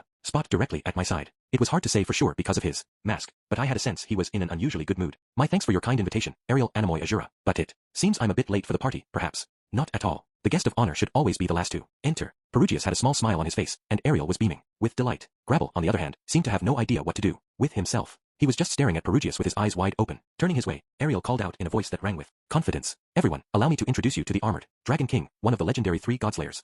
Perugius didn't bow, but simply ran his eyes over the crowd in the manner of a lord. As the nobles met his gaze, they dropped hurriedly to their knees and bowed their heads in tribute. Greetings. I am Perugius Dola.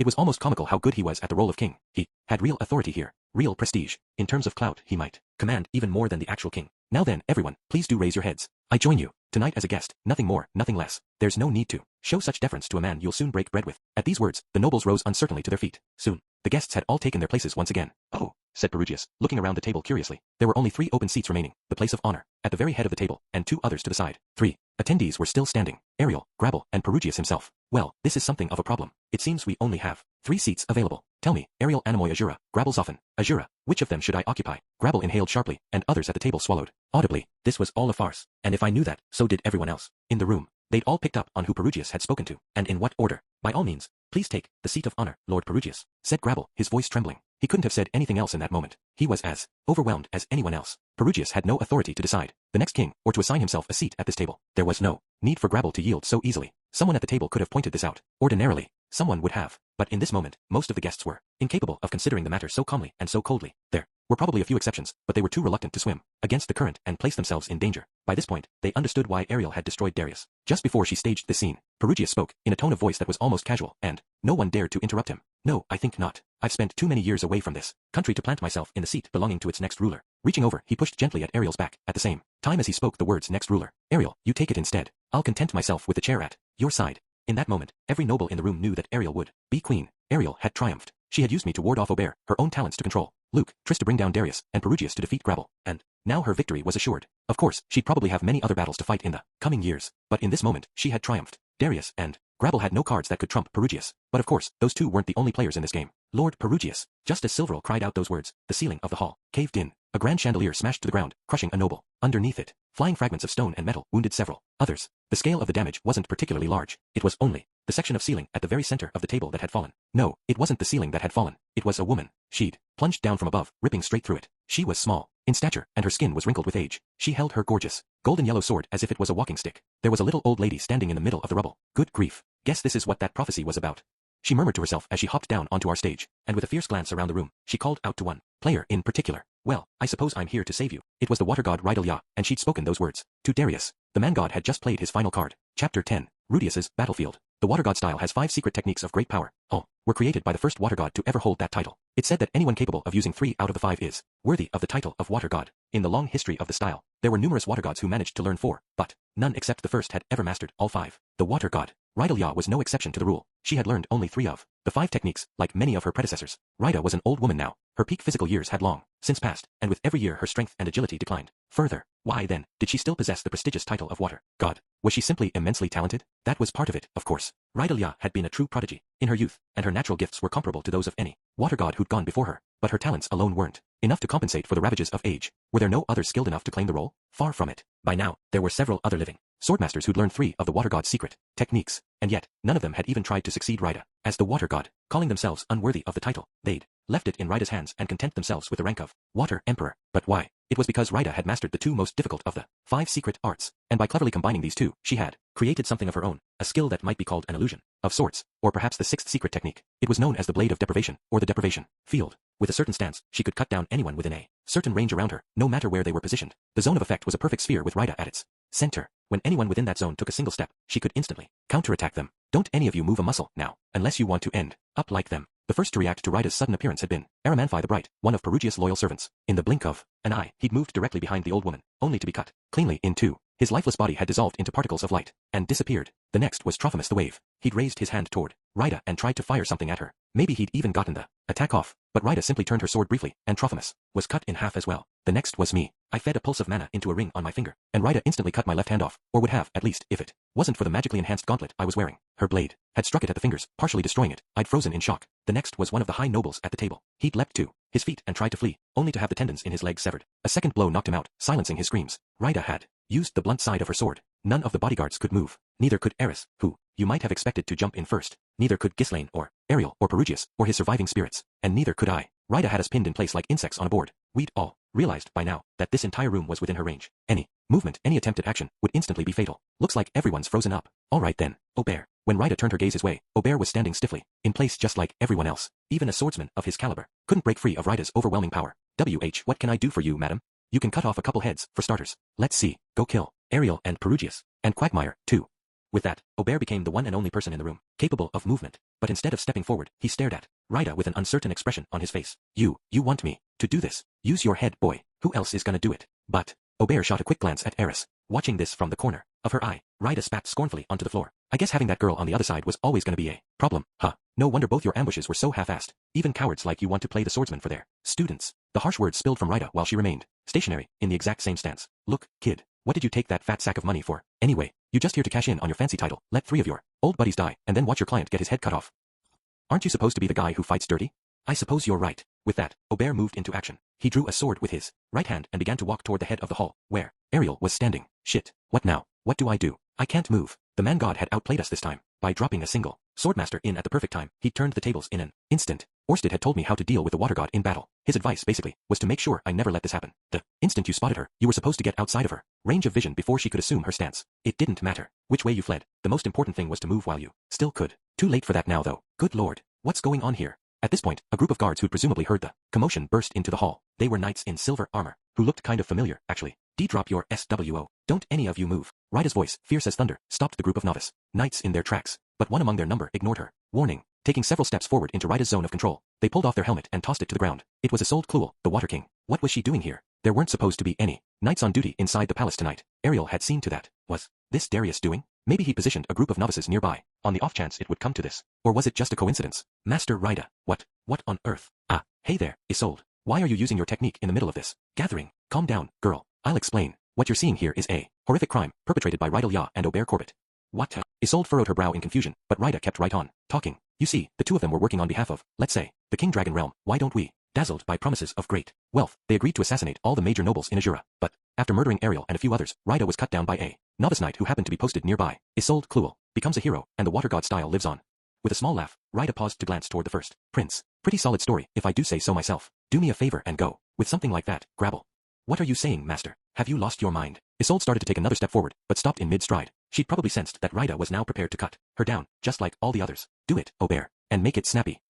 What, you think you're gonna hurt the North God style's reputation or something? Too damn bad. I'm cleaning up your mess. Here, boy, hurry up and grow a pair. Aubert lifted his sword and turned back towards Ariel, but then he paused and shook his head indecisively. The man was obviously conflicted. Why are you just standing there, Aubert? Screamed Darius. Kill Ariel now, and that lying harlot too. Was he talking about Triss? It made sense that he'd want her dead too. If any evidence remained of his crimes, the other nobles could use it to undermine him in the future, even after Grabble took the throne. Don't worry about what happens next. I'll take care of everything. For whatever reason, Darius' words seemed to help Aubert finally make up his mind. His face took on a slightly different expression, and he turned back toward Ariel. Shit, is this it? Are we done? TCH. I could see Eris bracing herself to move, to risk everything in a last-ditch attempt to escape Rida's zone of control. No, Eris. But, please, don't. So what do we do then? I didn't want to watch Eris die, but she did have a point. What were we supposed to do here? I had no good answers. What if we all acted at once? No, that wasn't going to work. This wasn't a technique you could overcome that easily, and while I was relatively close to Rida, the others were just too far away. Could Perugius do something? He hadn't moved an inch this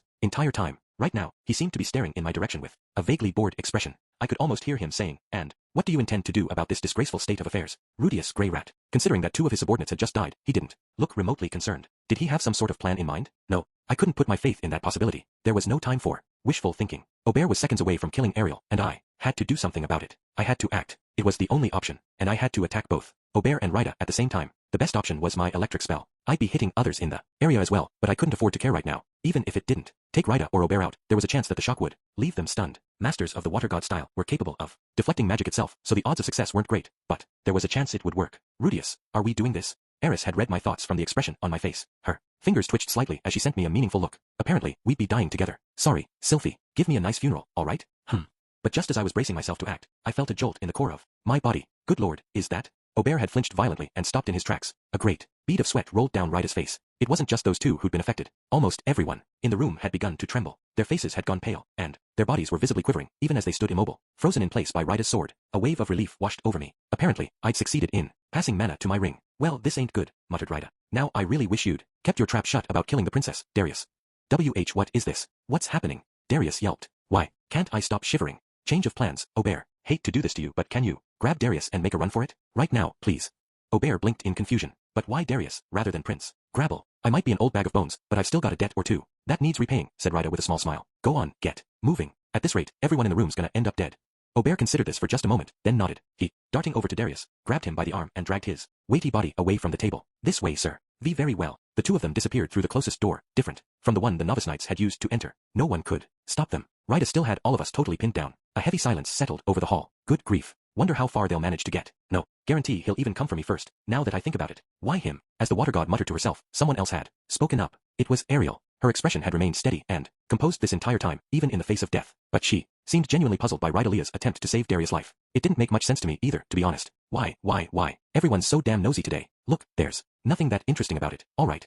Ryda smiled to herself for a moment, looking genuinely amused, and then continued. Here's a little story for you. This was way back when a certain old lady was just a scrawny kid. Everyone was calling her a prodigy at the time, and Lord, was that ever going to her head. One day, this girl beat the tar out of some snotty noble in her training hall. Then he came back for revenge with about 24 friends. She was down and out in no time, and they were just about ready to cut off both her arms, so she could never hold a sword again. See? And that was when this noble boy who outranked the other kid showed up and saved her. Wait, what? This was Darius.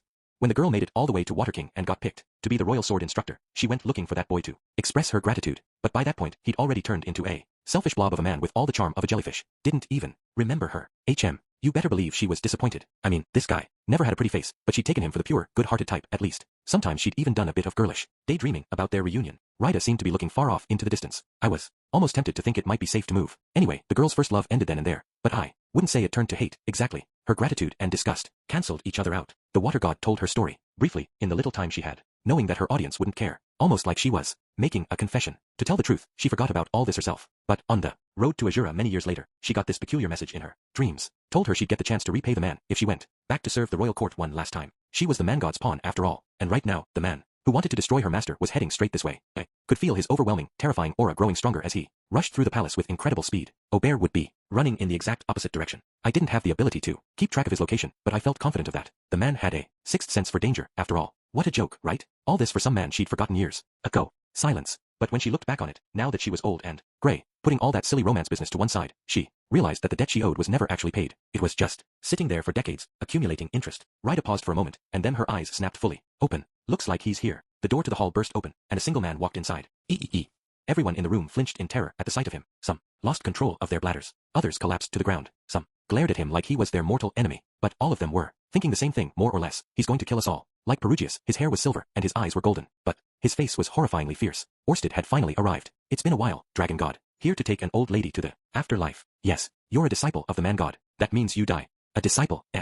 So you let me off the hook before. Because I wasn't a disciple then? Good lord. Guess I'll go out fighting. One hell of an opponent, at least. With a quick glance around the room, Orsted began to walk in a straight line toward Ryda. He didn't even hesitate. Deprivation field. Ryda's sword became a blur, its shape shifting with impossible speed. Every time Orsted took a step, the blade struck at him with a golden flash, briefly connecting them with an illusionary yellow string. And yet, Orsted warded off every blow. Sparks danced in the air around him. He was deflecting her slashes with his bare hands. 1 step, 2 steps, 3. As he grew closer, the air filled with bigger and greater sparks. Ryda's strikes were growing steadily more powerful. Still, Orsted didn't stop. In no time at all, he was right in front of Ryda. Die. And just like that, it was over. Orsted's spearhand strike punched straight through Ryda's chest, and he tossed her body to the side like a rag doll. No, Master Ryda, screamed Isolde. The water god's deadly zone of control had disappeared. Still, no one moved. It was as if time had stopped entirely inside that room. Nobody understood what had just taken place.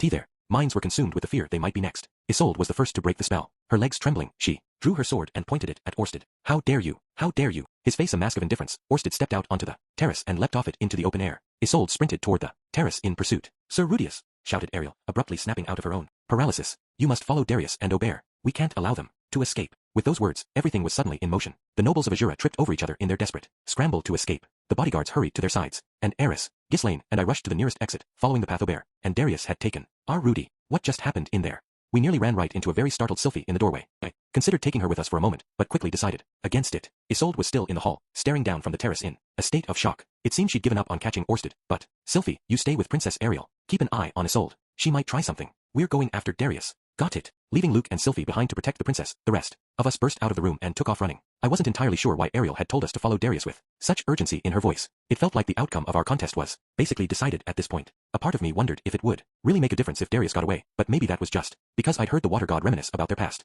together. There was another reason Ariel might have given that order. She was a sworn follower of the dragon god now, just like me. Maybe she felt we couldn't risk allowing a disciple of the man god to escape. Either way, we were going to kill Darius. That had always been the plan. This way, guided by Ghislaine's nose, we sprinted down the endless hallways of the palace with almost reckless speed. Eris and Ghislaine hadn't questioned Ariel's order at all. The enemy had fled, so we were going to hunt him down and kill him. For them, it was probably just that simple. There were few guards in the hallways. We did see some on occasion, but they seemed to be busy chasing someone else entirely. I heard one of them shout he fled toward the king's residence, so it might well have been Orsted. I see them. Without anyone to interfere, we caught up with our prey in a Matter of minutes. Darius was wheezing loudly as Aubert carried his sizable bulk through the hallway ahead of us. TCH. With a sharp glance back in our direction, Aubert pulled Darius onto his shoulder and fled into the nearest room. We caught up within seconds and burst inside, then stopped in our tracks. Darius was sitting flat on the floor, and Aubert was standing in front of him, waiting with his sword already drawn. Ku, gaha, ha. From his awkward seated position, the High Minister of Azura stared up at us furiously. This can't be happening, he muttered. It's wrong, all wrong. Come now, Lord Darius. Sometimes life doesn't play out exactly as we wish it, said Aubert calmly. Perhaps it's time to accept things as they are, and try to think our way out of this dilemma. I did everything as God commanded me. Darius objected, his face quickly taking on a crimson hue. It's not right that I should be cornered like a rat. Goodness, you're certainly a pious one. In that case, perhaps, try to catch your breath and say a few prayers for my victory. Scratching at his cheek, Aubert lifted his sword with a resigned expression on his face. For the first time, he was prepared to face us head-on in battle. North Emperor, Aubert Corbett, he called out in a steady, formal tone of voice. Eris drew her sword and raised it high above her head, and Ghislaine brought her hand to her sheathed blade, ready to draw and strike in a single motion. Sword King, Eris Greyrat. Sword King, Ghislaine Didoldia. Should I be giving my name too? As I hesitated, Darius suddenly jumped up and pointed at Eris. That red hair, you're a Boreas, aren't you? You're a Boreas. Greyrat girl. Eris grimaced in open disgust at the man's sudden interest. Not anymore, I'm not. I've been an ally to the Boreas family, a true friend. Darius shouted, sending spittle flying, like he hadn't even heard Eris reply. I supported them financially after the calamity in Fit Toa. Now that he mentioned it, he was the guy who'd funded the Fit Toa search and rescue squad, right? I seemed to remember he had some impure motives for doing so, but it was hard for me to dismiss his point entirely. Regardless of his reasons, that money had helped a lot of desperate people. That's got nothing to do with me. That's our Eris. Couldn't care less. I helped James, as well. James, meaning the current head of the Boreas family, and Eris, uncle. I helped him take control of the family. I protected and rebuilt House Boreas, when the other nobles would have crushed it. That part, it's much harder to give a damn about. It's because of me that Fit Toa is being reborn at this very moment. What? Let's not go telling any lies now. Actually, we got a look at the Fit Toa region on our way to the capital. It sure doesn't look like the reconstruction's moving very fast. You know nothing of these matters, boy, said Darius furiously. If the Boreas family had been crushed completely, the other great lords would be cutting the region up for sale by now. The whole area would be a weed-choked wasteland. That actually sounded kind of plausible. Things were definitely not developing quickly in Fit Toa, but maybe all the alternatives would have turned out worse. Maybe you could have saved Old Man Sorrows too, if you were trying to help. The words slipped out of my mouth in a mutter, but Darius heard them anyway, and his face contorted with anger. Sorrows? Don't be ridiculous. The man had all the prudence of a wild boar. He wanted to use the entire fortune of House Boreas on rebuilding Fit Toa, without a thought for the consequences. Definitely a bold, brave decision, but it did sound foolish under the circumstances. If the Boreas family went under, the whole region would end up falling prey to the other nobles anyway. James begged me to put a stop to that foolishness, and I did exactly that. I goaded Paimon into action. I cornered that blundering old fool and had him executed. I put James in control. I'm the only reason the Boreas family and the Fit Toa region still exists, so please, have mercy. Let me go free. That's all I ask. So that's how it really happened, huh? Makes sense. Sorry, but I think you're out of luck. If you're the one who egged Paimon on and arranged Sorrow's execution, so that makes you the murderer of my grandfather, right? Said Eris. I see. That clears things up, said Ghislaine, nodding. Then she bared her teeth and grasped her sword tightly. I'm going to kill you. Now. As Darius shrieked and stumbled backward, Aubert sighed wearily. It seems our negotiations have broken down. With that, the final round began. Huff, puff. From the look of things, Darius had finally come to terms with reality. He dropped into the closest chair, he stared at the ground and took a number of long, deep breaths. It was hard to believe he'd been screaming at us in a frenzy only moments earlier. Can you win this fight, Aubert? Difficult to say. 2 sword kings would be challenging enough, but that magician is quite troublesome. Aubert stood with Darius at his back, facing us with 2 swords in his hands. His expression was perfectly calm, but his eyes darted back and forth constantly. It almost looked like they were moving independently from each other. I know, said Darius after a moment. God told me the same thing. What did he say, specifically? That a magician wearing a grey robe would murder me, but perhaps his words were lies from the very start. It was God who told me to destroy the teleportation circles in the face of all opposition, and to call you back to the palace, where we could harden our defenses. The result was this catastrophe. So the man God had been moving things around behind the scenes, then. It seemed Orsted was right. The guy wasn't much of a chess player. He seemed like the type who'd really enjoy murdering entire armies in a Dynasty Warriors game, though. Handle it, Aubert, said Darius quietly. This is what I hired you to do. Fighting multiple opponents is your specialty, is it not? Understood. But in the event of my victory, I will require that special reward. Of course, it's yours, as promised. As they spoke, Aubert turned his attention fully on the 3 of us. This time, he was going to face us head-on. Eris and Ghislaine lowered their waists and leaned slightly forward, gripping their weapons tightly. North God style, crimson ink. Gra-ah, Rayera. As Aubert murmured the name of his opening technique, Eris and Ghislaine leapt to attack. But I knew, even as they moved, what the words crimson ink meant. Orsted had told me about this one, too. At some point, Aubert had managed to lay a trap on the floor, on the surface of the room's rich red carpet. I could just make out the small red balls sitting on it. Of course, it was too late to do anything about them. Gah! H.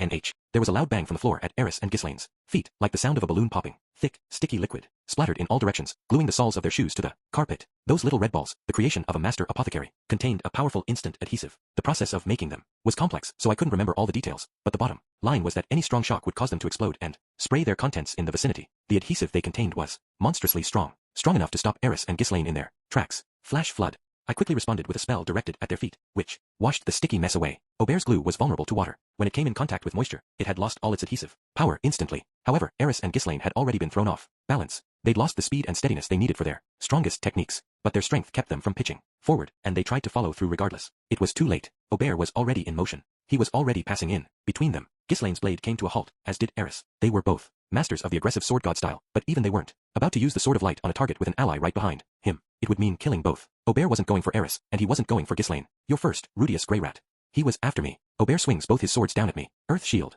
But I knew when and where his attack was coming. Thanks to all my sparring sessions with Eris, I could see it clearly with my eye of foresight. I thrust out my left hand, blocking the trajectory of one sword with what was left of my gauntlet. With my right arm, I moved to block the other sword with a shield I'd summoned out of thin air. North god style, nebulous cross.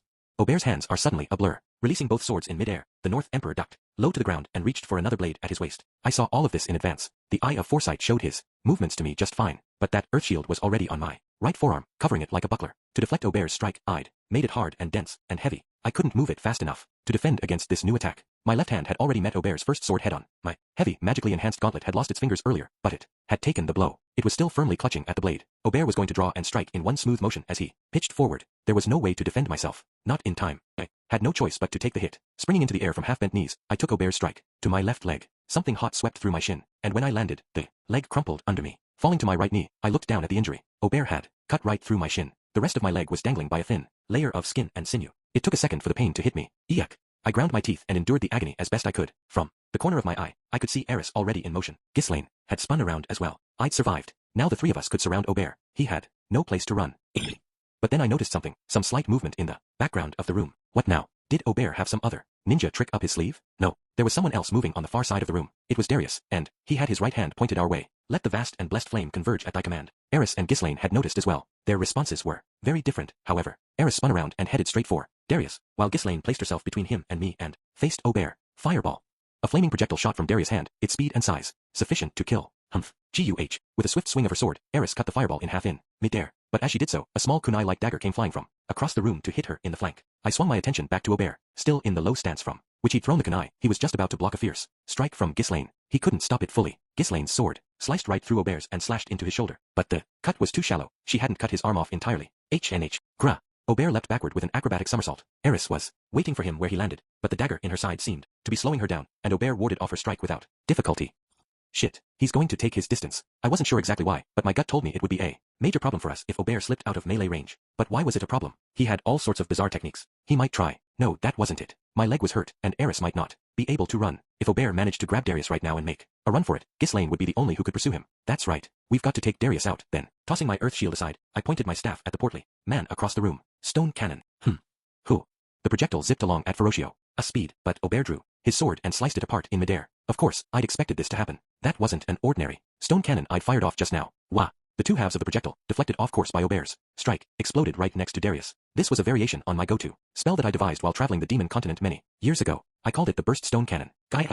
It looked like the fragments of the projectile had caught Darius right in the eyes. He grabbed desperately at his face and curled into a crouch. Aubert's eyes flashed back toward him for a moment.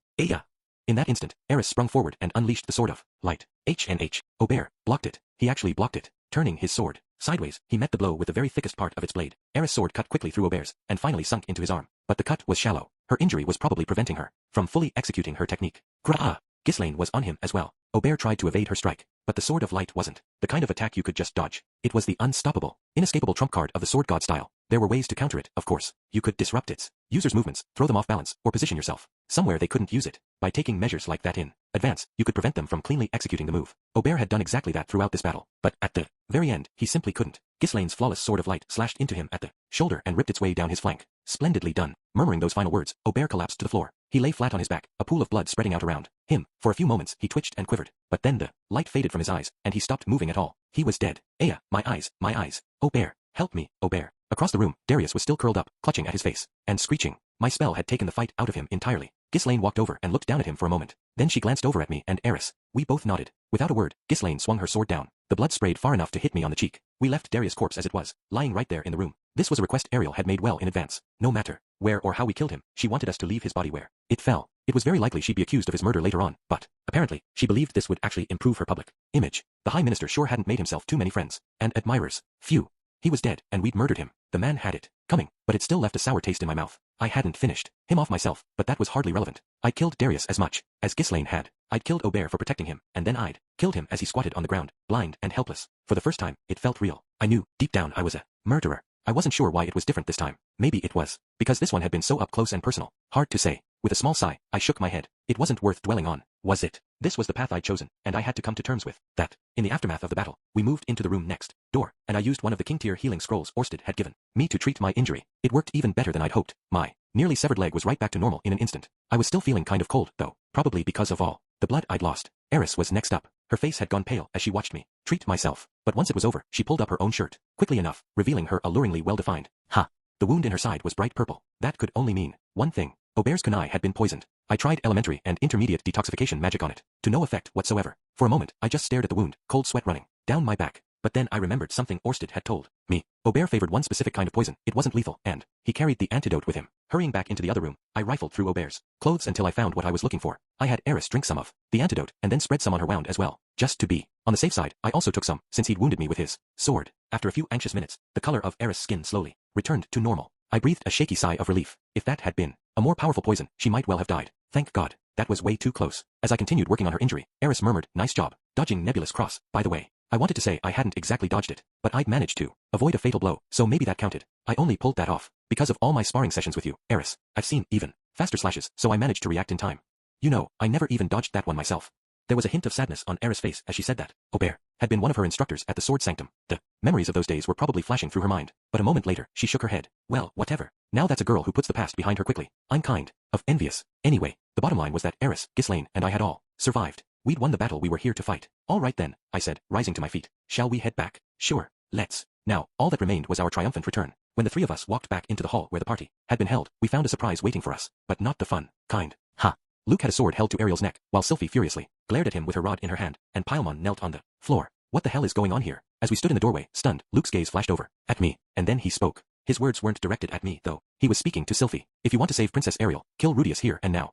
In reply, Sylphie, Chapter 11, The Madness of Luke. Shortly before Rudius returned to the hall, things had finally calmed down somewhat. Most of those remaining in the party hall were the high nobles of Azura, considered particularly powerful and influential. They were members of venerable houses that had served the kingdom for many generations: Grey Rat, Blue Wolf, Purple Horse, White Spider, Silver Toad, and the like. Their need to see the conclusion to today's events had kept them here, even as the others had fled following Orsted's sudden disappearance. Of course, the party hadn't resumed, but no one had forgotten what had taken place before its violent end. Darius had been humbled, and Perugius had walked into this hall. These two events had left a strong impression on the nobles that Ariel would be queen. Many of them had been perturbed and confused by Orsted's sudden appearance, naturally, but given that Ariel had remained calm, they felt obliged to do the same. Underneath their composed exteriors, however, the nobles were terrified. When that horrifying man burst into this room, he had effectively saved Ariel's life. He'd murdered Rida and left as suddenly as he came, without even bothering to state his name. To the nobles, the simplest explanation was that this man was one of Perugius' servants. Their hair and eyes were very similar, their faces bore a certain resemblance, and Perugius' powerful aura of authority all pointed them to this conclusion. Perugius had a man at his command who could kill a water god in a single blow. And who had Perugius thrown his support behind? They'd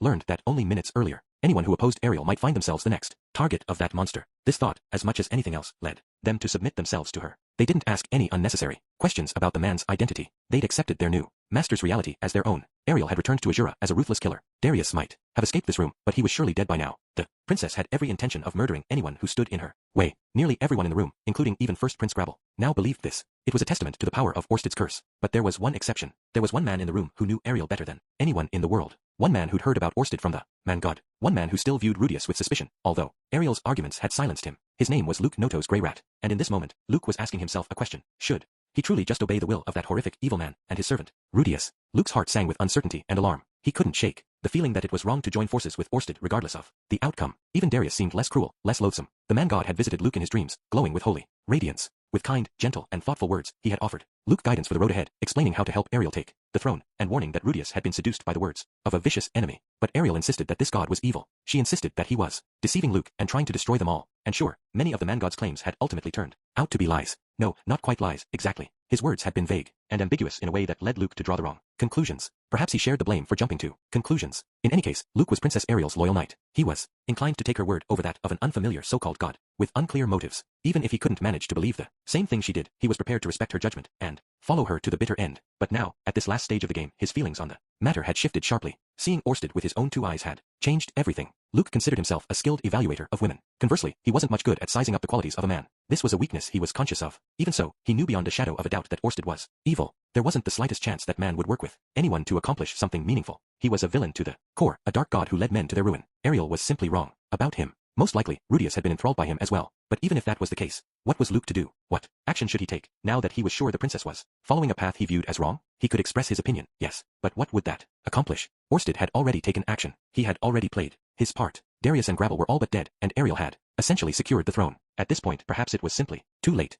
Luke was no master with magic or the sword. What could he accomplish now, all on his own? The answer was nothing. He felt it in his bones. I'm truly powerless. But just as he was beginning to give up entirely, there was movement in the corner of his eye. One of the nobles was approaching Ariel at a trot. Dropping to his knees before the princess, he bowed so low that his forehead touched the ground. Princess Ariel. It was Paimon Noto's grey rat, Luke's own father. With a simpering smile plastered on his face, he addressed her, in a voice loud enough that everyone in the hall could hear. Congratulations, your highness. To think this day has finally come, after all my years of waiting. His voice rang with happiness, and he raised his head to look up at the princess. I had feigned loyalty to Gravel's cause so that I could undermine them when the time was right, but it seems such scheming on my part was never even necessary. You've grown into a most formidable figure in your years abroad, it would seem. A number of nobles grimaced in distaste at the man's blatant opportunism. They knew that Paimon had personally sent assassins after Ariel following her return. They watched him with cold scorn in their eyes, marveling at how smoothly the lies slid from his lips. Lord Paimon, it's quite all right, your highness, I know what you're thinking. With few allies, I was obliged to behave in manner that some might harshly criticize, but I assure you, everything I did was for your sake. Now that the danger is past, everything can be exactly as it was before.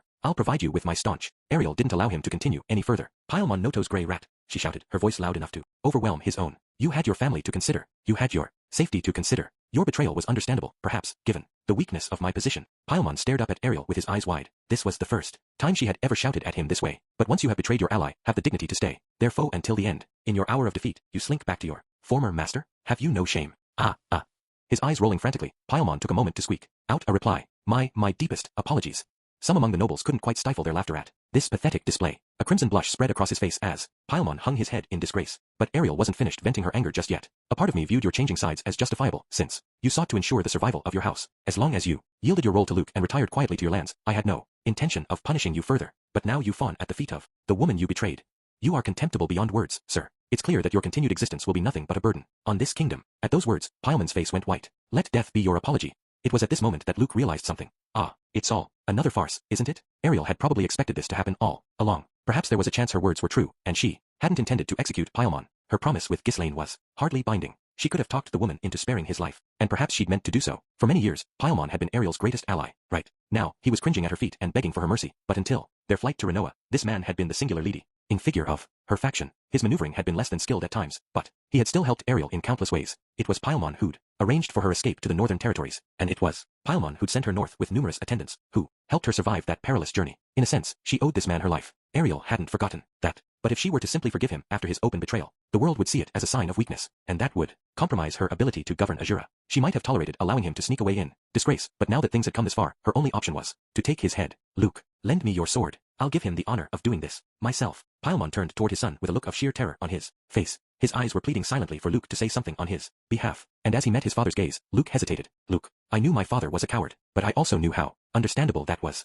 While he became head of our family at a young age, he was never truly suited for the role. I was his own son, and even I could see what a clumsy, awkward, and anxious leader he was. Whenever his decisions as the liege lord of our region ended poorly, he was compared unfavorably to his stern and firm-willed father. Even his own retainers whispered behind his back that his brother Paul would have made a better lord. I saw it happen many times in my years living at our home. My father had struggled and suffered, all to no avail. It was no wonder he'd grown bitter and lost what courage he possessed. Now he was going to be executed right before my eyes. His own actions were ultimately to blame, but Ariel's promise to the sword, King Ghislaine, likely had something to do with it as well. It would be a lie to claim that I'd never considered the possibility. My father had played a part in Soros Boreas Greyrat's death. They had detested each other, after all. Soros had been very close to my grandfather, the former head of the Notos family. The two of them were almost like brothers, in fact. On the other hand, he took a disliking to my father from the very beginning. At their first meeting, he'd bellowed, "You're a scrawny little runt, aren't you?" in my father's face, and that was only the beginning of his insults and criticism. Soros goaded him at every opportunity even after my father took over the Notos family. The displacement incident had left Soros terribly vulnerable. I could believe that my father would have seized that opportunity to take his revenge. In fact, it was difficult to imagine him passing up the chance, though the man-god's lies had convinced me otherwise. For a time, I studied the face of my father in silence. I hadn't seen him in 8 years. The man looked much older, and much smaller than he did in my memories. I found myself wishing I could talk to him, without any of the lies or bluster. When I was a child, we'd spoken of many things. He had kept the more important matters from me, but when I went to him with questions, he always indulged my curiosity. My father didn't know everything, of course. He would often give me answers that were simply incorrect. Still, he always had something to say to me. Times he would tell me to think it through myself, but even then, he was giving me the best guidance he could. In hindsight, I felt that he doted on me more than my older brother. Perhaps he felt a certain connection to me, as a fellow second son. That was my father in a nutshell, an awkward man who made odd choices in the clumsiest of ways. But for all his shortcomings, he contributed greatly Princess Ariel's cause for many years. Before our flight from Azura, he'd struggled against countless enemies on her behalf, trying to position her for the throne. His motives were always self-interested, true, but as the head of our family, he had an obligation to protect it. Who could truly blame him for joining another faction in our absence, when all seemed lost? He'd sent his men to lead the first attack against us, but again, he'd surely done so to protect House Notos. He must have been desperate to earn the trust of his new allies in Grabble's faction. Your Highness, I have a request. What is it, Luke? Will you find it in your heart to forgive my father? Ariel turned to face me. There was a coldness in her eyes that I'd seen a great deal of in recent days, particularly after we learned of my father's betrayal. I can't do that. Because of Ghislaine? No, because I can't overlook his betrayal. Of course she couldn't. My father had openly turned against her, sending his personal troops in an attempt to take her head. No matter how friendly they'd once been, to forgive this would be harmful to her reputation. I knew this all too well myself. Paimon Noto's grey rat was doomed, and nothing could change that now. Perhaps that evil god had played some part in arranging this. Perhaps Rudius and Princess Ariel were both being deceived. It didn't change the fact that my father had betrayed us, or that he'd shamelessly attempted to undo that betrayal. And yet, I didn't want to see this happen. I drew my sword. Luke, forgive me. Ha! I didn't know why I was doing this myself, but before I knew it, I pulled Princess Ariel into my arms, and pressed the side of my blade to her neck. Luke, what are you doing? Sylphie reacted immediately. She glared at me with murder in her eyes. Rudius might hardly have recognized her. She never let him see this kind of fury on her face. In her hand, she held the kind of rod used by novice mages. It was essentially a miniature staff, best suited to practicing the most basic of magic. But in her hands, it could fire off spells as powerful as those of royal magician captains. Right now, it was pointed straight at me. Can't you see how bizarre all this is, Sylphie? Have you lost your mind? Get that sword away from her. It was a reasonable question. Had I gone mad? I wasn't even sure what I was trying to accomplish with this stunt. In all honesty, the gazes of the high nobles in the hall were fixed on me. Their faces were confused and uncertain. Perhaps I had doomed myself as well, but so be it. Tell me, Sylphie, do you really trust that man? What man? Are you talking about Orsted? What does he have to do with anything? Just answer the question. I shouted fiercely, her rod still trained on me. Sylphie paused for an instant, then replied in a low tone of voice. I don't trust him in the slightest. Then why do you obey Rudius every order without question? Perhaps he did it for his family, but he's sworn allegiance to that monster. Why? Because I trust Rudy, that's why. How does that make any sense? Rudius is acting on Orsted's behalf, as his direct subordinate. Haven't you noticed any difference in his behavior lately? Are you positive Orsted isn't deceiving him? Somehow, it wasn't that I harbored any real hope of winning Sylphie over to my side, but since her marriage to Rudius, I felt as if she'd stopped making many of her own decisions. Instead of voicing her opinion, she left matters to her husband, or did exactly as he asked. Ironically, I was the one who taught her to behave that way. I'd told her that a wife should listen quietly to her husband if she wanted to remain in his good graces. My own mother had been a vocal woman, and my father had never truly loved her. Their marriage ended in separation. Are you even thinking for yourself, Sylphie? Rudius can make mistakes, just like anyone else. You think I don't know that? I think about it constantly. Sylphie shouted indignantly, but Rudy's doing what he thinks is best for us, okay? He swallows his pride and submits to us. He does everything he can, no matter how humiliating it feels. What am I supposed to do? Argue with him and make things even harder? Least this way, I can take some of the burden off his shoulders. Sylphie's answer was clear and firm. In her thoughts, Rudius came first, before even herself. It felt as if she'd changed a great deal in these last few years, but perhaps I simply hadn't known the girl as well as I thought I did. And what if your blind loyalty puts Princess Ariel in danger? As I spoke these words, I pressed my sword to the neck of my sworn master. I was using the side of its blade. This wouldn't prevent me from being executed as a traitor, naturally, but I couldn't very well risk cutting Princess Ariel. It was simply wrong to mar a woman's skin with scars. You're the one with the sword against her neck. An excellent point, I must admit. Just then, the door to the hall swung open and Rudius stepped into the room. His eyes found me and went wide with shock. Listen, Sylphie, I said. By accepting everything Rudius says, you're making yourself a pawn of that horrifying creature, Orsted. Fine. So what? Consider what that might mean in a situation like this one. I looked over at Rudius. He was scanning the room, perhaps, trying to make sense of what was going on here. His gaze paused at a certain point, then he looked away with a disappointed expression. Glancing in that direction, I realized he'd been looking at Perugius. Despite the drama unfolding before him, the man was sitting casually in his chair, looking utterly unconcerned. There was a small, amused smile on his lips. If you want to save Princess Ariel, kill Rudius here and now, I said. Sylphie's eyes went wide. What would your answer be if I made such a demand? She didn't turn around, although she clearly knew that Rudius was standing behind her now. You could be forced to choose between the two, and what would you do then? I knew it was an ugly, unfair question. I wasn't even sure why I was asking it. Was this truly what I'd wanted to say? I'd choose Rudy. Sylphie didn't need much time to think about it. Her reply was nearly instantaneous. I hate to say that in front of Princess Ariel, but if Rudy wasn't the most important person in the world to me, I never would have married him in the first place. I never would have had a child with him. It made me slightly sad to hear those words, and I imagined the princess felt the same. Rudius brought both hands to his mouth, but failed to completely cover his smug grin. The man could be truly obnoxious at times. I'll stick by Rudy no matter what, said Sylphie. I don't know how it will turn out in the end. For all I know, Orsted might decide he doesn't need us anymore, but no matter how ugly things get, I'm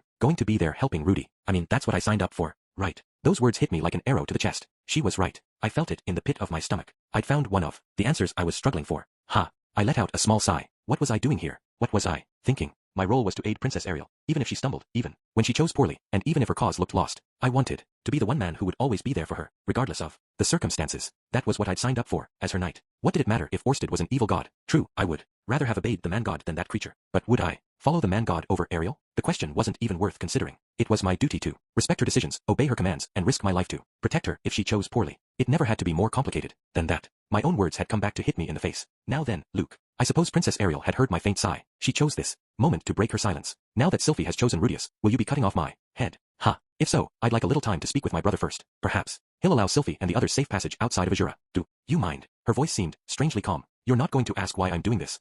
No, that made me sad. I could hardly defend myself, now that things had gone this far, but it seemed the princess truly believed I had betrayed her. I had been by her side since we were children, supporting her in every way I could. I put her interests and needs before my own, and she still believed I was capable of turning on her at the very end of our long journey. Or so I thought, until I heard the words that followed. There's only one thing I do want to say to you, Luke. I am your princess. I nearly broke down in tears. Those words were reward enough for me. Even after what I'd done, Princess Ariel still saw me as her knight. She'd never believed I could betray her. She was confident in my loyalty, even now, with the blade of my sword pressed against her neck. I tossed my sword aside. It clattered against the floor, and the tension in the air was finally broken. I, releasing Princess Ariel from my arms, stepped back and kneeled before her. When I looked up, I saw that she was staring at me with that same familiar coldness in her eyes. Tell me, Luke, what are you? I am your knight. The princess smiled kindly at those words. I studied her face for just a moment, then leaned forward and held my hair aside to expose my neck. I'm ready, your highness. Give me the proper punishment for my treachery. I didn't want to die. There was still a great deal left for me to do, but so be it. I could accept this. Princess Ariel bent down to take my sword, lifted it awkwardly with one hand, and smacked my head with the side of its blade. Dull shock of pain radiated across my skull. It seems your legendary lust for women drove you to a fit of madness, Luke. I can't imagine any other reason you would have grabbed a princess in your arms and molested her in such a manner. Ordinarily, such a crime would warrant severe punishment, but I'll let you off the hook this time, as I happen to be in the mood for a bit of groping. I looked up at Princess Ariel. She met my gaze with a playful smile and a wink. How long had it been since I'd seen this expression on her face? These days, her smiles were mostly forced, but when we were children, she'd often grinned at me like this. Haha. It seemed I'd been forgiven. My words and deeds should, by all rights, have been construed as a betrayal, but she wasn't even going to punish me for them. Now then, pausing to draw a breath, Princess Ariel turned to my pale-faced father. As soon as her gaze settled on him, he prostrated himself on the ground before her. What shall we do with you? The matter of his punishment remained unsettled. Now that she'd forgiven my betrayal, the mood of the room had shifted. Almost felt as if she had to find some way to pardon him, but my father's misdeeds were grave. He'd joined FOCs with our enemies and tried to have the princess murdered. She couldn't simply invent some convenient story to explain this away, as she'd done for me. We needed to find some justification, some reason for a pardon. As I was trying to think of something, Rudius stepped forward to speak. When we cornered him, Darius revealed he was the one who'd arranged for Soro's death. Lord Paimon was just a pawn in his game, from the sound of things. And what became of Darius? Asked the princess. He's dead. We killed him. I see. In that case, I think we might as well assign him all the blame. As she spoke those words, Princess Ariel turned her gaze to someone behind me. I turned and I found that Ghislaine and Eris had slipped around me at some point. They might have cut me down from behind if I'd kept my hold on Princess Ariel for much longer. Ghislaine, can you accept that? Said Princess Ariel. Well, Ghislaine looked distinctly displeased at the suggestion. Perhaps she was determined to cut my father down regardless. But before she could raise an objection, Eris reached out and yanked her tail. With a jerk of surprise, Ghislaine looked over at her pupil. Eris folded her arms and stuck her chin into the air. Ghislaine, we got revenge for Grandfather Soros already, okay? Don't be greedy. If you say so, Lady Eris. At those words, Princess Ariel turned back to my father with a satisfied expression on her face. There you have it, Lord Paimon. I'll issue my judgment to you at a later date. Why yes, your highness. My father threw himself to the ground once again, groveling in gratitude. He wouldn't get off without any punishment, of course, but it seemed his life had been spared. I'm sorry, Luke. The words were barely audible, but I was close enough to hear them clearly, and a wave of relief washed over me. I looked around the room. Rudius was speaking quietly to Sylphie, who had her arms around him and stroking her head. She lowered her gaze bashfully, but looked rather pleased. Eris and Ghislaine were discussing something so loudly I could hear the conversation clearly. Eris was proudly explaining that you had to read the room sometimes. From the sound of things, it was a phrase Rudius had taught her. Perugius was the same as ever. Still planted in his seat, he was looking over this way with a highly entertained expression. I couldn't begin to guess what the famous armored dragon king found so amusing. In all honesty, my father was still groveling on the floor. He still looked very small, but a hint of color was slowly returning to his face. The novice knight Isolde was weeping quietly as she cradled the body of the water god in her arms. She didn't seem inclined to head in our direction. It seemed that Darius was dead. Prince Grabble, who had lost his greatest ally, slumped in his chair, looking exhausted. There was a small crowd of nobles hovering around him, even now, but it was hard to imagine him trying much of anything. The nobles of Princess Ariel's faction were looking on with utter bewilderment on their faces. Triss was among them, standing next to her parents. We had no enemies left to fight. The battle for Azura was over. Chapter 12. 10 days in the capital and the truth about Orsted. 10 days had passed since our battle in the palace. We defeated the water god Rida and Obear, killed Darius, and welcomed Perugius to Azura, overwhelming Prince Grabble and his faction. In the end, Ariel opted to strip Paimon of his role as the head of the Noto's Grey Rats and confined him to their domain. Luke would be assuming the leadership of the family, with his elder brother acting as his assistant. Luke's brother had excellent social skills and seemed to be something of a budding politician, so I got the feeling he would end up handling the day-to-day operations of the family. At first, Ghislaine continued to view Paimon and his son with undisguised hostility, but her attitude softened after Luke's brother barraged Eris with praise and asked if she had any interest in marriage. Ghislaine had listened to all this with the proud expression of a dog hearing her master complimented. Incidentally, she'd accepted an offer to continue serving as Princess Ariel's bodyguard. This would probably be a permanent post. I couldn't speak for Ghislaine, Luke, or anyone else involved, but it felt like things had been settled reasonably well. Anyway, what had I done over the last 10 days? First of all, I had a meeting with Orsted on day 1. After the battle was over, we'd returned to Ariel's residence in high spirits, flush with our victory. The princess was understandably tired and went to sleep immediately. As for me, I'd gotten a little worked up witnessing Sylphie choose me over Ariel, so I pulled her into my room to lavish her with love. In all honesty, I'd been kind of anxious about her feelings ever since I read about her leaving me in that diary. Hearing her declare I was the most important person in the world in front of everybody got my heart all aflutter. That said, Sylphie was pretty worn out herself, so things wrapped up after round 1. She fell soundly asleep on the bed next to me while we were basking in the afterglow. I headed to the bath to rinse off and calm down a little, but then Eris barged in, bursting with residual excitement, and I was subjected to some rough loving of my own. The woman really needed to learn how to be a little gentler with delicate boys like me. By the time it was over, I felt like a wrung-out dish rag. When I finally staggered out of bed the next morning, one of the maids informed me that a letter had been dropped off for me. The sender's name wasn't on the envelope, but it was sealed with the dragon god's crest. Clearly a memo from the boss. The letter was short and simple. He expressed concern about my injuries and directed me to come meet him that same day. Our conference room that day was a graveyard. I'd been summoned to a cemetery for servants on the very edge of the nobility's district. It was a quiet, isolated island of grass and stones in the middle of the city. The specific meeting place was underneath the surface, in a catacomb that looked like the ideal setting for a late-night zombie dance party. A bit creepy, but no undead creature could be more terrifying than the man who was waiting for me there. You're here, Rudius Grey Rat. Of course, as you requested, sir. Orsted was sitting on a coffin with his chin in his hand. Personally, that struck me as a bit disrespectful to the dead, so I made a table and chairs with my earth magic. Please have a seat, I said, setting my candle down and pulling out a chair for Orsted. My thanks. Once the boss had taken his seat, I settled down across the table from him. Now it was time to get the conference underway. First of all, congratulations on a job well done, Rudius. It's now guaranteed that Ariel will be king. Is it really guaranteed? I said. The king won't be passing away for a while, right? The king's illness couldn't be cured. He was essentially dying of old age, but it was going to take some time for that to actually happen. I knew for a fact that there were desperate, stubborn nobles who would be using that period to try pushing Grabble back into position for the throne. Ariel herself had warned us that it was too early to get careless. There were other unpredictable factors to consider, too. The Water King Isolde had watched her beloved master die before her eyes, and the Boreas family had been closely tied to Darius. Both would require careful monitoring. In all honesty, I'd expected my next job assignment to involve mopping up the remaining opposition. Here, rest assured, said Orsted. Between Perugia's endorsement and the death of Darius, Ariel's victory has become certain. For some reason, he seemed totally confident of this. I couldn't understand why, but it was obvious he was no longer the slightest bit concerned about the outcome of this power struggle. You look rather puzzled, Rudius Grey Rat. Oh, whoops. Was I being that obvious? Well, Sir Orsted, in all honesty, I think it's too early to let down our guard.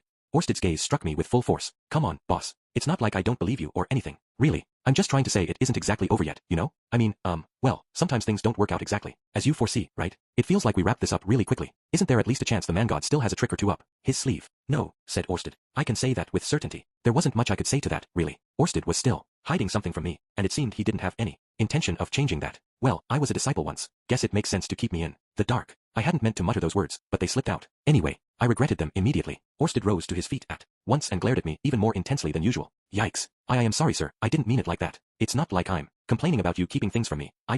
It's true, Rudius Grey Rat. I never completely trusted you. I fully activated my eye of foresight to frantically glance around, in search of an escape route. It was no good. Shadowy images of Orsted had me surrounded on all sides. If I jumped up and tried to flee, he'd cut me off in no time. Guess I'll just prepare myself for the worst. In fact, I monitored you throughout this mission to see if you might betray me for the man god. Oh, well, that did make sense. I mean, the man probably could have taken out Aubert or anyone else, all by himself without me even noticing. Maybe he'd left them to me as a test of sorts. But after your performance in this matter, Orsted continued, it's clear to me that you're not just talk. You are a man worthy of my trust. A pause. Allow me to offer you an apology, Rudius Grey Rat. Part of what I've told you about myself is a lie. Really? Orsted scowled at my question. No, maybe that was just a thoughtful frown. Sometimes I wished the guy would take some time to practice the art of smiling. It would make talking to him a lot less stressful. Then again, I had some problems in that department myself. Yes. Do you recall when I explained the secret art created by the first dragon god? I told you that it enabled me to see the flow of destiny and exempted me from the laws of this world. I remember. He described it as a power that let him see the general path of someone's future. Half of that explanation was a lie. I can see nothing whatsoever of what lies ahead. Okay. So that means you really are exempt from the laws of this world, right? Indeed. But let me ask you this, Rudius Grey Rat. What do you think that means, precisely? How am I supposed to know? I don't remember him dropping any hints about this.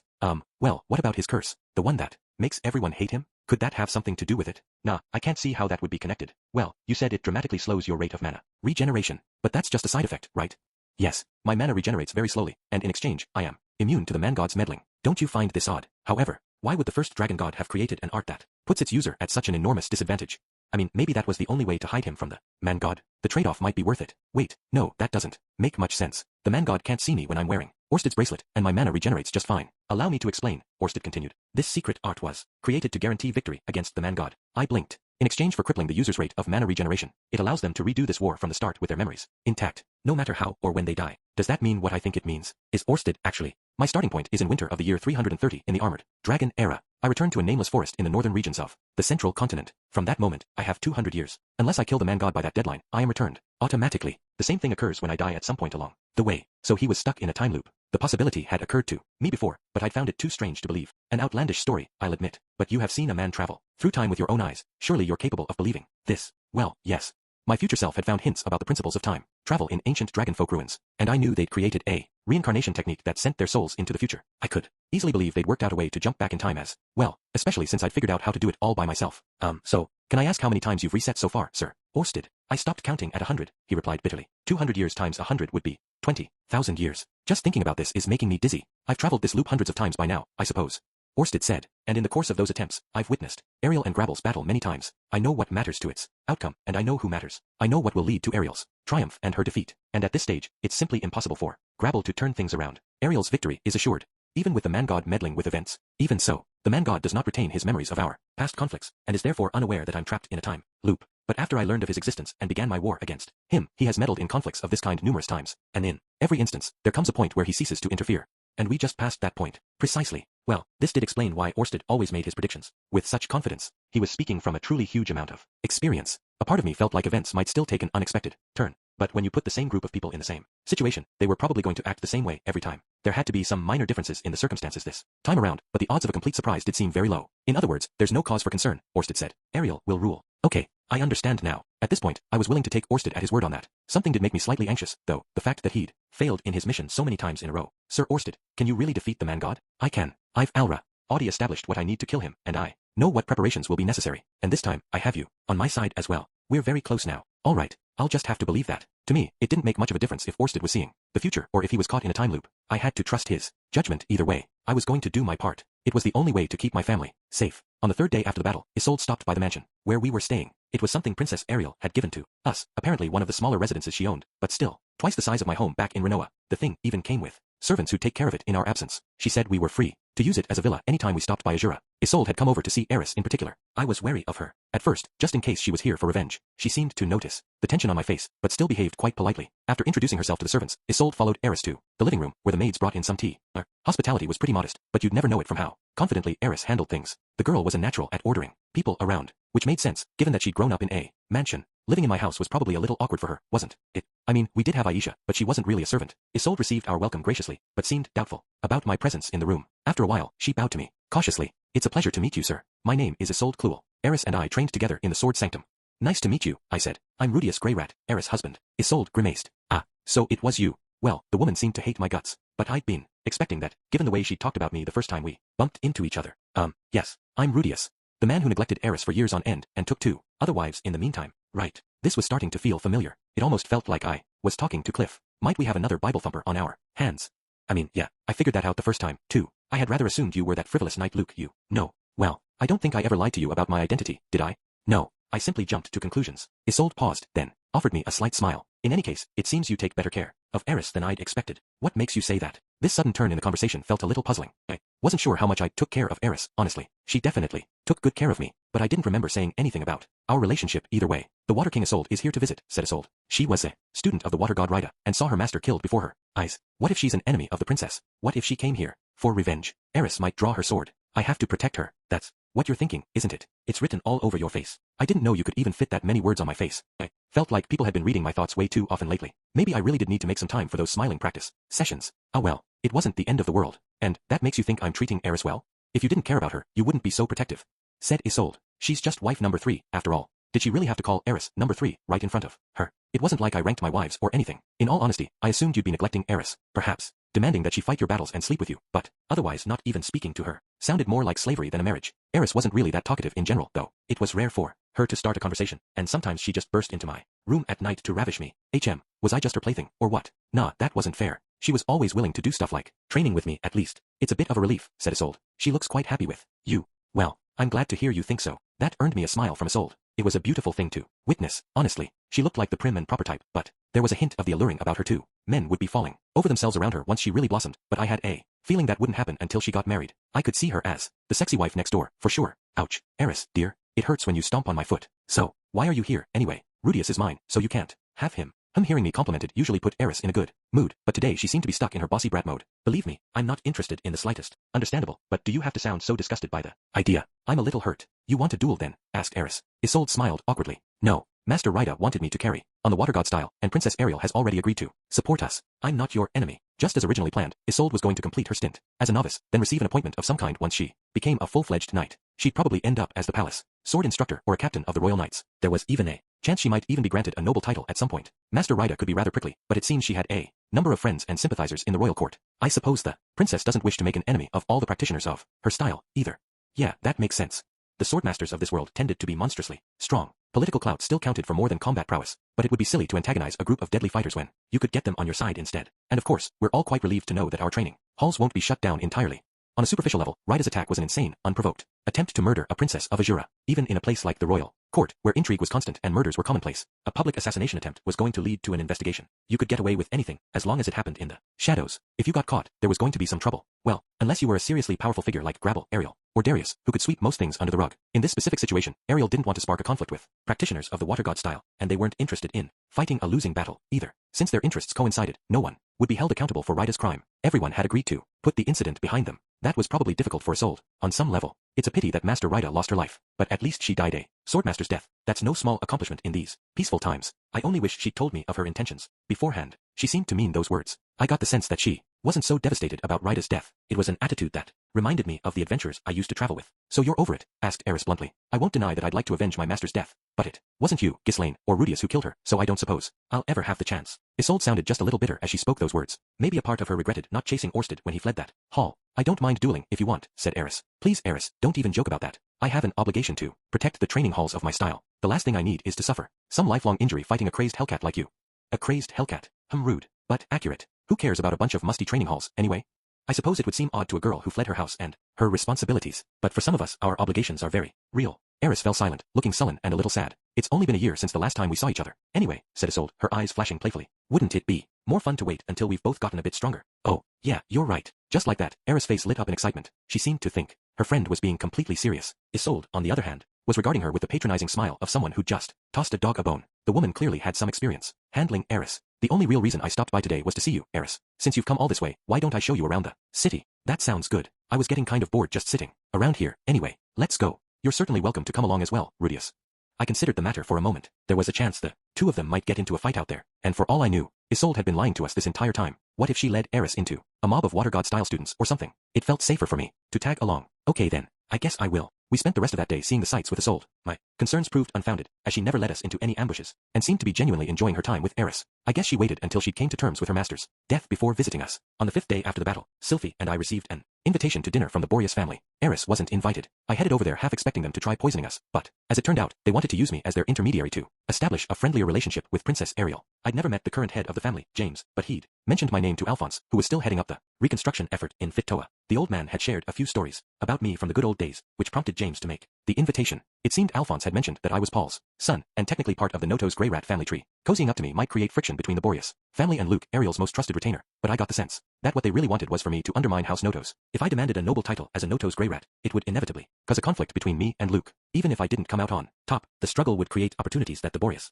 grey rats could use to their advantage. You'd think they would have invited Eris to remind me of my ties to their family, but I guess they were wary of her. If I could make life miserable for the Notos, Eris could do the exact same thing to the Boreas. Basically, they wanted to forget she even existed. I could understand the logic, but this cautious, underhanded strategy felt like proof that the Boreas family I knew and loved was gone for good. I spent the dinner nodding vaguely and didn't promise anything. On the 8th day, I took some time to check in on how everyone was doing. Triss had officially returned to her former life as a noblewoman. She seemed to have assumed a role as one of Ariel's attendants, like Elmois and Clean, but Ariel was quietly arranging to put her back in contact with her former bandit gang, who might prove useful down the line. Ariel and Luke were hard at work, and probably would be for quite some time. Darius' death had caused a certain amount of chaos and confusion in the court, but they brought things under control. Preparations for Ariel's ascension to the throne were coming along steadily. Perugius had already returned to his floating fortress, leaving one of his servants behind in the palace as a representative. When I sent him my condolences about the two he'd lost in battle, he explained they could be revived back at his castle. Sounded like a handy feature. It seemed like Orsted was right. Everything was moving smoothly along. It seemed like there was nothing left for me to worry about. My job here was done. I mentioned to Princess Ariel that I was thinking about heading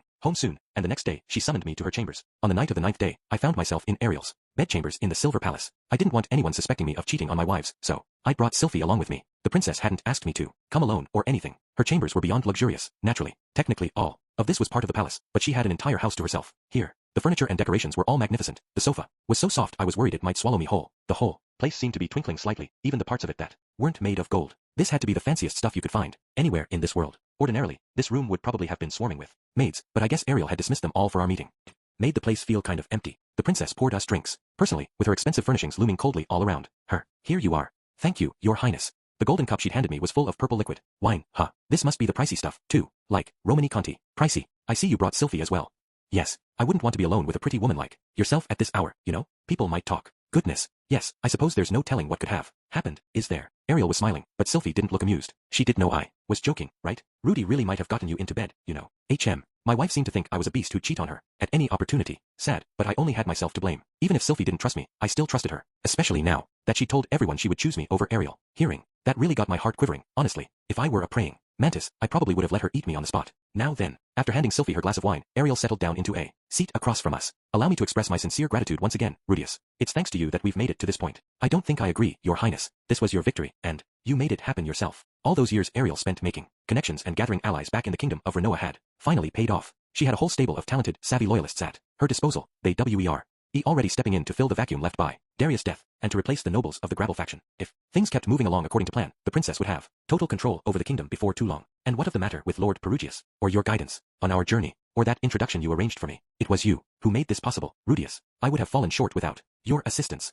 Well, it's nice of you to say so. I owe you a great deal. Perhaps Sylphie's right. You might have gotten me into bed tonight if you tried. Ariel flirtatiously batted her eyes at me for a moment. My gaze wandered downward, reaching the nape of her neck before Sylphie glared at me so hard I managed to stop myself. By the time my eyes returned to her face, the princess had gone back to her usual smile. I'm only joking, but in all seriousness, I truly would like to reward you somehow. Reward me? I don't think that's necessary. This whole thing had essentially been a work assignment for me, and she'd already given me an entire mansion we could use as a vacation home. Come now, is there anything I can do for you? Given my promise to Luke, I can't offer you territory or a noble title, but you can have anything else I'm capable of giving you. Well, that didn't narrow it down much. It felt like there were lots of things I wanted, but it was hard to pin down a single request. There were plenty of things you could only find in the kingdom of Azura. Maybe she could get me a rare grimoire or something. Oh, wait, there is one thing I could ask for. Well, I'm not sure when it's going to happen, but at some point, I intend to start selling a figurine that comes with a book. It's a figurine of a demon, so it would help to get official permission from the royal family. Ah, yes, I remember you discussing this with Lord Perugius. Right. I'm guessing it might be a little difficult, though. The Millis Church was very prominent in the kingdom of Azura. If they saw the royal family publicly encouraging the sale of demon figurines, it might lead to some political friction.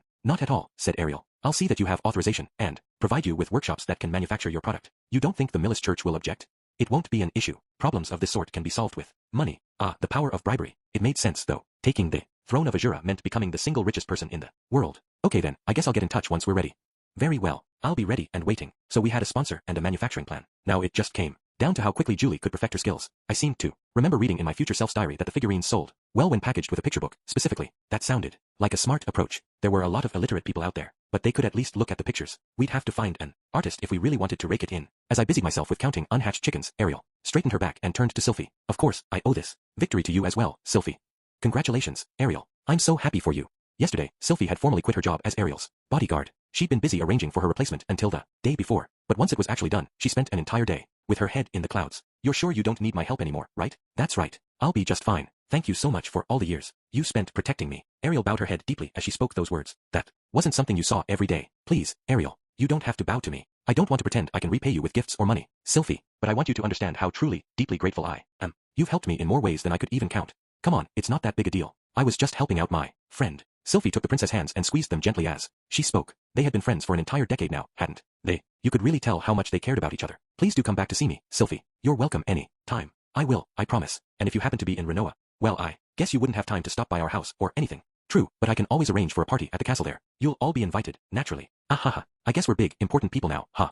Sylphie and Ariel talked cheerfully for a while after that. As I listened quietly, I found myself remembering the day I'd first met Sylphie. I could still see her trudging along that field all by herself, too scared to complain when the local bullies tossed mud at her. But here she was, chatting happily with a royal princess, and more importantly, a friend. The thought made me feel all warm and fuzzy. Finally, the 10th day came. It was time for us to leave Azura behind. Chapter 13. Farewells and Changes. On the day we planned to depart, a visitor came to our mansion first thing in the morning. It was Ghislaine, and she'd brought 3 wooden swords with her. She didn't explain the purpose of her visit, but she didn't really need to, either. Eris and I both took a wooden sword, got dressed, and headed out back. The mansion's backyard was relatively large, but it was also full of flower beds, which made it feel a bit cramped. Still, we had enough space for our purposes. Eris and I faced Ghislaine with our swords in our hands. A bleary-eyed Sylphie looked on from a chair a short distance away. The maids, who were already hard at work, were shooting puzzled glances our way as well. Let's begin the training session. At these words from Ghislaine, Eris and I brought our swords to our waist and bowed. We're ready. Ghislaine nodded briefly and raised her sword. We followed suit. All right, practice swings first. 1, 2. Eris and I swung our swords in time with Ghislaine's shouts and movements. In the early morning silence, our wooden blades sliced audibly through the air. My swings were slower and less clean than those of Eris or Ghislaine. But Ghislaine wasn't yelling criticism at me. Back in the day, she used to shout things like, keep your arms in tight, or watch the tip of your sword, every time I practiced with her. Maybe she wasn't going to bother today. Rudius, stay focused. Right. Apparently, I jumped to conclusions. Still, she wasn't saying anything about my stance. I guess I had that part down solid, at least. I had been practicing my swing and the basic forms on a regular basis for many years now, so I suppose I'd improved significantly. 198, 199, 200. Stop. After we'd been going for a while, Ghislaine abruptly cut us off. There was sweat glistening on her forehead, and the same was true of Eris. 200 wasn't that many swings, but they'd used all their strength for every single one of them. It wasn't about the numbers. Still, they weren't breathing hard or anything. Neither was I, for that matter. The practice swings were just our warm-up exercise. Forms next. We'll begin with swift wind. Yes. Eris and I lifted our swords again and began to practice set motions of the sword god forms. I didn't hesitate. These were the fundamental movements of the style, and I knew them by heart. I'd even taught them to Norn back in Renoa. Since my marriage to Eris, I'd also practiced with her almost every day. All right, stop. Once we'd worked our way through all the basic forms used in training, Ghislaine called out to us again. Pair off. At these words, Eris and I turned to face each other. This was a command to begin practicing with one of your fellow students. In most cases, this involved one student repetitively attacking the other, in a specific manner. In Kendo, at least, you were supposed to have the less skilled partner take the role of attacker, but we always had Eris swing at me. Instead, that was how we'd done it back when we were kids, and we stuck with it after our marriage. It just felt more natural that way. Begin. Rhea.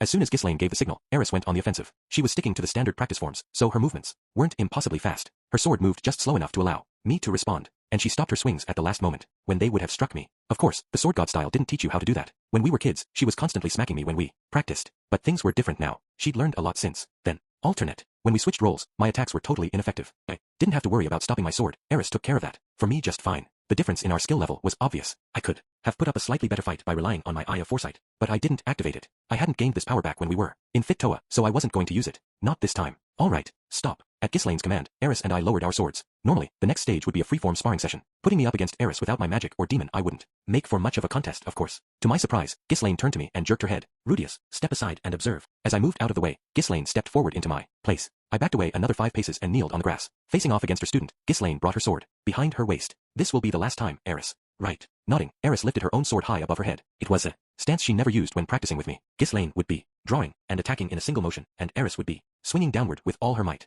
It made for quite a contrast. The world seemed to stop moving entirely, and time itself slowed to a crawl. Cold sweat trickled down my back. I couldn't shake the feeling they were holding real swords in their hands. That moment seemed to last an eternity, but then there was a small gust of wind. This time, there was no formal signal. A loud smack reverberated through the air. They'd moved too quickly for my eyes to follow. All I got to see was the end result. Eris and Ghislaine were standing with their swords outstretched at each other. The only real difference was that Ghislaine's blade had been broken at the base. Eris' sword was slightly bent, but it was pressed to her master's neck.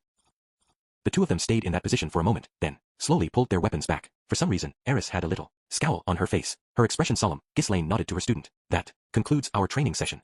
Thank you very much, I shouted, bowing from my seated position. When I looked up again, Eris still had her head lowered. She was biting her lip, her forehead was all crinkled up, and her cheeks were trembling. Well then, Lady Eris, farewell. PL, please take care of yourself, master. Eris looked up with tears swimming in her eyes, then bowed her head a second time. Ghislaine didn't say anything else. She gave me one last, meaningful look, then walked off without another word. With that glance, she'd asked me to look after Eris for her. I felt very confident of that. Rising to my feet, I bowed to Ghislaine one last time, bending deeply at the waist. She was the woman who had taught me the ways of the sword, and the woman who kept Eris safe for many years. I couldn't thank her enough for that. I really couldn't. The instant Ghislaine passed out of view, Eris broke down in tears. She cried so loudly I think everyone on the block could hear her. Later that morning, when it was time for us to leave, a large number of visitors stopped by to say their farewells to Sylphie. Many of them were nobles from Ariel's faction who knew Sylphie as Silent Fits. They hadn't even known she was a woman, and seemed quite surprised to learn she was married to me. That didn't change their respectful attitude, however. One by one, they briefly expressed their gratitude and then bid her farewell. Sylphie kept a smile on her face the entire time, but I could tell she was mostly just being polite. When it was finally over, she let out a long suffering sigh and muttered, "This sort of thing really wears me out." When Ariel's two attendants showed up, though, her face lit up with genuine happiness. I didn't know Elmois Bluewolf and Clean Elrond very well myself, but they were close friends of Sylphie's. Their goodbyes were long and tearful, and involved a lot of promising to meet again someday. Our last visitor was Luke. He only stopped by for 15 minutes or so. Now that he was both Ariel's right-hand man and the liege lord of an entire region, the man's schedule was getting busier by the day, but he'd found the time to slip away and say goodbye. "Sylphie, take care of yourself, all right?" "Yeah, I will." He had a hard time looking Sylphie in the eye at first, however. I guess he was still feeling a little guilty. "I'm sorry about the way I tested you like that at the very end, after all these years." "It's okay, Luke. I know how anxious you were. I'm still not sure what I would have done if you'd really tried to hurt Princess Ariel, either." "Right, well, thank you." "You're welcome. I'm not sure what for, though." You have a point." They both cracked up at that. After the laughter passed, Luke's smile turned slightly awkward, and he took a moment to consider his next words. They turned out to be a bombshell. "Ah, look, Sylphie, if you ever decide you can't stay with Rudius anymore, come find me." I stiffened up like a board. Had he just proposed marriage to my wife while I was standing right next to her? "What are you talking about?" said Sylphie. "I'm never going to leave Rudy, and it's not like I'd go marry you even if I did. I'm not talking about getting married. All I'm saying is, if you ever find yourself with no place to go, Elle and Clea and I will always be here for you." Luke's voice sounded firm and sincere. That first line sure sounded like a romantic proposal, but maybe he really had meant it in a platonic way. Still, a few suspicious beads of sweat formed on his forehead. Had Luke been carrying a flame for Sylphie all this time? What happened to only liking busty women? Well, maybe this was his way of warning me to treat her right, too. I did need to work on that. "I don't think that's going to happen," said Sylphie, "but I'll definitely come visit you guys, at least." "Of course. You're always welcome here." "Thanks, Luke. You take care of yourself, too."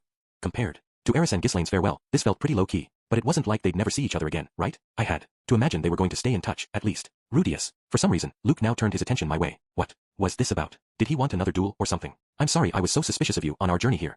"Oh, well, I wasn't expecting that." "That's all right, Luke. I know my behavior was a little shady sometimes."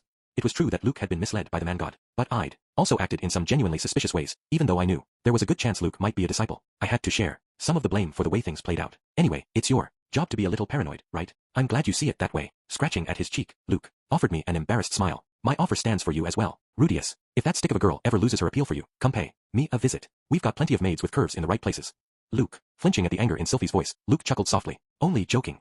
And with that, he headed back to the horse he'd rode in on. The man really knew how to hop onto a pure white steed. You had to give him that. He was born to play Prince Charming. "Rudius, look after Sylphie for us. Sylphie, take care." With those final words, Luke rode away like there were damsels to be rescued. The first time we'd met, I thought the guy was a total jerk, but if Paul had behaved himself, and we'd grown up together in the Notos family, maybe Luke and I actually could have been friends. Sylphie and I watched him until he vanished around a corner. We'd said all our farewells. Now it was finally time to head back home. It had taken us a good month to get here, but fortunately, Perugius would be making our return journey a good deal briefer.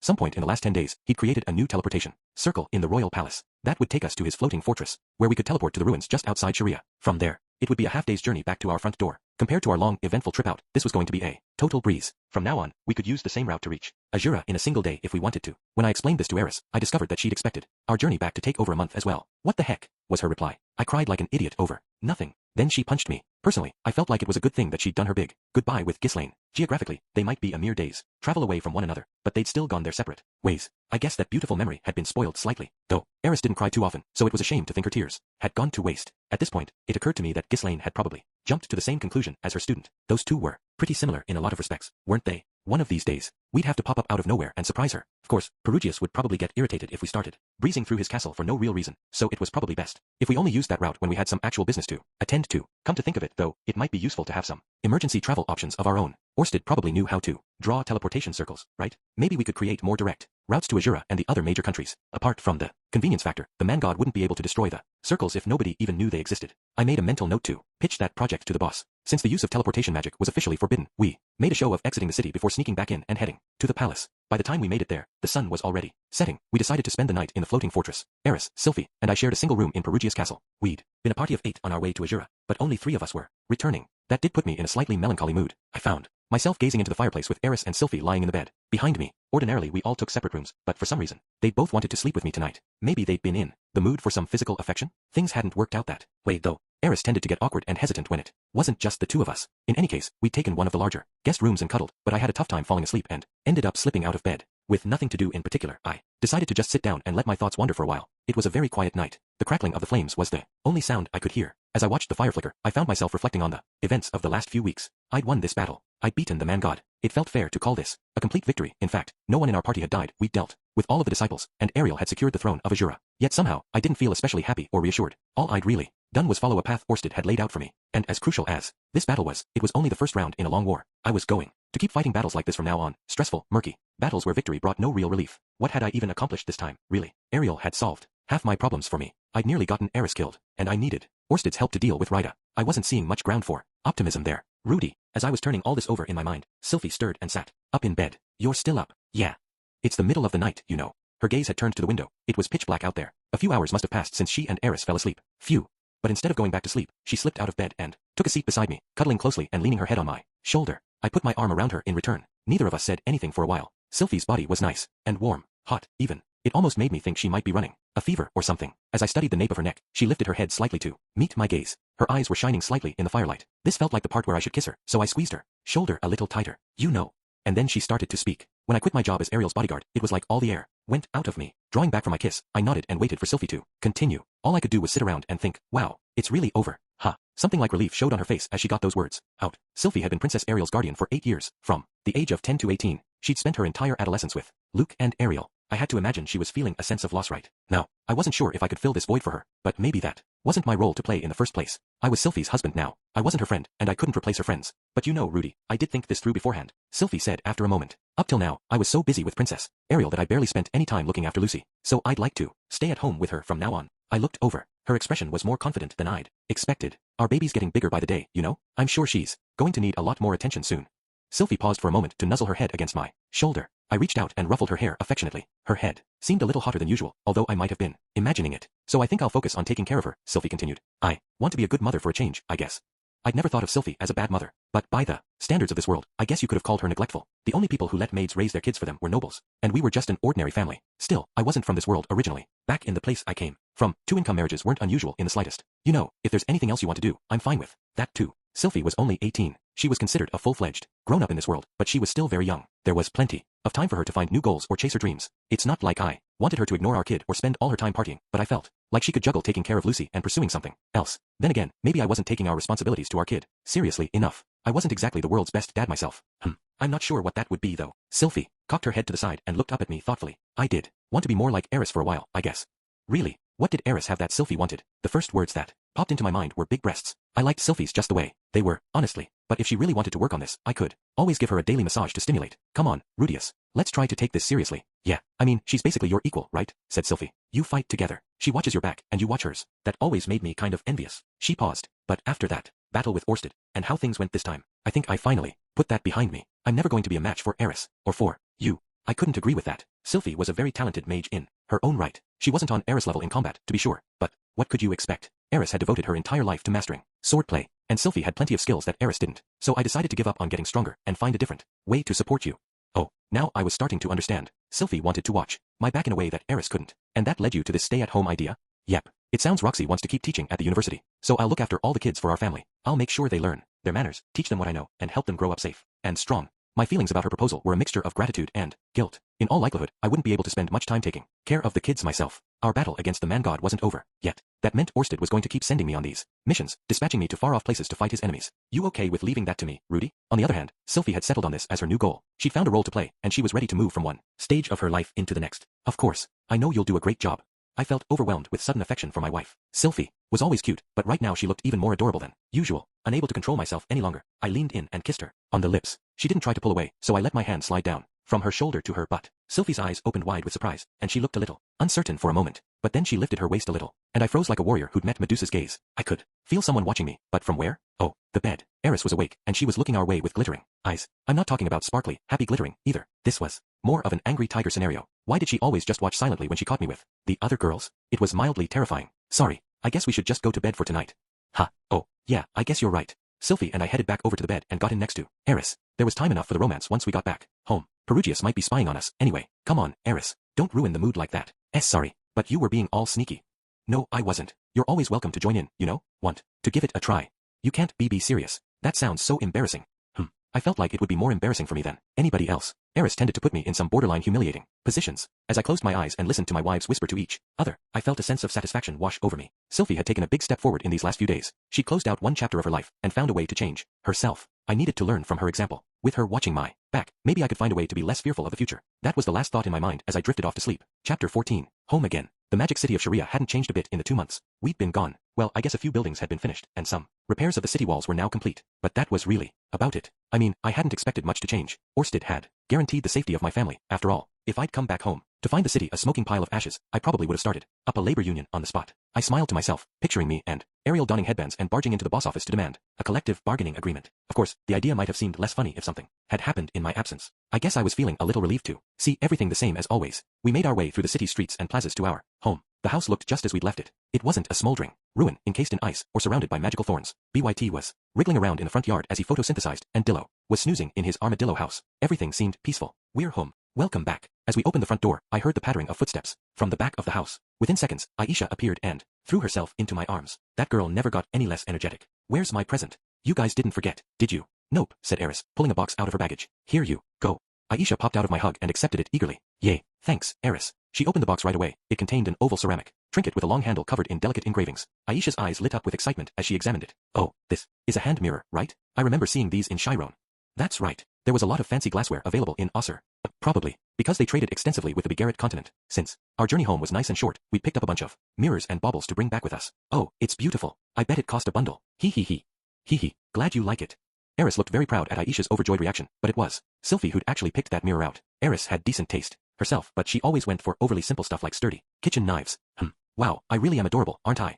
Aisha spun around, examining herself from various angles, giving herself plenty of compliments in the process. She kept right on going until Lilia showed up and clapped her upside the head. It was kind of soothing, seeing my little sister so excited and full of life. I guess we'd made a good choice on that present. Hi, Lilia. Anything happen while we were gone? Is everyone doing all right? Expressionless as ever, Lilia nodded slightly. Yes, we're all safe and sound. That's good to hear. I was fairly sure things were fine from the moment I walked in the door, but it was still a relief to know for certain. Oh wait, said Aisha, her expression suddenly darkening. There is one thing, Rudius. It's Roxy. What? What's wrong with Roxy? Don't tell me she lost the baby. Okay, no, calm down. Lilia definitely would have mentioned that. Maybe she's just a little sick, or in the hospital. She got a little too. Aisha stopped herself in mid-sentence. Her eyes had turned to the doorway to our living room. Roxy was peeking out from behind the door with only half her body visible. Hey there, Roxy, I called. We just got back. At a glance, she didn't look sick or injured. More like the picture of health. Welcome home, Rudy, she replied, without emerging from behind the door. I was honestly expecting you to be gone a little longer. Since you're back right on time, I'm guessing things went well. Yep. Princess Ariel managed to come out on top. She hadn't technically taken the throne yet, and there was still a chance we'd get word of her assassination in a few months, but it felt so unlikely I couldn't see much point dwelling on it. I see. That's certainly good to hear. For some reason, Roxy still wasn't revealing herself. All I could really see was her face, but on closer examination, her cheeks looked puffier than usual. Wait, did she get a little tubby? Is that it? Come on, Roxy. You're pregnant. It's totally natural. You need to put on weight for the baby. I mean, it's not like I'd mind you putting on some pounds in the first place. Eris probably weighs twice as much as you. Rudius, said Aisha tentatively. Roxy's feeling a little bit delicate lately. Make sure to be really nice to her, okay? Well, I could understand that. She had to be anxious about her pregnancy, and now she had this sudden weight gain on her mind as well. And when my wife felt uneasy, it was my job to reassure her. I wouldn't say I'm feeling delicate. Why are you hiding behind the door then? Asked Sylphie. Slowly, reluctantly, Roxy shuffled out from her hiding place. Her belly had gotten noticeably larger in the 2 months we'd been away from home. The baby was probably contributing a few pounds all on its own at this point. Maybe I was just seeing things, but I thought her breasts were bigger as well. Normally you wouldn't even notice them when she was wearing clothes. Today their presence was fairly obvious. Was she producing milk yet? Would she let me take a taste? Intriguing questions, which I'd have to look into at a later date. In any case, it seemed like the Migard went through pregnancy more or less the same way humans did, even though they were technically demons. My body doesn't feel like it belongs to me anymore, said Roxy. My belly's all swollen, and I can feel the baby squirming around inside me. Everyone says there's nothing to worry about, but I can't help worrying. Oh, I know what you mean, said Sylphie sympathetically. I felt the exactly same way when I was pregnant. And of course, Rudy always has to run off somewhere when you're feeling anxious. I felt a stab of guilt. I'm sorry. I didn't have any other choice, I swear. Sniffle. Sorry, Sylphie. Sorry, Roxy. What? Oh, I'm not really blaming you or anything, Rudy. Smiling awkwardly, Sylphie avoided my teary gaze. I know. Why don't you two spend the rest of the day together? I bet that will make Roxy feel better. Is that okay with you, Eris? Sure. Eris kept glancing from her stomach to Roxy's, probably thinking about what it might feel like when her turn came. Well, that's settled then, said Sylphie briskly. Rudy, you go. Spend some time with Roxy. I'll deal with our bags and everything. Where's Lucy at the moment? She's playing with Miss Zenith up on the 2nd floor. Thanks, Lilia. Come on, Eris, you help too. Sure. Without waiting for me to reply, Sylphie and Eris grabbed our bags and headed up to the 2nd floor to start unpacking. Following my marching orders, I headed into the living room with Roxy, where I found our pet sacred beast curled up by the fireplace. He let out a deep woof at the sight of me and trotted over, wagging his tail happily. When I petted his head, he started licking my hand. What a good boy. Roxy and I settled down next to each other on the sofa. She was wearing loose clothing and seemed to be curling up to hide the shape of her body. Maybe she was feeling self-conscious about her figure. I thought she looked pretty cute this way, though. Roxy. How were things in Azura, anyway? Since you're back right on schedule, I'm guessing it went smoothly. Didn't you just ask me that 5 minutes ago? Roxy seemed flustered. You didn't see that every day. I wasn't sure what had her so agitated, but it was kind of adorable, so I didn't mind. Hopefully she wasn't going to be this cute all day. Eris and Sylphie had kept me busy in the capital, but with that big work trip behind me, I was in the mood to let off some steam. It was probably better not to push things in a sexual direction if Roxy was feeling this self-conscious, though. I was trying to be a considerate husband here. Okay then, let's start off with something nice and gentle. Your belly's gotten pretty big, huh? Can I stroke it? And no, absolutely not. Wow, she shot that down instantly. I guess she's a little sensitive about her belly in particular? Okay, what about? Don't touch my breasts either. Didn't even get to ask. Does she think I'm obsessed with breasts or something? I mean, I guess she isn't wrong, but still, they've been leaking this weird yellow liquid lately. I see. The same thing had happened with Sylphie. Probably meant her body was getting ready to produce milk. I would have been delighted to give her some helpful massages, but it seemed like that wasn't going to happen. Can I stroke your head, at least? Roxy responded to this by leaning slightly toward me. I ran my hand gently over her head, enjoying the silky texture of her hair. Her belly and breasts were off limits, and her head was okay to touch. Now I needed to find exactly where she drew the line. This might require a bit of trial and error. How about your butt? Well, I guess that's all right. Roxy blushed, but gave me her consent. I ran my hand along her bottom. It was nice and round today. No, you're supposed to be doing the considerate thing. Remember, forget the butt. Think about the baby. When I'm around the house, I think I'll try to spend as much time as I can with you. Really? You don't have to force yourself. Aisha's here to help me, and I know you have a lot of things on your plate. Yeah, but I know it's tough being pregnant. Maybe I can take you up and down the stairs or help you in the bath. Anything you want. The bath. Roxy seemed seriously alarmed by those words. This was starting to get confusing. Her belly and breasts were off limits, her head and butt were fine, and the bath was a danger zone? But why? That's right, Roxy murmured. You do like washing off my body, don't you? Oh, I love it. Especially when you let me use my hands instead of a washcloth. I'll admit I sometimes lose all self-control halfway through, but that's just part of the fun, right? Rudy, you're going to find out eventually, so I think I should just get this over with. Okay. I could hear the defeat in Roxy's voice as she turned to face me, and her expression was deadly serious. Wait, is there something actually wrong? Maybe she'd found out the baby was sick. Maybe she'd heard it yelling, "Call me the great emperor of the demon world," from inside her belly. No, that didn't make any sense. Lilia would have told me if there was a problem that obvious. What else could it be, then? Sorry, Rudy, it's not your baby? Was the kid going to pop out with cat ears and a tail or something? No, she wouldn't do that to me. With a solemn expression on her face, Roxy began to unbutton her dress. Then she lifted it up to reveal her pale stomach. Her baby bump was now a full-fledged bulge, and her belly button was protruding slightly from its surface. My first thought was cute. My second thought was adorable. Nothing else came to mind, honestly. I wasn't seeing any weird patterns on her skin or anything. What's the problem here? I assented, obvious. Well, no, or I wouldn't have asked the question. My belly button's sticking out now, right? Yes, it was. What did that have to do with anything? Though, having all that baby inside her must have pushed it inside out. It was supposedly a common thing for pregnant women. Yeah. It's sniffle. It's ridiculous, isn't it? It seemed Roxy had some strong feelings on the matter. I was beginning to understand what Aisha had meant by delicate. This belly button might seem like a trivial issue to anyone else, but for Roxy it was currently a major problem. No, it's adorable. I heard that pause. You can't fool me that easily. I'm not trying to fool you, Roxy. I like it just fine this way. Liar. I remember the first time you licked it. You said, "Weehee, your belly button is the best." Don't try to deny it. Surely I never said anything that creepy? Well, sometimes I did. Get a little carried away in bed. Maybe I did say it. I probably did. Yeah, I definitely did. What a creep. Ever since that, I made sure to keep my belly button nice and clean. You must be disappointed to see it ruined like this, right? It's not ruined, Roxy. This time, I got my response off immediately. It wasn't like I had a fetish for any belly buttons or anything. As long as it was part of Roxy, I'd lavish it with love no matter what, even if she could fire missiles from it. Oh, wait. Now I remembered. I'd licked her belly button on a whim during one of our baby making sessions, and she got all embarrassed. It was fun seeing her squirm, so I started barraging her with belly button compliments. I'm not falling for this. You're all talk, Rudy. Wow, she really doesn't want to believe me, huh? You want to convince me? Then prove you're being honest. How am I supposed to prove that? The only thing that came to mind was formally establishing the Church of Roxy and delivering a passionate sermon on the matter to several 100,000 true believers. That would probably take me at least a few days to arrange, so it wasn't an immediate solution to our dilemma. Roxy pushed out her belly slightly in my direction. Lick it. You don't mind. Quite the daring suggestion, madam. Was this really the only thing she wanted from me, though? It felt more like a reward than a test. Surely this was all a bit backward. Bah, no need to overthink things. The Lord's will was plain. All right, everyone, hands together. Let's say grace. Thank you, O Lord, for this our food. I licked that belly button. Leo had wandered over to see what we were up to, so I had to push his head out of the way first. But I licked Roxy's belly button. In that moment, something moved inside her belly. It was a small movement, almost like a muscle twitching, but I could clearly feel it through my tongue. Roxy must have noticed as well. She froze up and met my gaze. As I raised my head, the baby just moved. I guess someone saying welcome home to daddy. I rose to my feet and ran a hand gently over Roxy's stomach. She'd objected earlier, but this time she didn't seem to mind. Her belly was nice and warm. Wouldn't want it getting chilled. Of course. Roxy's embarrassment seemed to have melted away all of a sudden. With a tender smile, she reached up and placed a hand on top of mine. Thank you, Rudy. I guess Sylphie was right. I do feel a little better now. Hearing that made me feel a bit relieved myself. Sorry to repeat myself, but, welcome home, Rudy. Glad to be back. I was home again, and all was well. The next day, I went around town letting my friends know we were back. At this point, that meant Zenoba, Cliff, and Elinalize. I'd already seen Nanahoshi at the floating fortress a few days earlier. I didn't have that many acquaintances left in the city of Sharia, did I? Everyone was going their separate ways. Even Zenoba and Cliff would probably leave sooner or later. With that thought, I headed to my final stop of the day. It was evening, and the world had taken on an orange tint by the time I reached the graveyard. It was a quiet place lined with rows of rounded headstones. Most people wouldn't choose to come here in the twilight, but things had just worked out that way. I'd spent longer than expected on my other visits. With a brief hello to the groundskeeper on duty, I entered the grounds and headed to the grave I was here to see. The name Paul Greyrat was carved on its surface, and it still looked brand new. I brought my hands together for a moment. Hey, Dad. Nobody died this time, either. Placing on the grave a bottle of booze I'd bought in ours and some flowers I'd picked up in the neighborhood, I started in on a quick summary of the most recent developments in our lives. I told Paul about Orsted, the man god, and the battles we'd fought in Azura. I got to meet your little brother for the first time. My uncle, I guess. He seemed like a pretty faint-hearted guy, but he did remind me of you. I pictured Pileman's face as I spoke those words. There was definitely a resemblance. They were totally different in terms of build and personality, but you could tell the man was Paul's brother. There was something similar about the set of their eyes, I think. He survived too. Your nephew risked his life to protect him.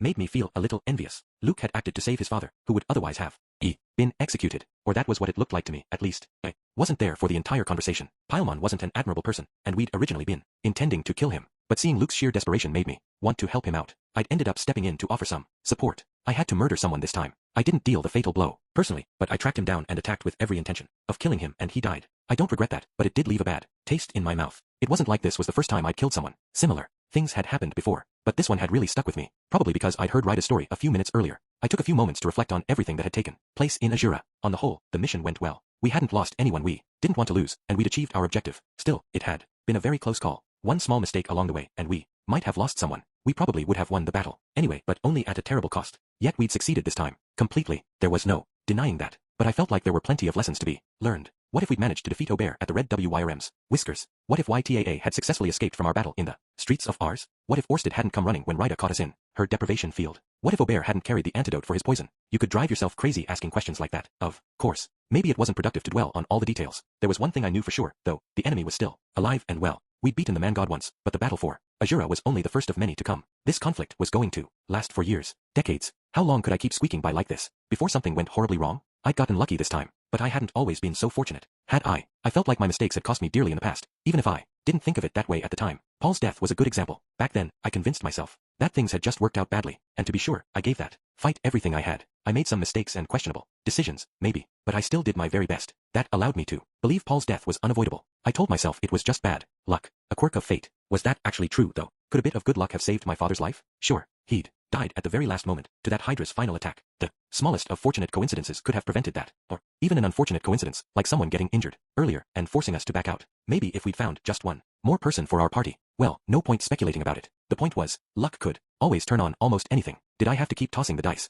like this, flipping a coin and hoping for the best, with the lives of everyone I loved on the line? Many of us had come close to death in Azura. Eris in particular had been badly wounded and then poisoned by Aubert. We'd come right to the very edge of disaster and barely survived. Next time, maybe we'd come right up to the edge of victory and die. Was I willing to leave that in the hands of fate? Sure, there was always an element of luck in life. Human beings had their limits and their weaknesses. It's impossible to control events completely, but when I looked back at my time in Azura, I saw room for improvement. What if I'd had a few more skills, a bit more combat prowess, a few local connections? Maybe I wouldn't have come so close to losing someone. Maybe there were ways I could have made things easier for us. I had to try to figure out what I was lacking. I needed to be stronger than this. I needed to hone my skills. I needed more allies I could turn to. Then again, I feel like I was already working on all of that. Regrets were just a part of life. There wasn't enough time in the day to do everything perfectly, and nothing was ever guaranteed, no matter what. My future self had been monstrously powerful, and his life was miserable. Sometimes knowing lots of fancy spells wasn't good enough. Still, I couldn't let myself get complacent just because things went well this time. In my next battles against the man god, I wanted to win cleanly. Instead of barely squeaking by, I wanted to be powerful enough to keep my family alive. I wanted to keep them as safe as I possibly could. I won't get careless. That was a promise I'd made before, but it was one I meant to keep. If I ever started to forget about it, I could always come out here for a reminder. I'm going to do the best I can, Dad. Keep an eye on me, okay? With those words, I turned and left the cemetery. Extra chapter. One night, in a place whose name didn't matter, a local bartender witnessed something rather strange. Specifically, he saw a man, a solitary drunkard. This man had probably been bar hopping for a while before he reached the bartender's establishment. He was already drunk by the time he walked in the door, but he kept on drinking anyway until he was totally plastered, and then he still kept on drinking until he vomited repeatedly in the bathroom. Of course, this bartender had seen his fair share of alcoholics. He'd watched a few people drink themselves to death right in front of him. In fact, a drunkard like this was nothing out of the ordinary. However, something odd happened late that night. We There were few customers left in the bar at this point. The bartender had been washing plates and thinking about closing shop for the evening. All of a sudden, the drunkard lifted his head as if he'd noticed something. His eyes were totally unfocused, and he looked half asleep, but for some reason, he turned to face the seat. Beside him, there was no one sitting in that chair. Hey there, man. It's been a while. The drunkard croaked out a greeting and tried to slap his invisible friend on the shoulders. His hand moved smoothly through the empty air, but he didn't seem to notice. He just kept right on talking. What's the matter, chief? You're looking pretty gloomy today. Go on, tell me all about it. Deciding the man was just blathering like an idiot, the bartender shook his head and turned back to his dishes. What the? Hey, barkeep. The bartender glanced up again. The drunkard's bleary, unfocused gaze was wandering all around the bar. How's about you get this guy a beer too, huh? The bartender had no idea who this guy was supposed to be, but he wasn't going to refuse an order. He was just about to reply, when, the hell, guess he wandered off somewhere. What kinda customer service is that, huh? The drunkard just decided he was nowhere to be found, and began loudly badmouthing him to his non-existent buddy. The bartender heaved a heavy sigh. He dealt with rambling drunks on a regular basis, but the ones who talked total nonsense could get violent sometimes. This man didn't look like much of a fighter, but the last thing he wanted at the end of long night was to spend an hour mopping blood and teeth off his floor. Rather than flailing around at random, however, the man went right on speaking to the empty chair beside him, and as he listened, the bartender began to feel a bit unnerved. For the rambling monologue of a drunk, this sounded a lot like one half of an actual conversation. Oh yeah, so, what, someone wants you dead? Huh, yeah, I bet you make yourself plenty of enemies. Hell, I'd probably hate your guts myself if I was seeing things from a different point of view. Good thing I'm such an easygoing guy, huh? What? You're asking me for a favor? Now that's downright unusual. Aha, look, the last time I did you a solid, things went real bad for me. You do remember what happened to my hometown, right? You're sorry? Haha, man, that sounds weird coming from you. Must be a cold one in hell tonight. Oh, it really that bad? Bad enough you need my help? Well, sure. You've saved my bacon plenty of times. I did appreciate that heads up in the labyrinth earlier, for the record. Yeah, didn't work out that great in the end, but that's on us. We just weren't cut out for the job, I guess. Oh brother, here we go. I try to be nice, and you think I'm showing you my belly. Fine, if there's something I can do, I guess I'll hear you out. Oh, ho ho, knowing you, that ain't surprising in the slightest. So who's this guy who's after you? Whoa, now that's a scary name. Come on, man, are you pulling my leg or what? Ha, what? How is he nothing special? Damn, small fry, ha, listen to you. So what's the problem then? So that's how it is. Him too, ha, yeah, that explains a lot, actually. Am I gonna help or not? Well, I dunno. I kinda liked the kid, honestly. Whoa, somebody's awful cranky all of a sudden. Damn, you're desperate, aren't you? I thought I was a worthless piece of trash. You want my help that bad? Fine, Fiian, I'll help you out, man. So, what's the plan? I haven't seen him in a while, but he's damn good at what he does. Let's hear it. A team. So you wanna gather up a bunch of guys like me? Okay, right. Then what? Yeah, I think I get the idea. Dunno if it'll work out or not, but, hey, guess we'll give it a shot. Fwa. At this point, the man collapsed forward onto his table and started sleeping like a log, and the bartender, who'd heard every word of his conversation, found himself thinking some unsettling thoughts. Had this man just made a deal with the devil? Was there some sort of profoundly evil thing sitting in that chair that only he could see? And was that thing going to creep up behind the bartender and whisper, "You should have minded your own business," in his ear? Ridiculous. With a firm shake of his head, the bartender approached the sleeping drunkard and shook him gently by the shoulder. Hey, buddy, we're about to close up for the night. Mind heading somewhere else to get your beauty sleep? After a few more vigorous shakes, the drunkard twitched and slowly pushed himself up off the table. All of his manic energy seemed to have disappeared completely. Rising unsteadily to his feet, he took a few copper coins from his pocket and tossed them on the table, and then he staggered off toward the exit, zigzagging erratically as he went. Almost looks like a puppet, the bartender thought as he dropped the coins into his pocket. Turning away, he headed back toward the kitchen, and then stopped as he heard the drunkard mutter something to himself. The man's voice was soft, but somehow the bartender heard him very clearly. Man, this sucks, but I owe him a lot and the kid owes me, so if I have to pick sides, I guess this is how it's gonna be. It wasn't the voice of a demon, but it was a much colder voice than you'd expect from a drunk. A shiver made its way down the bartender's spine. When he turned back toward the exit, however, the only sign that anyone had even been there was the faintly tinkling bell on the inside of his door.